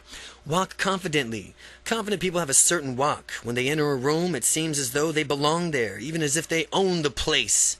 As you practice walking in confidently, remember that the situation is whatever you make it. Keep your head held high, your shoulders back, your tummy tucked in, and move through the world in deliberate steps. Feel free to walk at your own pace instead of adopting the speed everyone else is using. Avoid shuffling your feet, looking down at the ground. You'll notice a difference as you practice your confident body language and pay attention to the way you walk. Steeple your hands for confidence. Steepling is a gesture that conveys confidence by pressing your fingertips together while keeping your palms separate, touching each of the fingertips to the opposite hand. Many unstoppable confident people steeple their hands to exude confidence. In fact, so many confident people do this gesture that it's now associated with confidence. Get in the habit of steepling your hands when you want to convey confidence to others. The wonder of smiling. The wonder of smiling. If you want to have more confidence, all you have to do is smile. Practice smiling with anyone you see. Anywhere you go. Do it when you're at work, home, or in the store. No matter where you are, give someone the gift of a smile. As you make it a habit, smile. Practicing making a smile with small talk. You'll soon discover that your conversations will be flowing with greater ease than ever before. Ask how they are doing. Ask about their weekends. Find out what they want in life. People love to talk about themselves, and it feels good to really listen attentively to someone else. Even for me, in the depths of my shyness, smiling was a very effective technique. Bringing a natural, happy guy smiled often just because he was in a mood and the mood struck me. But what I discovered is that when I smiled at people, they would naturally smile back. And in fact, I'd make a game out of it. How many people could I get to smile? Sometimes when someone didn't respond to my smile, I kept broadening my smile until the person finally broke out of his or her stonic facial expression and smiled back. Smiling is disarming. It puts other people at ease. Since giving a smile is absolutely free and it always feels good to either give or receive, you should smile as often as possible. The sound of confidence. Another key to confident communication is an excellent vocal tonality. Vocal tonality is the pitch from which you speak, and if your voice is nasal, for example, you'll be irritating other people. Certainly it's not a good thing if your goal is to project a confident image while communicating with them. You want a tonality that resonates within other people and causes them to feel good. Most people aren't even aware of it, but your vocal tonality has an effect on people in the unconscious level. Speaking with a bad tonality, well, it's like running fingernails down a chalkboard. Personally, I'd rather listen to a dental drill than listen to someone drone on with nasal tonality. Tonality exercises. The good news is that people can improve their tonality through repeated practice. To exercise, you will need to place your hands on a certain body part and place your attention while speaking. As a result, you will notice a shift in tonality, and by the end of the exercise, you'll have a deep, resonant tonality. Place your hands on your nose and say, "This is my nose." The tonality should be nasal now and probably very irritating. Move your hands down to the mouth and now say, "This is my mouth." And as you do this, listen for the difference in your tonality already. Next, place your hands on your throat and say, "This is my throat." And you're changing the tonality yet. Place your hands in your upper chest and declare, "This is my chest," and notice the tonality becoming more resonant. Finally, place your hands on your abdomen and say, "This is my abdomen." And when I And when I talk like this, I get a deep, rich tonality that people enjoy. When your attention goes and the energy flows, this is the reasons why your tonality gets better when you concentrate on your abdominal area. If you want to listen and model the tonality after someone, turn on the radio and really concentrate on how the disc jockeys use their voices. You'll never find a disc jockey with a nasal voice for reasons mentioned before. The look of confidence. Confident people are always able to look at others straight in the eye and tell it like it is. By looking someone in the eye, you will perceive as being more sincere, genuine, and honest. More sincere, genuine, and honest. No matter what you are saying, if you just look them in the eye. Then if you are shifty-eyed or avoiding eye contact, people who lack confidence tend not to look others directly in the eyes. This elicits suspicion from the person from whom your non-confident person is interacting. Because most people, when they are telling the truth, look others directly in the eye. If you have nothing to hide, focus your attention on looking people in the eye. You can even practice feeling good while doing it. Now, if you have a tendency right now to avoid eye contact, that's just fine. Call it a starting point. But after you do the following exercise, you'll discover how easily and naturally you could do it. And by the end of the exercise, you'll have informed the beginning of the habits. The difference between confident people and shy people, in summary, is that confident people have the habits that cause them to behave confidently. Conversely, shy people have the habits that cause them to act shy. Eye contact exercise. This exercise is designed to give you the ability to be present with someone and look that person straight in the eye, giving you more confidence. You'll need a partner for this exercise. A great partner would be a supportive friend, spouse, or relative. Read through all the directions first and then begin. Read through all these directions first and then begin. By doing this exercise, you'll naturally find yourself breaking through the limits of your confidence, and it'll rise in an unprecedented level.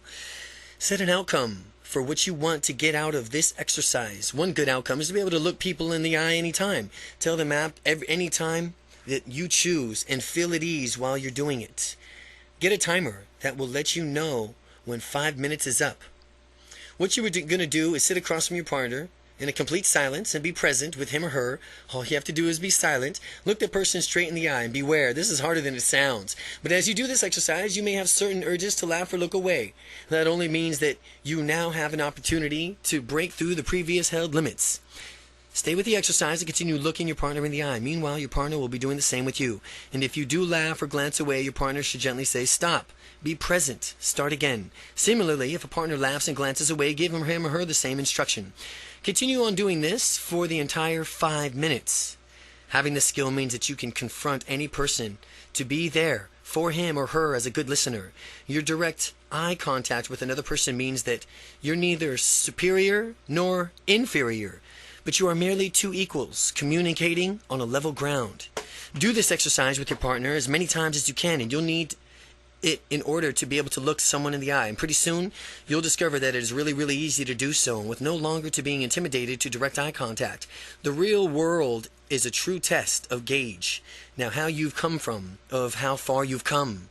After doing the exercise, practice in the real world and notice how easy it is that you do it. How surprised will you be when you find others doing it automatically? Others will react positively to your new confidence, and this eye contact that you've learned is not designed to intimidate, but foster better communication through honesty and openness. It will also let other people know that you have the look of confidence. Part 4. Becoming Unstoppable. Chapter 13. 21 explosive techniques to supercharge your confidence. First comes thought, then organization of the thought into ideas and plans, then is transformation of those plans into reality. The beginning, as you will observe, is in your imagination. Napoleon Hill.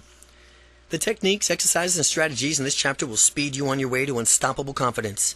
Practice them regularly and watch your confidence soar. Technique 1. The instant shift. One of the major steps in gaining more confidence is being aware when you're lacking confidence. The reason for this is that you have to be aware of something before you can change it. When you're aware that you're not being as confident, you can change it. It will no longer be a given that you're shy or tentative or whatever they label you previously used to describe yourself. As you become consciously of what your mental process is with respect to confidence, pay particularly attention to your internal voice. If you have a limiting negative voice nagging at you, I'm sure you naturally realize that you can stop you dead in your tracks when you really want to go for it. Well, while you're paying attention to your internal voice, Notice the sorts of images that are inside of your mind. When you hear and see, internal impacts on how you feel, and the way you feel either frees you to take actions or hold you back. Now, when I was locked into my dungeon of shyness, anytime I wanted to go out and meet a woman, I would project a big picture of a woman rejecting me and laughing at me before I even said hello. With these images in my head, I was completely paralyzed with the fear and took no action. Instead, I watched an opportunity pass me by, and I regretted it every time. If you want excellent feelings, you have to see and hear excellent things, which is easy because you're in control of your own mental processes. Whenever you're acting shy, you must simply stop and realize that this is a process and that you can change it. And if you find yourself acting in a tentative way or shy way, here are some NLP techniques that you could try. Interrupt the process. Imagine a police officer springing up inside of your mind, holding a red stop sign. Imagine that he shouts out with an authoritative tone and loud as he can and says, "Stop."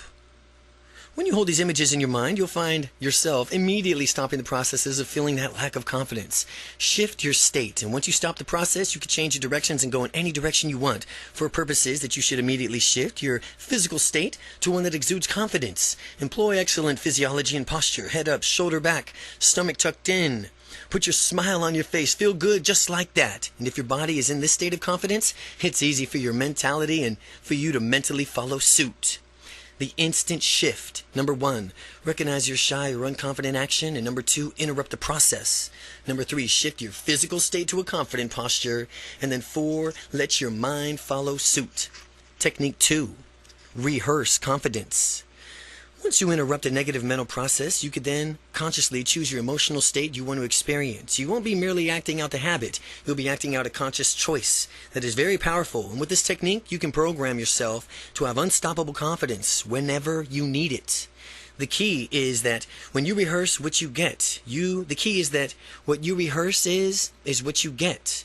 A friend of mine who was into martial arts always reminded me that train the way you fight because you will fight the way you train. This holds true for being confident as well, and by rehearsing confidence in your mind, you will have it when you need it.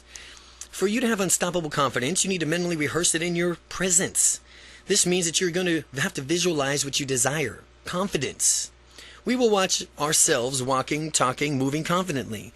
We will see ourselves doing things that never before have been done, not even and realize that were possible. If it's difficult to do this at first, don't worry. Visualizing is a skill like any other, and you will need to get better at it with practice. If you think that you have difficulty visualizing, pretend that it's easy for you. You have a way of dealing with anything. One way to dealing with anything to fake it until you make it. Pretend that you can visualize. As you do that, you will develop such a skill in visualizing that pretty soon you'll forget that you were just pretending, and you'll soon be a great visualizer. Now that you're visualizing, focus on the image of yourself behaving confidently, as projected on your mental movie screen. Notice how you exude confidence in every fiber of your being. Now others can sense it coming from you. As you can see yourself behaving confidently, listen to what you hear as you fulfill your experience, that ultimate state of confidence within. To amplify your confident state, make the picture bigger, brighter, closer. Crank that sound way up in your state of mind so that you can feel that confidence coursing through your entire being. Let the past resonate all throughout your body. Let the bass resonate. When you make these adjustments to your experience, notice how much powerful and confident you become. Do this exercise as many times as it takes to thoroughly feel the confidence inside of you. How will you know when you've done it right? The answer is that by looking at the mental images of your confident self, you'll automatically feel the confidence. This is how you know that you're successfully completing this exercise. Your unconscious mind does not understand the difference between a scenario that is genuinely real and a scenario that is vividly imagined. For that reason, vividly imagining confidence is your future means that you are literally programming yourself to have the confidence when you need it. Set a trigger for confidence that you've rehearsed. Here's how to set yourself up for confidence anytime. Number 1, close your eyes. Number 2, watch yourself on a mental movie big screen as confident. Number 3, enhance your visual and sound qualities of the movie. Number 4, jump into your own on-screen body and let's see through your own eyes and hear what you hear and feel total confidence. Number 5, hold your thumb and your first finger together as you experience confidence. The more you feel confident, the harder you press your thumb and first finger together. After 5 seconds, separate your thumb and first finger and open your eyes. Repeat the first step. Repeat the first 7 steps. but watch a different confident scenario. By doing this, you'll have programmed your mind to respond to a feeling of your thumb and forefinger pressed together as a confidence trigger. Confidence trigger.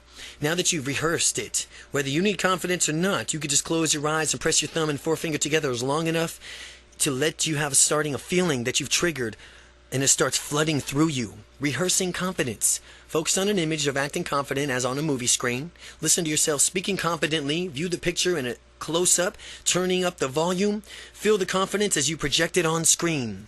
Technique 3. Program confidence. You and I have all the resources that we'll ever need to become total, successful, unstoppably confident. Many people discount how resourceful they could potentially be to have unstoppable confidence in the future. The key is to be able to summon your own confidence resources that will get you the results that you want. You did it successfully in the past, which means you can do it successfully anytime. It's only a matter of practice before you have the confidence, whether you choose to switch it on. Remember the time that you were unstoppably confident in the past. Become aware of what specifically you did see, hear, feel inside as you re-experience what it's like to completely be confident. There's a structure to your confidence experience in the same way that there's a structure to your building. There's certain qualities that you see, hear, feel, and building this specific to that building. Similarly, this is a certain thing that you see, hear, and feel only when you are in a confident state.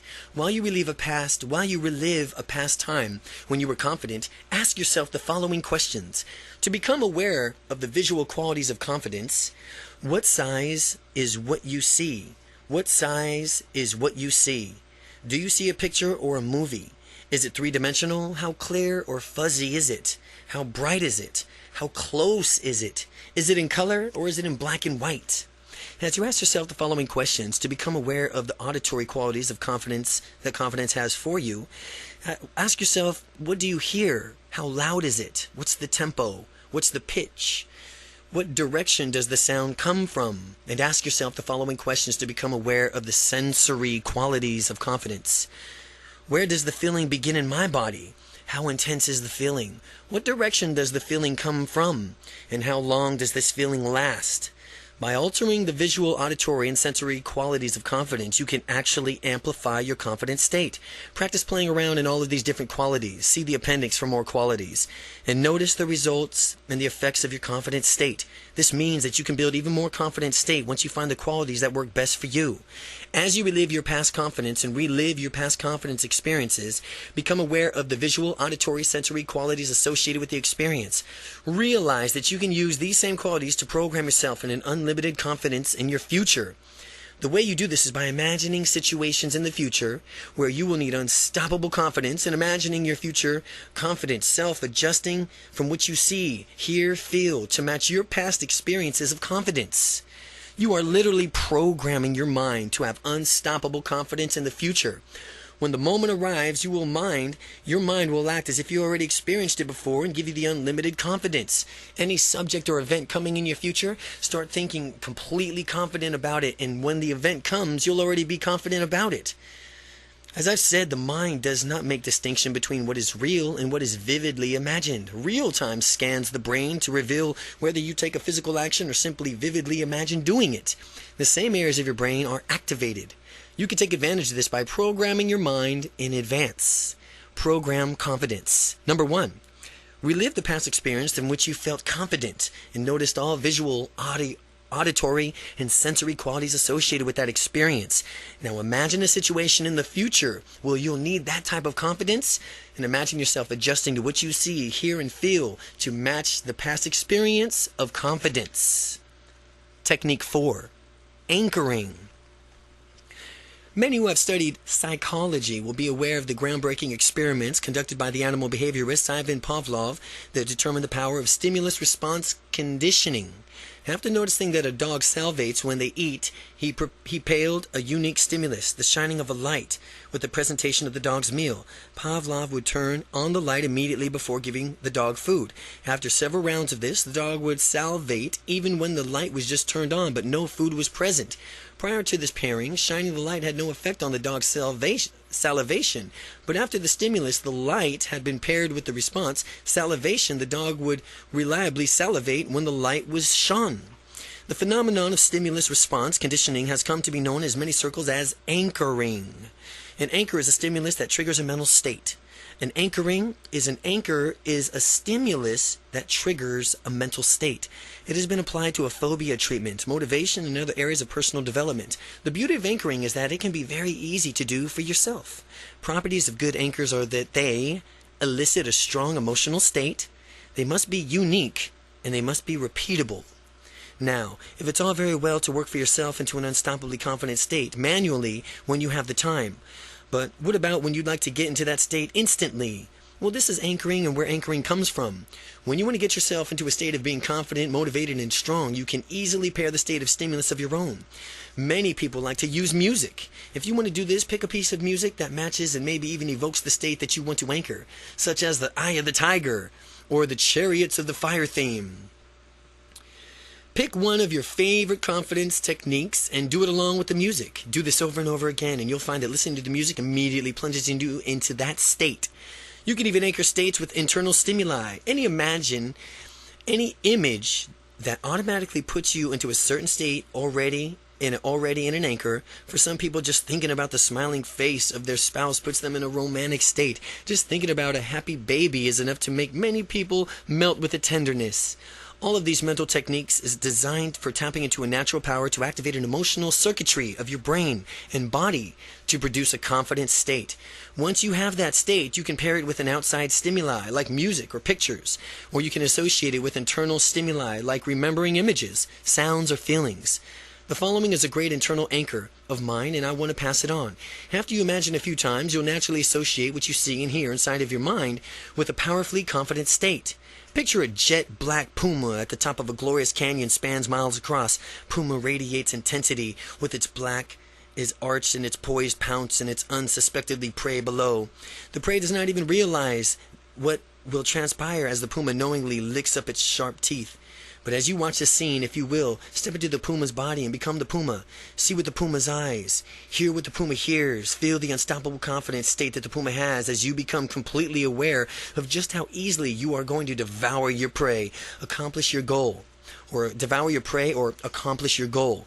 To even more fully experience this confident state, let loose with a growl that will rival any puma alive. Doing this will help you associate this powerful state with the sound of a growl.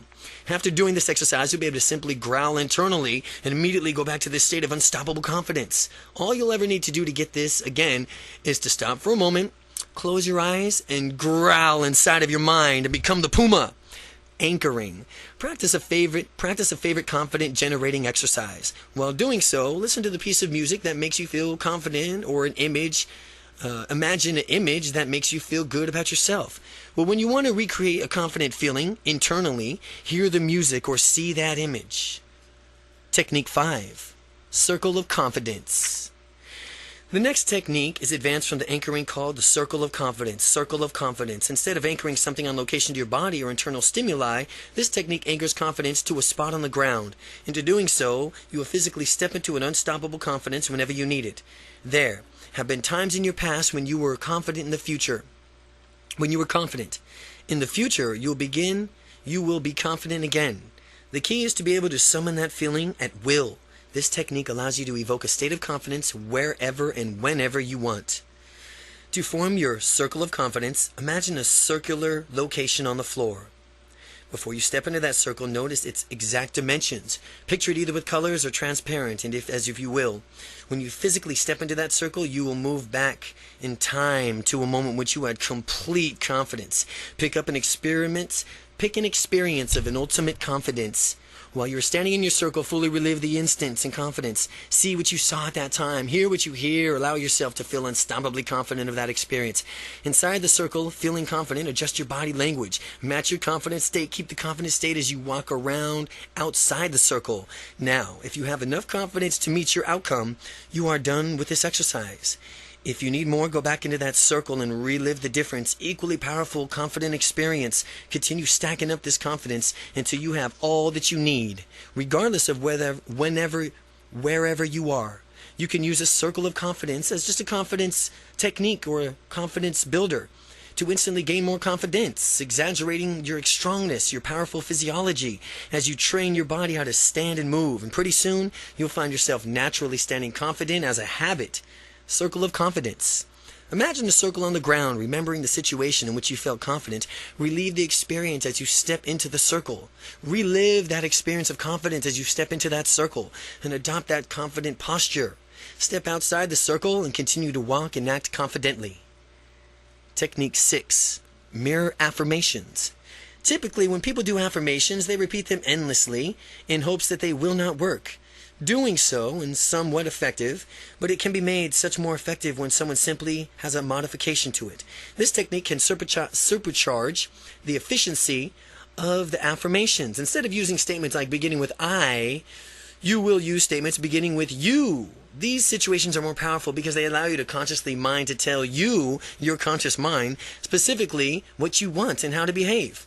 Get in front of a mirror and stand in front of the mirror with a confident physiology and project your intention for these affirmations to change your life. The larger the mirror, the bigger it is, the better, because you can see more of yourself. With your shoulders back, your head held high, and your stomach tucked in, look yourself squarely in the eye and say, with the following affirmations, you are completely powerful. You are unstoppably confident. You will become more and more confident each and every day, and nothing can stop you. You can go for what you want and get it. Repeat these affirmations to yourself in the mirror until you totally feel them in your body. Perhaps you could see yourself a bit differently when you do it, as you have already noticed behaving differently and more confident. Or maybe you'll hear the inner voice speaking forcefully with absolute confidence from within. Do this daily as part of your confidence building regimen, and I can guarantee you that you'll have an unstoppable confidence in a little bit of time. Mirror affirmations. As you stand in front of the mirror, adopt a confident physiology, shoulders back, head up, stomach tucked in. Deliver affirmations to yourself in the mirror using you instead of I. You. Technique 7. Future success now. I have future success now, and if you were to taste the future success, how would it feel? What would it look like to achieve your goals now?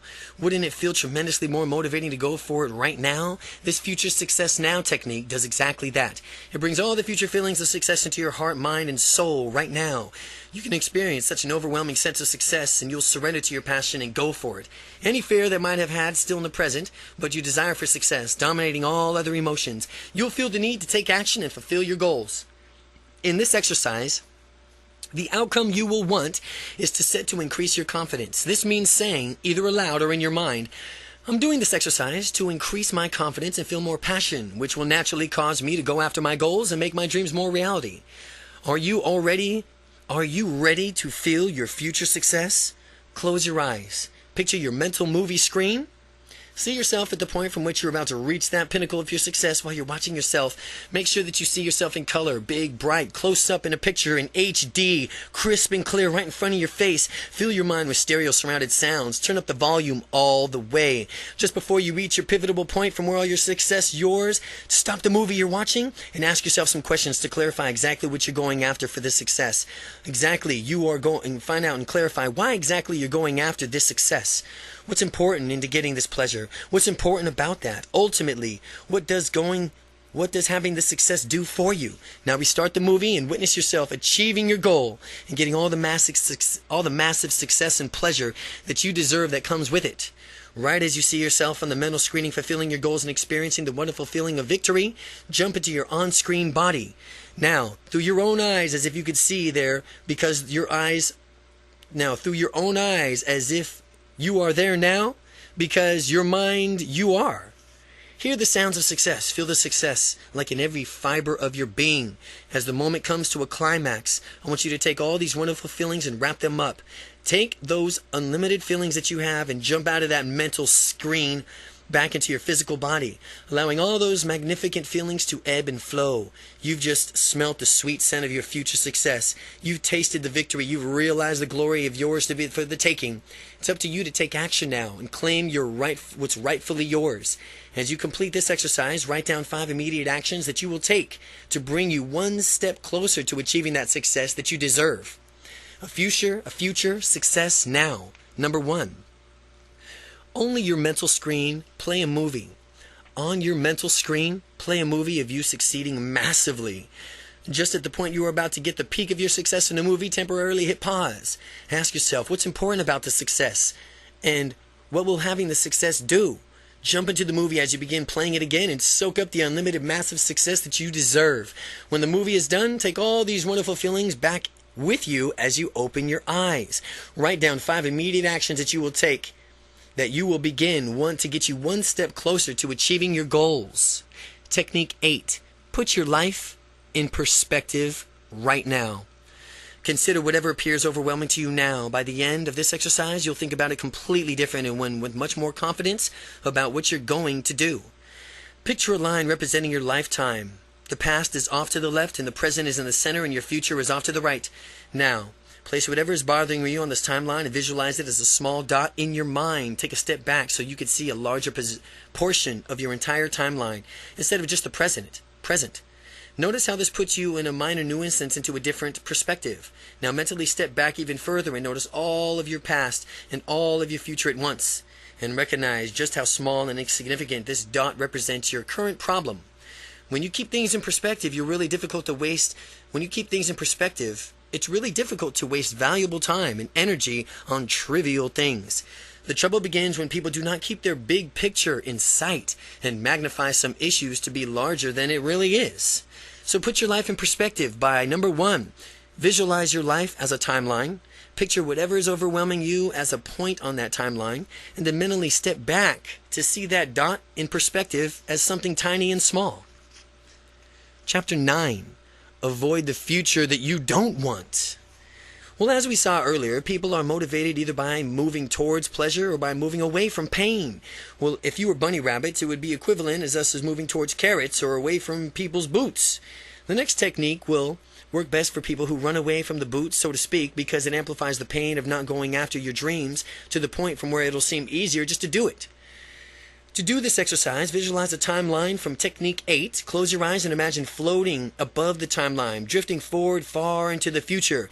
Continue floating forward until you get to the point from where you were older and most of your opportunities have passed you by. And as you get the point, you'll see yourself in a mental movie screen walking around feeling miserable. Doing this, you might realize that you are looking at a person who has lived a life unfulfilled. Turn into the sounds coming of the older person who had so much potential, yet somehow failed to take action and live his or her dreams. Just the feeling as it disappoints rises to an extreme where your future self appears to realize that his or her life has not been invested wisely. Jump right into that older person's body and see the experience and what it's like. Feel how awful it is to lead a life unfulfilled. It is really quite tragic, isn't it?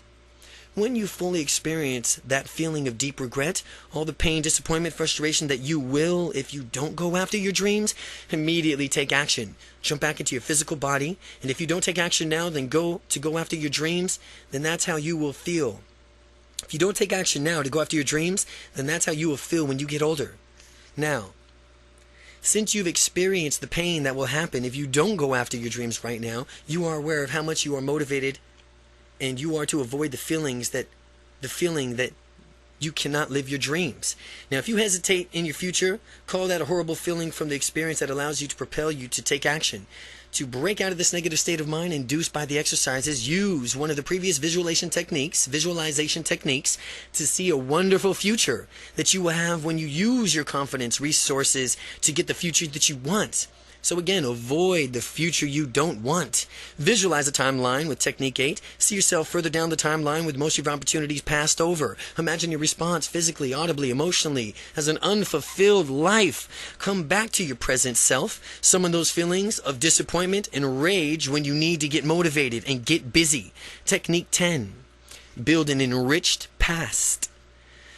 Oftentimes, a lack of confidence when facing a new experience stems from not having done it before. In order to get good on doing something, usually you have to do it poorly at first. And when this happens, some people equate that poor performance with failure or becoming anxious, and understand that we don't have to do everything perfectly from the start. Having said that, though, how much more confident would you feel if you knew that you had done something many times before?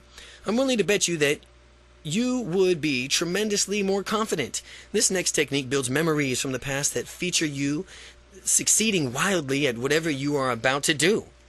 You may or may not have heard of false memory syndrome. False memory syndrome occurs when someone gets something else to create memories of events that didn't really happen. However, the false memories are so vividly imagined that they seem so real to the person to whom they are implanted, and consequently the person acts as if they are. In situations like this, and the memories of usually disempowered, what if we were to create false memories in ourselves, having massive success that we really are about to do for the first time? How much confidence will we have when we do this? Build into the past as many successes as you can find necessary, and you will done this by visualizing success, which you've done, and imagine happening to the past as you create your past successes. Really intensify the experience so that you can catch the feeling and confidence that you've needed. When I was starting out in my public speaking, I had no experience at all, but since I needed to rapidly gain experience to be credible, I went back into my past and created an entire series of memories. Even though I consciously knew that they were all false memories, they were all so vividly imagined that my unconscious mind knew no difference, and which consequently allowed me to behave as if I've already been speaking a lot. And I imagined that I had an entire history of making wonderful speeches, motivating audiences, and receiving standing ovations for my abilities. To go one step further, I imagined people taking my message to heart, acting on it, transforming their lives. By creating all these memories, by the time I got up to actually speak for the first time, I was delightfully simple. I radiated confidence from the beginning, and anyone can use these techniques to better himself or herself. It's just a matter of knowing the techniques and applying them in your life. To build an enriched past, number 1, see yourself in your past on your mental movie screen, massively succeeding at what you actually are about to do for the first time. Crank up the visual and sound qualities to make the new memory really intense. Do this 10 times to create 10 different positions, memories of your successes. Technique 11. The technique goes back into a past of implants, new memories into similar fashions to exercise the technique 10. Only this time, instead of giving yourself a history that will be rewriting your history, go back to the time from when you really blew it. Perhaps something you were expected to accomplish was not smashing success that you intended it to be. Close your eyes and watch yourself on a mental movie screen as you just about to make the mistake or screw things up. Just prior to the instant in the time from which you're about to start deviating from the success path, start making mistakes or stop the movie. We stop the movie now because we don't want to rehearse the negative incident, but we only want to reinforce it in a way of behaving. While the movie is stopped, think about how the situation ideally would have turned out if you could give it an ending. Well, restart the movie and replace the old ending with an ideal ending. See, hear, and feel something succeeding in the way you deserve. After you've watched the movie from the start, finish the third-person point of view. Just jump into the on-screen body and run the movie from start to finish with a new ideal ending. As you see, hear, and feel the massive success that's yours. Now, run the entire movie from start to finish 10 times. This will recode the past incident as a success in your mind. Furthermore, rehearsing and reinforcing success teaches your mind to create success in the future. As you look back on your past, you'll notice things are different. The way you look at all the failures are actually bridges to the success. Your past has been enriched now. You can enrich your past, and you'll discover yourself moving through the world more resourcefully. One thing about the technique is that it's versatility. You can correct any part of your past in whatever way you want. Correct past mistakes. The technique of correcting past mistakes, number 1. Watch yourself in the past on your mental movie screen. Write up the point before you made the mistake, and at that point, stop the movie and think about what the ideal ending would be, and then finish the movie with the ideal solution. You've behaving resourcefully and getting your outcome. Run the movie from start to finish with the new ending, feeling what it's like to get your outcome. Now jump into your on-screen body and run the movie on the success 10 times and lock it in. Technique 12, the domino effect. As you recall from earlier in this book, beliefs come in 2 different forms, casualty and meaning. Again, as you recall from earlier in this book, beliefs come from 2 different forms, casualty and meaning. X causes Y, or X means Y. Again, X causes Y, or X means Y. Causes or it means. Understanding how beliefs are structured means that we can consciously choose those beliefs that are empowering to us, For example, if someone believes public speaking means it's time to be fearful and lack confidence, then obviously this belief will be made manifest in that person's behavior. As he or she gets nervous before making a speech, it's necessary to understand how beliefs are formed. To use this next technique, think of something that is so far outside of your comfort zone that you would be absolutely amazed, surprised, and delighted if you actually did it. In thinking about this, keep in mind that it should be something that is feasible, something you could immediately do, and should make this decision to take action. Become aware of of what specifically you would see, hear, and feel when doing it. Now, just ponder what sort of confidence it would take for you to do this shining and to do this thing that you are so afraid of. Once you've thought of something completely outside of your comfort zone, you will naturally realize that if you were actually to do this, you could do anything you wanted in the world. After all, if you could step out that far out of your comfort zone, you can continue to expand even further outside of it. Can't you? To make this exercise really work, lock in a belief that doing whatever it is that you are thinking of right now, that you are afraid to do so, means that you could do anything. I chose to skydive as my activity for this exercise. I can lead a pretty conservative lifestyle, keeping risks a bare minimum, and so I had never done anything so daring before. Some risks, I soon learned, are worth it. To gain more confidence in myself, I built in this belief that as I jump out of an airplane and hurtle to the ground in rapid speeds, I'll be stepping far outside of my comfort zone, and by proving to myself that I could do things I wasn't quite sure of that I could do, means that I could do anything in the world. For me, skydiving demonstrates that anything is possible for me. When you do this in your activity, you'll realize that anything is possible for you.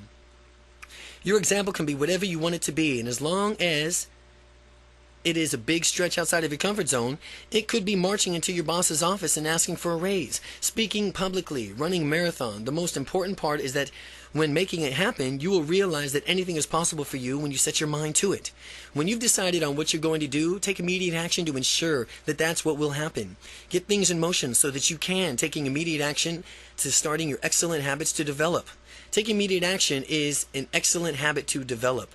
Taking immediate action. I take immediate action. Take immediate action. The most successful, unstoppably confident people take immediate action, and accordingly to manifest their dreams sooner. To anyone who is very logical or critically oriented, the belief that since I can skydive, I can do anything is not very logical at all, yet beholding the belief that you could do anything will enable you to go for much, much more than those who have limited themselves with logic. You may not be able to do anything, but you'll definitely go past your old limits. And remember, what seems like a limit is very often just a limit in belief, not in reality. So when you choose that your beliefs choose them because they are useful and empowering, not based on so-called logic.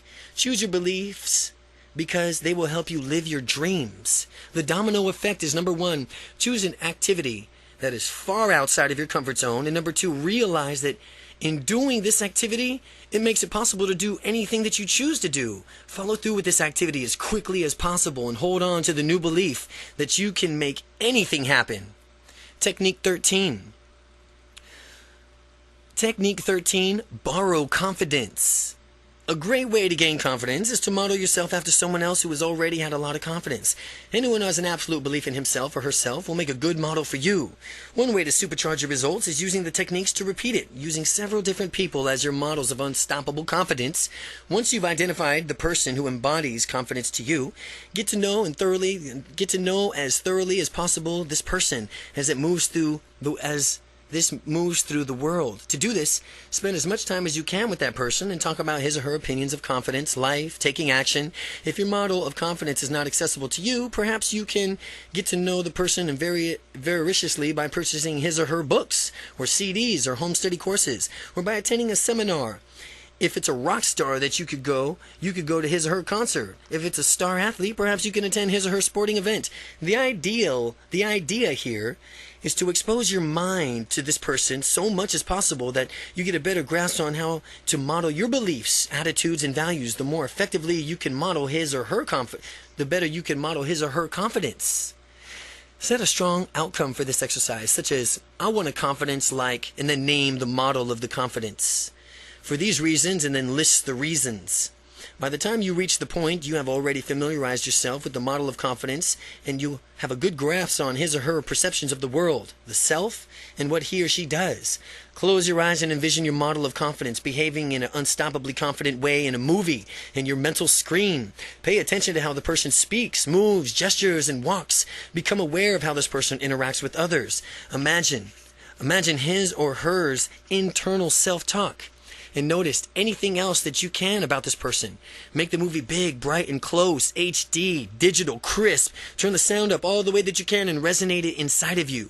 Next, step into the movie. As you are stepping into the confidence model's body, take on this person's entire being as though you're seeing through their eyes and your confidence models through their eyes. Hear his or her ears and feel what it's like to completely immerse yourself and be unstoppably confident as this person.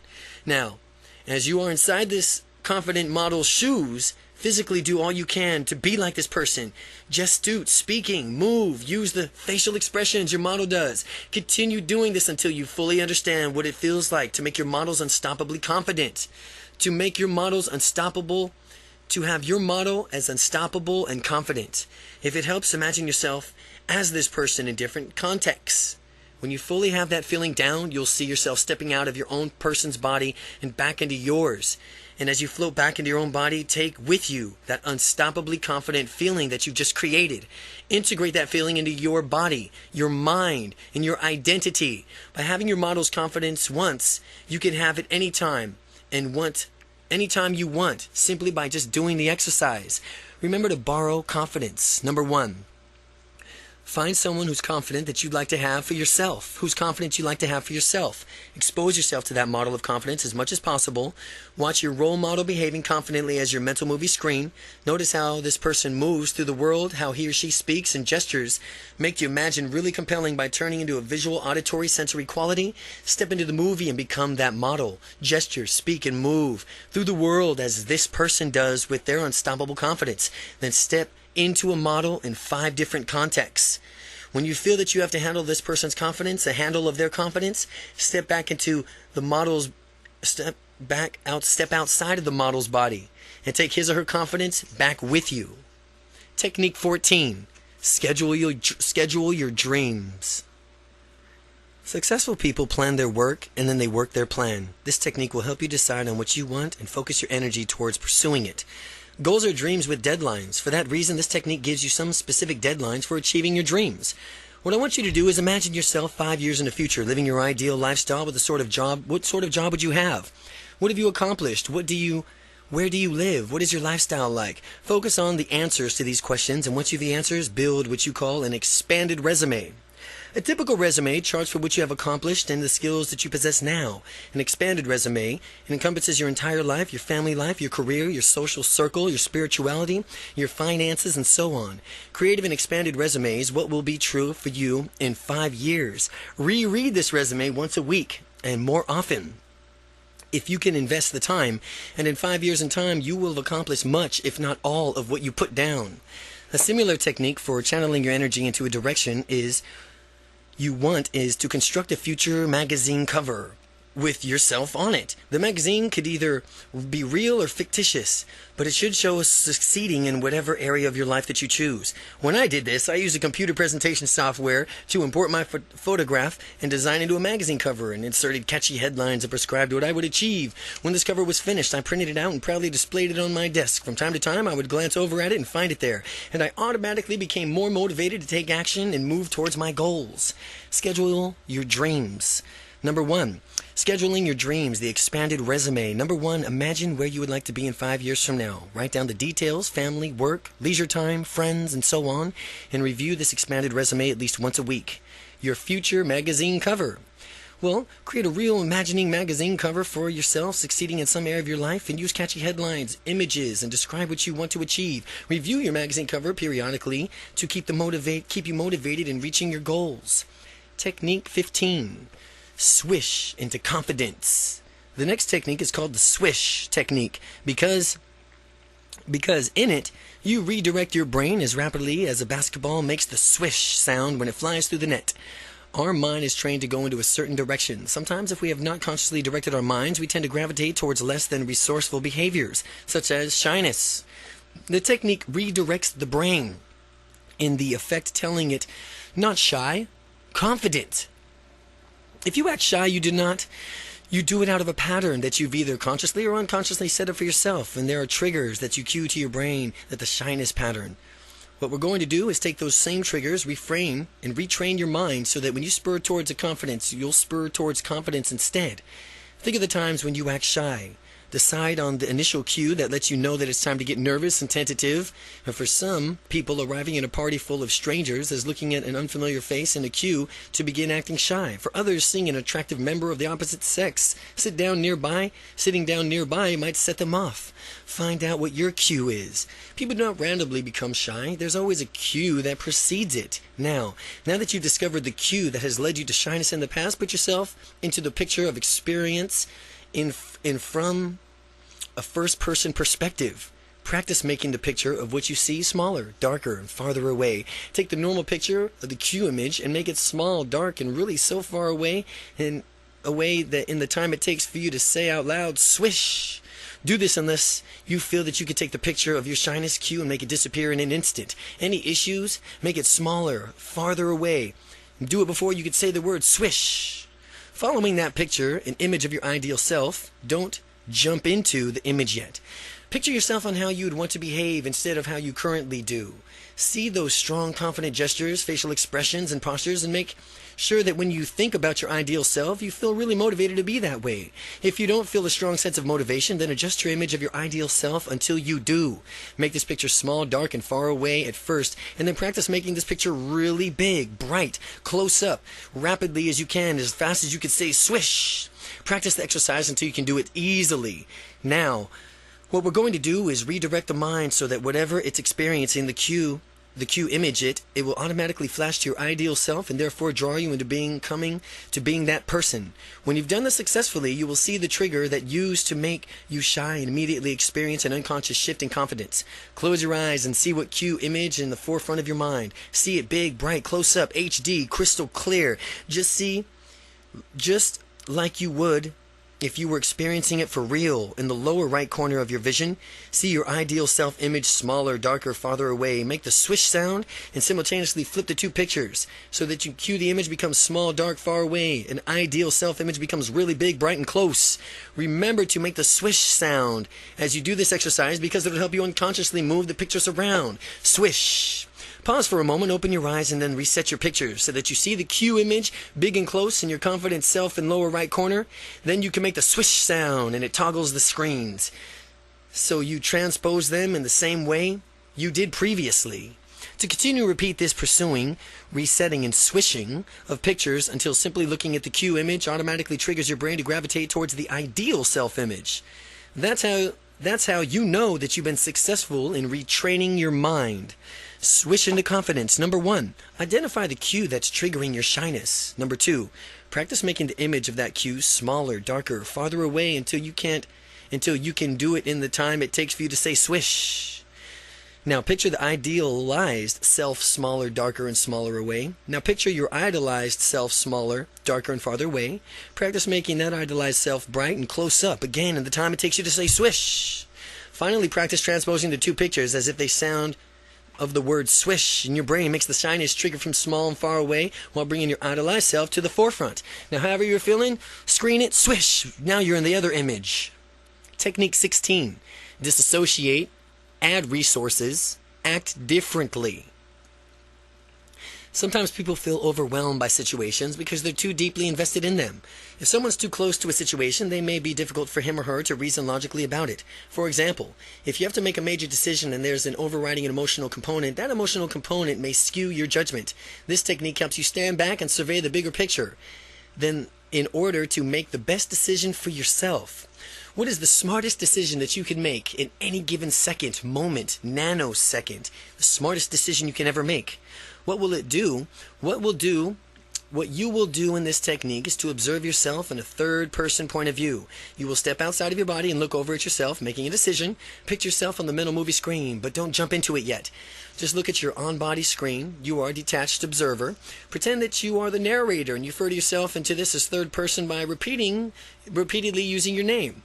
Well, as Randy currently walks over here, and then Randy went this way, and think through the decisions-making processes out loud and detach the frame of mind. As you narrate your thinking process regarding to the decision, you should be sure you have confident physiology and tonality. This will help you make a firm commitment to the decision from which you are ultimately going to arrive at. As a result, your decisions will be more rational, emotionally, literally giving yourself some distance from the situation.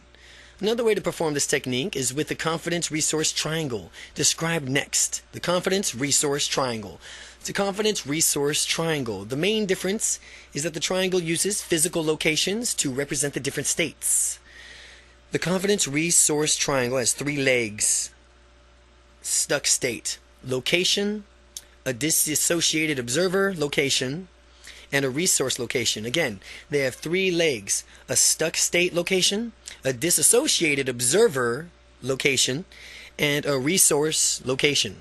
The stuck state is the state where a person will experience indecision and need a resource. The disassociated location is where a person can stand back and objectively look at the situation from a third-person point of view. The resource location represents a resource that will get a person unstuck from his or her indecisive state. Find 3 different spots on the floor and label one S for stuck, one D for disassociated, and one R for resource. First step onto the S location. Close your eyes if it helps you. See, hear, and feel the element of the context where you need more confidence. Just when you're getting a taste of it, step outside of the location. Name 3 different things in the room to break your state, thus get you out of that state of stuck. Second, step onto the D location. And look at the same situation as you did in S location, but do it with a third-person perspective. Now, how different is it that you can perceive things more objectively? Think of confident resources that will help you conquer this stuck state. Third, step onto the R location, and as you do this physical step, you will mentally step into a resource by completely reliving a past time when you were confident. See when you saw, heard, and hear, and felt what it's like. Remember what it's like and crank it up. Crank up that confidence level. Now, with overwhelming confidence at your disposal, step back into what used to be the stuck state. How easily and naturally you do not get unstuck now. With all this confidence oozing from every fiber of your being, if for some reason your stuck state did not change for you as much as you would like, do this exercise again, continuing stacking up confident resources and bringing them to the stuck state until things change. Do it again, the exercise over and over until you continue stacking up confident resources and bringing them to the stuck state until things change. Disassociate, add resources, and act differently. Number 1, envision yourself in a stuck location. Number 2, step out of the stuck location and name 3 things in the room to balance yourself. Number 3, step into the disassociated location and watch how you can resolve the situation in a confident manner by looking at it third party, away from yourself. Number 4, step into the resource location and think back to a time in your life when you were exuding confidence. Technique 17, matching and mirroring. When 2 people have rapport with each other, an interesting thing occurs. Their body language becomes similar. They begin to match each other.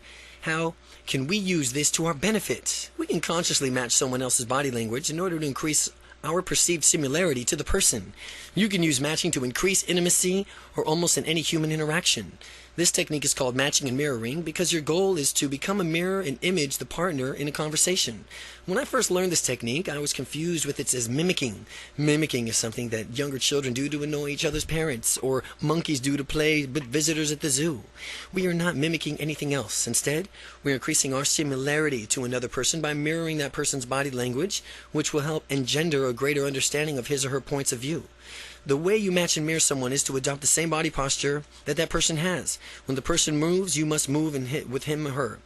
Be sure to allow a certain lag time so that matching does not creep into the person's consciousness awareness. And the idea is to gain rapport at an unconscious level without attracting or notice that you're doing it.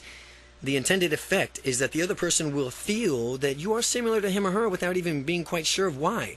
That the rapport deepness is, as the rapport deepens, you can trim the lag time and until pretty soon you're moving exactly with the person. Rapport is like a dance. One person leads, the other one follows. Up until this point, you've been involved in the dance and only been following. After sufficient rapport has been established, you have the opportunity to lead the dance of rapport. Begin by moving your body into a new position and seeing if the other person follows you. Now, when the person does follow you, you will know that you are now the one in charge. And if you move and the person does not allow you to go back to the matching, mirroring and build up the rapport further. When you lead non-verbally, you can match and mirror people in other ways. In addition to matching body language, you can match a person's breathing too. This person will serve the unconscious synchronize. This practice will serve to unconsciously synchronize. You and another person can facilitate rapport. To match someone's breathing, watch his or her shoulders. Most people's shoulders rise when inhaling a breath and fall when exhaling. People exhale as they are talking. So remember to match someone's breathing as the person speaks to more similarly to you and how another person, even in barely perceptible behavior, such as breathing, the deeper the rapport you will create. As we're matching someone's breathing, you can match hand gestures as well. When another person's talking, notice how he or she gestures. No matter whether one is wild, demonstrates gestures, or slight, precise hands using some gestures. I don't care if you feel awkward or it's outside of your comfort zone. You are matching the other person in order to better understand and communicate with him or her. Facial expressions are another great way to match and mirror someone by developing greater rapport. Someone frowning is raising of an eyebrow or another facial expressions can be matched. You can even match someone's muscle tone. If a person's uptight and stressed out, you can tighten yourself up too. If the person's loose and relaxed, you can do the same way to be with him or her in the moment. Suppose that you match someone who is tense. You could develop a great rapport with the person and begin to lead the dance rapport gradually by relaxing. If the rapport is sufficient, the person will follow you and relax as well. The level of perceived similarity between you and another person is directly proportional to the rapport that you will experience. Again, the level of perceived similarity between you and another person is directly proportional to the rapport that you will experience. The greater level of rapport you experience, the more freedom you will have to relax and be your own confident self around that person. A good rule for a communication is to remember that nobody is going to get a message across for you. So do whatever it takes to make sure that you are heard. Nonverbal matching somehow can help facilitate this and increase the chances that your message is received the way you intended it. It's not up to the other person to make sure that he or she gets it. As an excellent communicator, it's solely up to you to share your message loud and clear. Matching and mirroring number 1. With a friend, practice mirroring his or her movements. First, adopt the same body postures that the friend has, and next, match your friend's gestures. Third, mirror the friend's facial expressions, and when you are aware of the rapport that has been deepened, try making your own gestures and facial expressions and see if your friend matches your movements. Technique 18. Verbal matching. You now understand how to create rapport by non-verbally matching someone, and of course, you can further deepen rapport by matching someone verbally as well. Typically, verbal behaviors can match our tone, voice, volume, voice, rate of speech, inflection, for example, questioning and manding. The word usage, if someone speaks rapidly, for example, you shouldn't speak much more slowly. You should keep up with that person's speech rate. If someone speaks slowly, you don't want to be a motor mouth when talking with that person. You want to just speak near to the same rate that person is speaking. Listen to people's key words, the words they say over and over again, like they call them a trigger or hot buttons, words from which you hear these words. Use them right back and notice how the rapport skyrockets.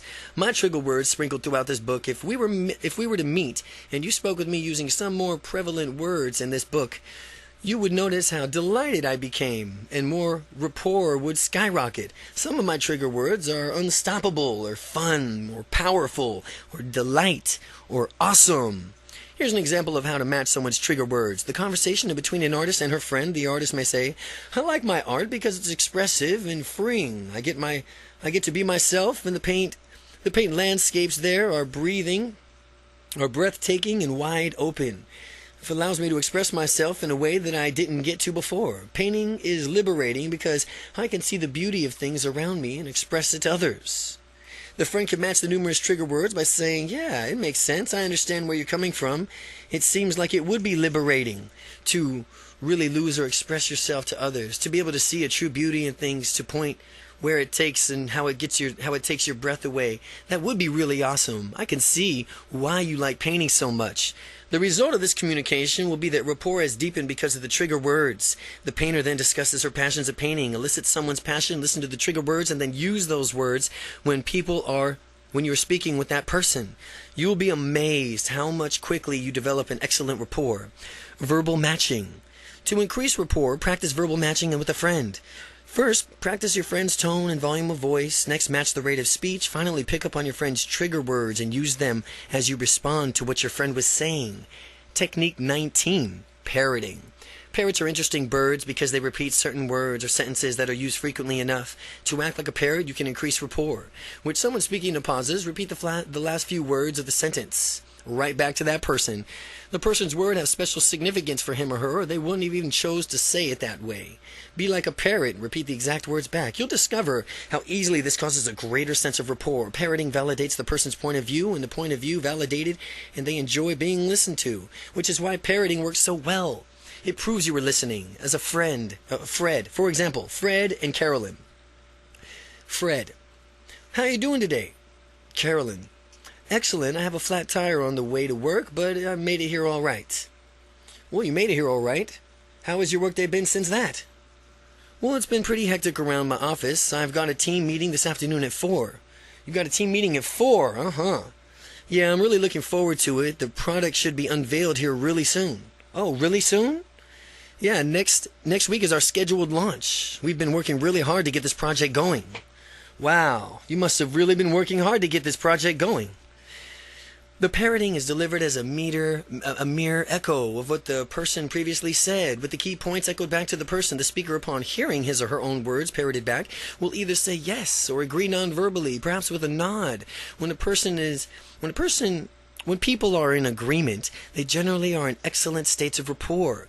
Avoid active listening, which is when you change around what someone said by putting it into your own words and then spewing it back to that person by changing the words. You change the meaning and distort the true message that the person wanted to convey. People like when they get their message across, and parroting their exact words back confirms that you did receive them. So in parroting with a friend, begin conversations and practice repeating the last phrase entirely, word for word, that your friend had said back to him or her. Make sure not to rephrase it in your own words. To rephrase someone's point in your own words is considered rude. They want to hear that their point was given across. Technique 20, nodding, leaning forward, and prodding. People are masterful communicators. Nods are the listening to others. They're doing so, they invite others to relax and share whatever's on their mind. The next time you're talking with someone, continually nod to open the person up for sharing. To practice this, get a partner and have a conversation. Say as little as possible, nod as often as you can, and this is what effective communicators do. And by nodding effectively, your communication and your confidence and interpersonal skills will dramatically increase. By nodding often, disinterested communicators lean back and slouch. Excellent communicators lean forward and show that they are hanging on to every word that you said. In this exercise, lean forward, and as you nod along, as you're talking with your partner, prod him or her on by throwing in following phrases at the appropriate pauses. Again, when talking with your partner, prod him or her by throwing in the following phrases at an appropriate pause. Go on. Oh, go on. I understand. Oh, I understand. What makes sense? Oh, that makes sense. Oh, that makes sense. Tell me more. Oh, well, tell me more. I see what you're saying. Oh, I see what you're saying. Oh, I hear you. Yeah, I hear you. Well, that feels right to me. Well, that feels right to me. You'll soon discover how effectively this keeps people talking. I've kept people talking for 30 minutes at a time without me saying anything, just by nodding, leaning forward, and interjecting these phrases at the appropriate times. Nodding, leaning forward, and prodding. Ask a friend to begin telling you a story. Practice nodding and prodding at appropriate points in the story and see how long you can keep your friend talking. Technique 21. Ask open-ended questions. When you realize that you can talk to anyone, anywhere, anytime, you will have more confidence in yourself than ever before. A secret to being a great conversationalist is knowing what to ask questions that show genuine interest in the other person. Quite simply, ask open-ended questions whenever possible. Open-ended questions require more than a simple yes or no response. The person answering has to elaborate and describe what he or she is thinking. Closed questions do not further develop conversations since they are usually followed by short answers. If someone repeatedly responds to you with one-word answers, there's not much work with developing the conversation. An example of closed questions and responses: Brad, how you doing today? Fine. An example of open-ended question response is, if anything were possible, what would you most like to do right now? Well, I have a passion of sailing. I would love to be sailing in my boat around the world with my friends. I've been sailing before and I love it. I can't wait to go again. So you can see how asking an open-ended question and a closed question elicits entirely different responses. Now, as you ask these open-ended questions, be sure to listen intently to what the person is saying. While you are listening to someone, use the other methods taught to you in this book to develop an even greater rapport. You can nod and lean forward, parrot the person's words back to him or her, use nonverbal matching and mirroring, and using trigger words. Doing all this at once, you might be cumbersome at first, but therefore practicing each skill individually, and then when you've mastered them all, begin to combine them for an even better rapport with others. Ask open-ended questions. Engage a friend in a conversation. Ask open-ended questions and see how long that you can keep the conversation going. Chapter 14, Your Confident Future. Whatever we expect with confidence becomes our self-fulfilling prophecy. Brian Tracy. This chapter contains a few final pieces of advice to get you on your way, and once you've started, make sure you don't stop. Build your community. As your confidence grows, others will notice the change within you and perhaps behave differently than before, and that's normal. They are used to you acting in a particular way, and then when you behave differently, they may not have a pattern for interacting with you anymore.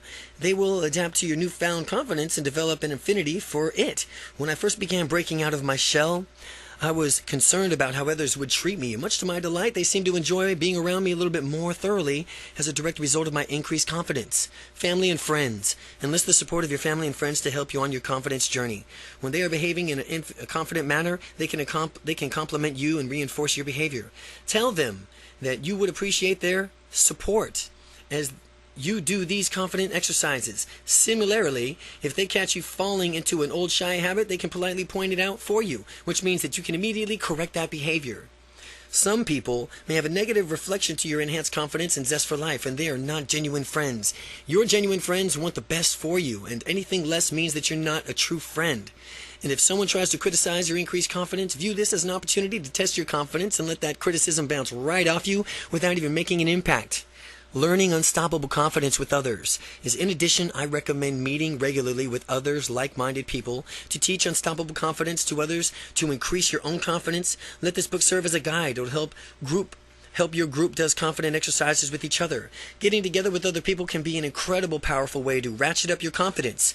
You can support each other on the journey to a greater success. And when you get together with confidence, you can talk about situations that when you were confident and other situations where you need more confidence. Others may have insights that haven't occurred to you yet, and you might be able to help them likewise. Meet with people on a regular basis. Once a month maybe would be great. Harness the power of a synergy. That is the concept of the whole greater than the sum of parts. In the case of this confidence group, the entire group's intelligence exceeds that of each individual's intelligence summed up. The whole group would become each member would become as intelligent as all of the intelligence summed up. Take action now. Your power lies in the present. That means you need not cast out procrastination and do it now, whatever it may be. I cannot emphasize this point strongly enough. Dismiss. It can wait until later mentality right now. The sooner you adopt the do it now attitude, the do it now attitude, the sooner you will create a better relationship, more fun in life to fulfill your dreams. The reason doing this as soon as you can possibly is easier than procrastinating is because of the psychic weight of the things that are put off. If you typically procrastinate on something, you may not think to yourself, I should be doing that instead of this. Then you might talk to yourself and doing it later. Meanwhile, the leisure activity which you were supposed to be enjoying, is now consequently ruined because your mind is preoccupied with what you should be doing. That is why we do it now mentality is so powerful.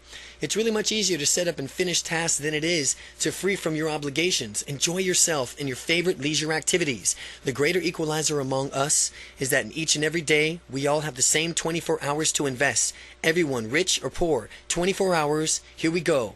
Most people don't think of their time as an investment. But once you spent today's 24 hours, you can never get them back, ever. People endlessly hang out wasting time without realizing that it is time that is never to be recaptured. I'm all for leisure and spending quality time with friends and loved ones. My main objective is towards people who are acting without purpose, or rather being inactive without purpose. If people consciously choose how they spend their time, that is fine. To maximize your use of time, survey your life. Find out what wastes your time and eliminate it so you can spend more time doing what you thoroughly enjoy. If something is unbearable to you, hire someone else to do it. Or perhaps trade responsibilities with a friend, partner, or a spouse. It all comes down to this simple message. Do more of what you like and less of what you don't. The following is an exercise to discover how to invest your time. When you finish it, the result might surprise you. Go through the results and eliminate your time wasters. Maximize doing what you love, and you'll find yourself being more efficient in the following weeks. Since you will know what tasks consume large chunks of your time, what tasks can be delegated? Number 1, for an entire week, write down what you are doing every half hour. Number 2, after the end of the week, notice how you spend most of your time and what you're doing. Number 3, ask yourself how easily you can eliminate time-wasting activities. Number 4, ask yourself what you can invest more time on in your activities that will lead you closer to your goals. And finally, schedule your next week according to what you've discovered. And as you continue to use your time ever more wisely and productively, notice that this increases your confidence. The more actions you take, the more dreams come true, the more motivated you'll feel and do and achieve even more. The proper fruit of knowledge is action. Action. Take action. Reap the full benefits of your knowledge. Stay on track with your confidence and practice a calendar.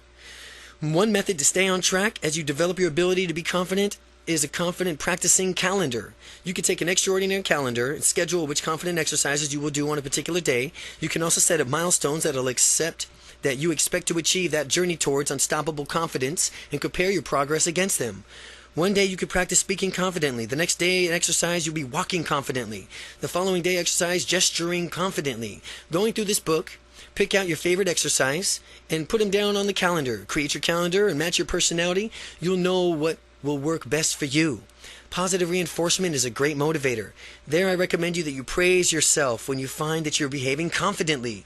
Although you may not think it's a bit corny, I know I did at first, but I found that following reinforcement method really worked. And when I found myself behaving in a way I wanted and I gave myself small applause, I pat myself on the back, or a self-hug, many people deny themselves their due credit, even when they perform extraordinarily. Give yourself credit by consciously reinforcing your positive behavior. After all, who's the only person you are guaranteed to be with 24 hours a day for the rest of your life? You are, of course. Treat yourself well. Discover how your unconscious mind responds. As you treat yourself better, you'll discover how you're able to access parts of your memory that you hadn't before. You're able to visualize better. Your negative internal dialogue will disappear. Many people do not treat themselves very well. They have a nagging internal dialogue making their lives miserable. They think that people are out to get them. People are causes in their lives, not effects. Disempowered people let things happen to them. Empowered people make things. When people take complete responsibility for their own lives, they become empowered. They realize that they always have a choice. They can act out consciously decisions instead of blaming others and playing a victim role. They can realize that they always will have a choice. They can act out conscious decisions. When you're empowered and acting out of a choice, celebrate your accomplishments by rewarding yourself. Reward yourself in the same way you reward your best friend. His or her accomplishments. Remind yourself that you are wonderful. Sometimes people don't celebrate their accomplishments. They stall or wait for others to do it. Or maybe they wanted permission to celebrate or what they did. I'm not giving my permission for you to celebrate all of your successes. I'm now giving you permission for you to celebrate all of your successes. Live a healthy life. Because in order To be unstoppably confident, you must lead a healthy, fulfilling life. There's 3 components that essentially to leading such a flexibility is a sense of humor and an orientation towards the future. Leading such as a life of flexibility and a sense of humor. Flexibility, if you have flexibility in life, you'll have enough choices to be able to do whatever it takes to achieve your outcome. If something does not work, you'll have a wherewithal to realize that it's not working and admit your behavior. In other words, use flexibility until you eventually get your results. The more flexible people are, the more likely they will get what they want. There is a law of cybernetics, which is the science of effective organization, that states the person or component with the most choices in the system wins. Take a negotiation, for example. If someone has many options and the opposition has few, the first party has an upper hand. The fewer options you have, the less empowered you are. Maximize your empowerment by being flexible and having many options and choices, as you can imagine. A sense of humor. Having a sense of humor is essential in life. It means that you won't take things too seriously or blow them out of proportion. I'm sure we all know people who take everything too seriously and end up having health problems or smoking or drinking or as an escape from their problems. The more useful way of experiencing life is maybe laughing your way through it. When times are the toughest and you are completely stressed out, the ability to laugh out loud is truly priceless. Laughing out loud will help you center you, which will lead you into a more resourceful, problem-solving state of mind. People are excessively serious and overly formal, and they tend to get ulcers and heart attacks, strokes, and other medical maladies because they choose to allow themselves to get stressed out. People who laugh a lot, they're a lot healthier and live a lot longer. Be sure to keep your sense of humor as you continue on through your life's journey.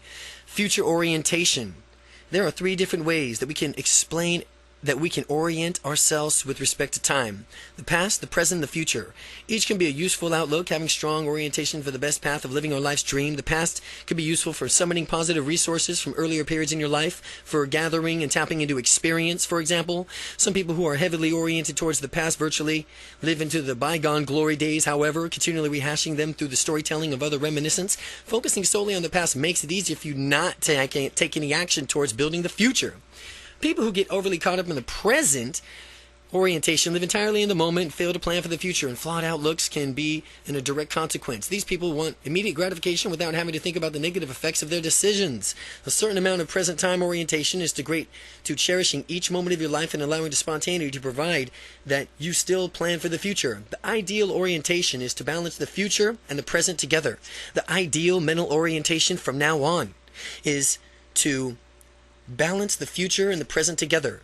Knowing what you want for the future, planning for it, and taking action while enjoying yourself along the way is the ultimate ideal and ideal to strive for. You're constantly living and thinking about the future while still living and enjoying yourself on the way. And by delaying instant gratification and having patience and diligence working towards your goals as you thrive in the present moment, you will still have the ideal time orientation combination. When you find the balance that works best for you, you'll know it. Life is short, and we don't know what tomorrow holds, but we can plan for a wonderful future while we make the most of today. Plan for the future while making the most of today. You can achieve your dreams when you take action and work your plan, and life goes by so quickly that we must remind ourselves to cherish each and every moment. Getting going and don't stop. With your unstoppable confidence, you're going to want to tackle the world at once. When you consider all of what you want and you can achieve in your lifetime, you might want to go out and do it all right now. You can tackle the world, of course, but you should do it in a progressive stages. You will have so many dreams and passions awaken that it might seem overwhelming. Sometimes, when people feel overwhelmed, they do nothing because they don't know where to begin. We'll avoid letting this happen to you. Consider your most important immediate goals and pursue those first. Remember to take action each and every day, and no matter how much or how little things brings you closer to fulfilling your goals. A journey of 1,000 miles begins with a single step. Focus on taking the next step every day. Beware, though, that if you focus on the next action as part of a larger goal, you may lose sight of what you're going after in the goal in the first place. The ideal here is to have a balance. Keep the big picture in mind, remembering what's important for you and to you about the goal and why you're even doing it, as you focus on small steps that actually get you there, taking action each and every day. Being unstoppably confident means being proactive, being proactive, being proactive. Decide what you want, go after it, and get it. Some people say, someday it'll happen for me. No, no, no. Or, I'm waiting for my lucky break. The problem is that those reactive people are waiting forever. Resourceful people make it happen. Luck is where preparation meets opportunity. Be prepared for relentlessly pursuing the opportunities that you'll surprise yourself at how lucky you become. Go out there and make it happen because you are unstoppable.